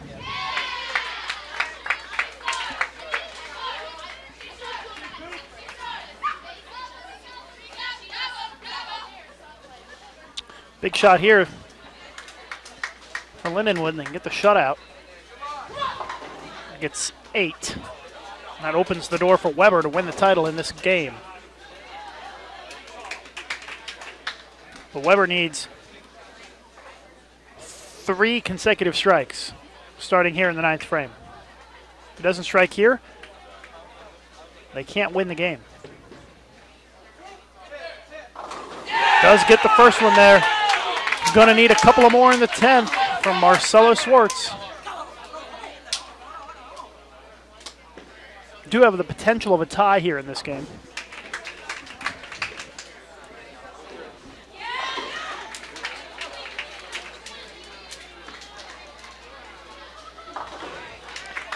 Makes the spare. That's 203 for Lindenwood. If Swartz goes strike 9 spare, they would tie.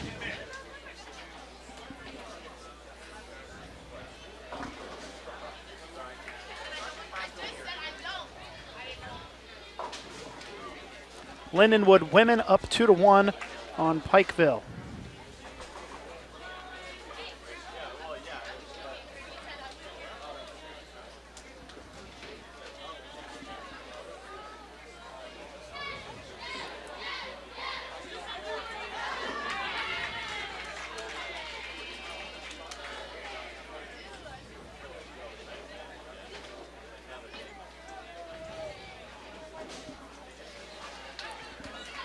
Critical shot here for Weber International. 2 strikes in the 10th frame, and they will be this year's Hoosier Classic champions. Does not get there. It's a washout. We will have a game 5.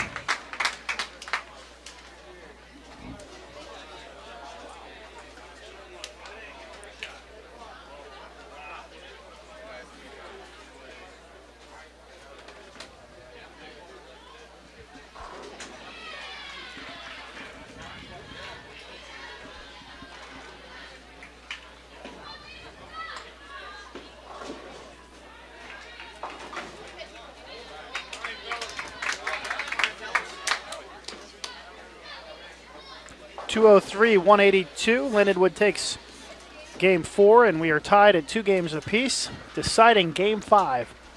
About to begin here for the men's title.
Weber kicks things off with a strike here in game 5. On the women's side, one semifinal is set. Newman versus McKendree will be coming up, as Newman swept Weber 3-0 and McKendree swept William Penn 3-0. The other 2 quarterfinals in the women's division, Wichita State leads Wisconsin-Whitewater 2-1. Lindenwood leads Pikeville 2-1. Women's semifinals and final coming up after this championship match.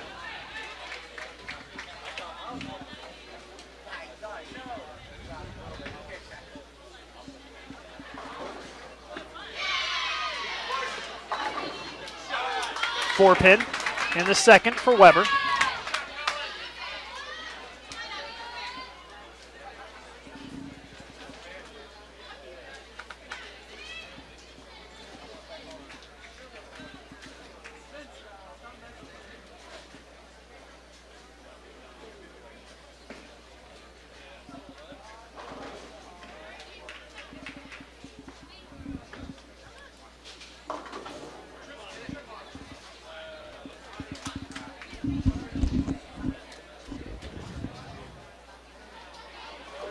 The lane condition they are playing on in this championship is the U.S. Open pattern, very similar to the U.S. Open pattern. I think it's about 2 feet longer, but it is flat 1-1, and this match did start on fresh.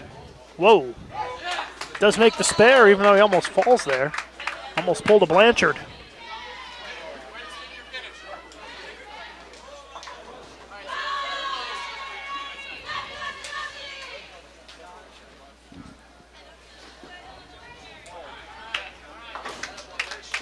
Two frames in the books. It's an 11-pin lead for Weber International.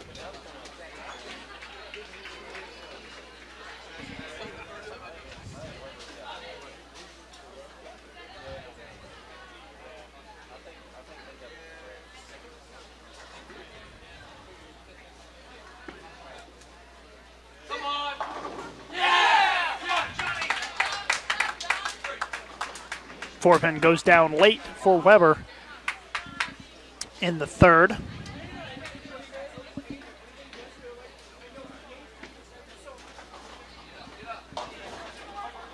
And a washout for Lindenwood in the third. Weber's looking to jump all over this opportunity here to take a pretty significant lead early on here in this deciding Game 5, the championship match in the men's division at the 2012 Hoosier Classic.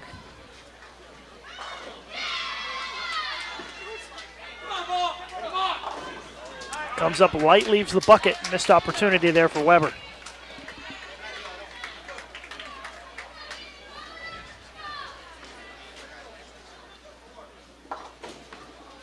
Chops it a little too thin there.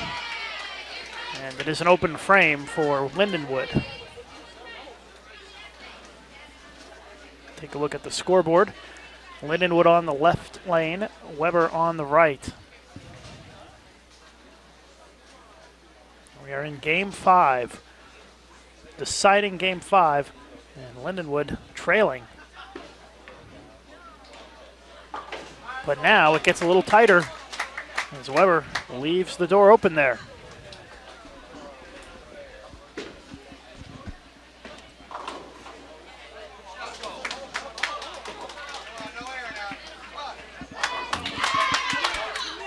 It's a 12-pin lead for Weber International through 4 frames, pending the spare there by Lindenwood. 5th frame for Weber. Comes up light, leaves the 210.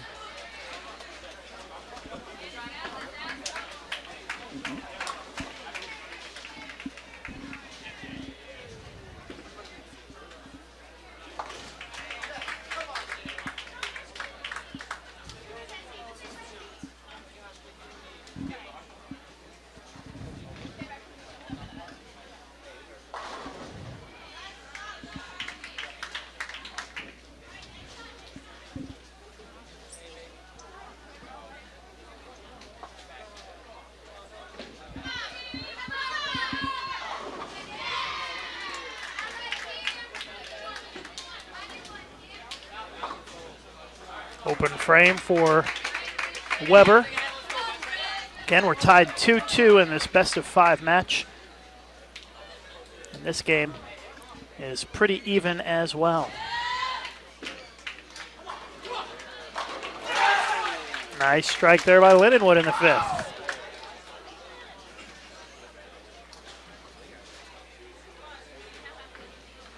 So it's a 1-pin lead for Weber.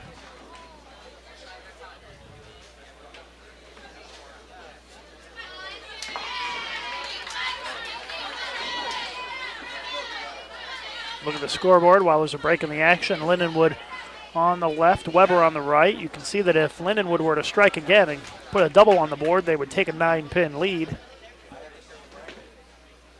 The Wichita State women are going to advance 3-1 over Wisconsin Whitewater in the women's semifinals.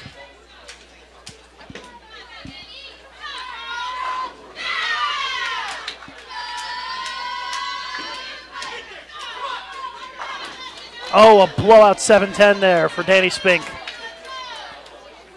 Great shot. What a terrible break. And he looks devastated. Just an awful, awful break.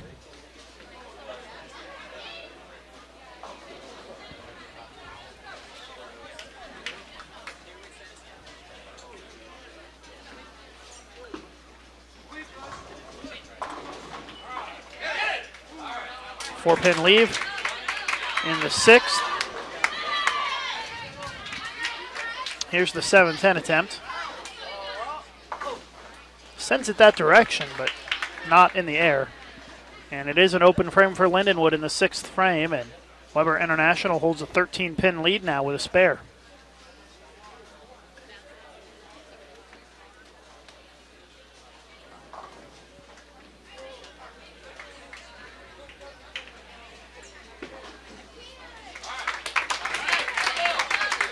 Four frames to go in our men's championship match, and it's Weber International by 13 pins.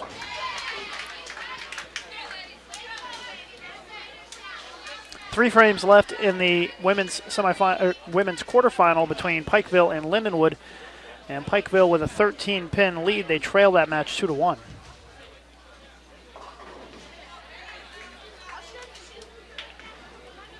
Seventh frame. Very smooth delivery, but comes up light, leaves the 2-4-5. Take a look at the scoreboard for you. Again, Lindenwood on the left, Weber on the right. 13-pin lead for Weber International.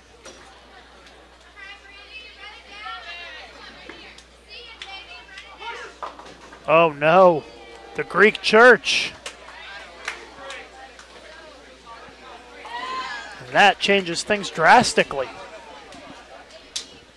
We did see Weber make the Greek Church on this pair in qualifying. John Trzynski did it. So it is makeable here on this pair.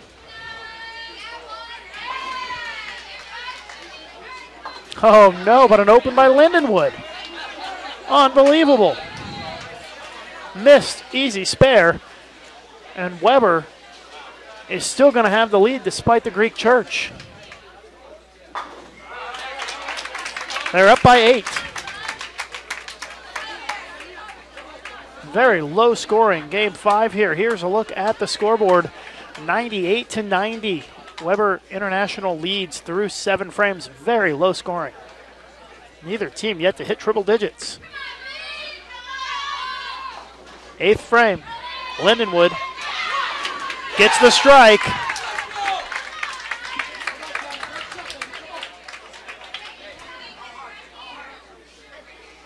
Pressure building. Here in the championship match, we're down to the final frames, tied at 2 games apiece.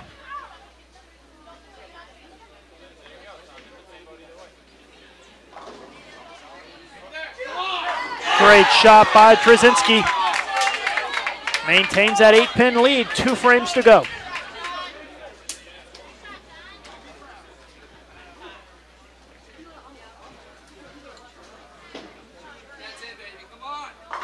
Oh, what a shot of the 9th.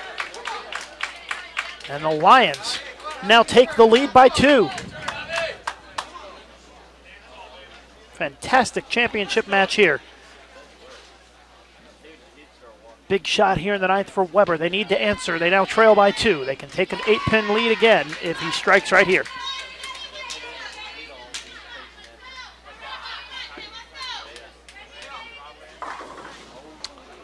Crosses over to the left.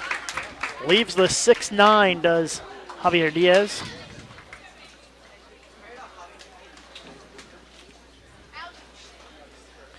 A chance to lock up the title here in the 10th for Lindenwood. Comes up light, leaves the 2-pin.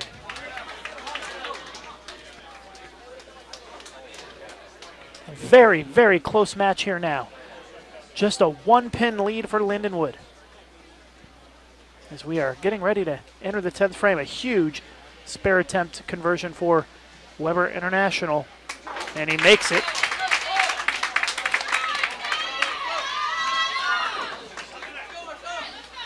Well, look at the scoreboard. You can see just how close it is. Lindenwood on the left. The spare attempt here for the Lions. It's good. Well, it looks like it might come down to count here at the end. But I can tell you one thing. If Marcelo Swartz of Weber International doubles in the 10th, Weber wins the title.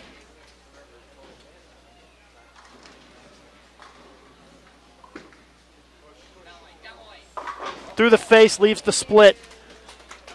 Lindenwood looks like they're going to win it.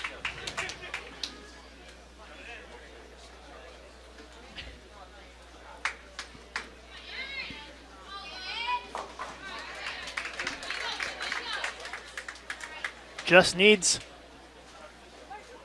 8 pins on this shot to lock up the title. That'll do it. Gets 9, and Lindenwood is this year's backhaul direct Hoosier Classic champions.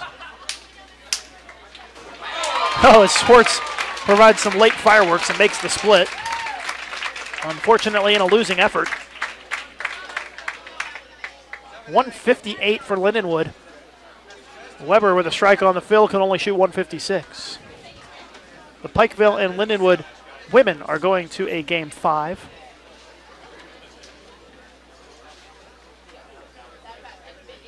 It was a great championship match.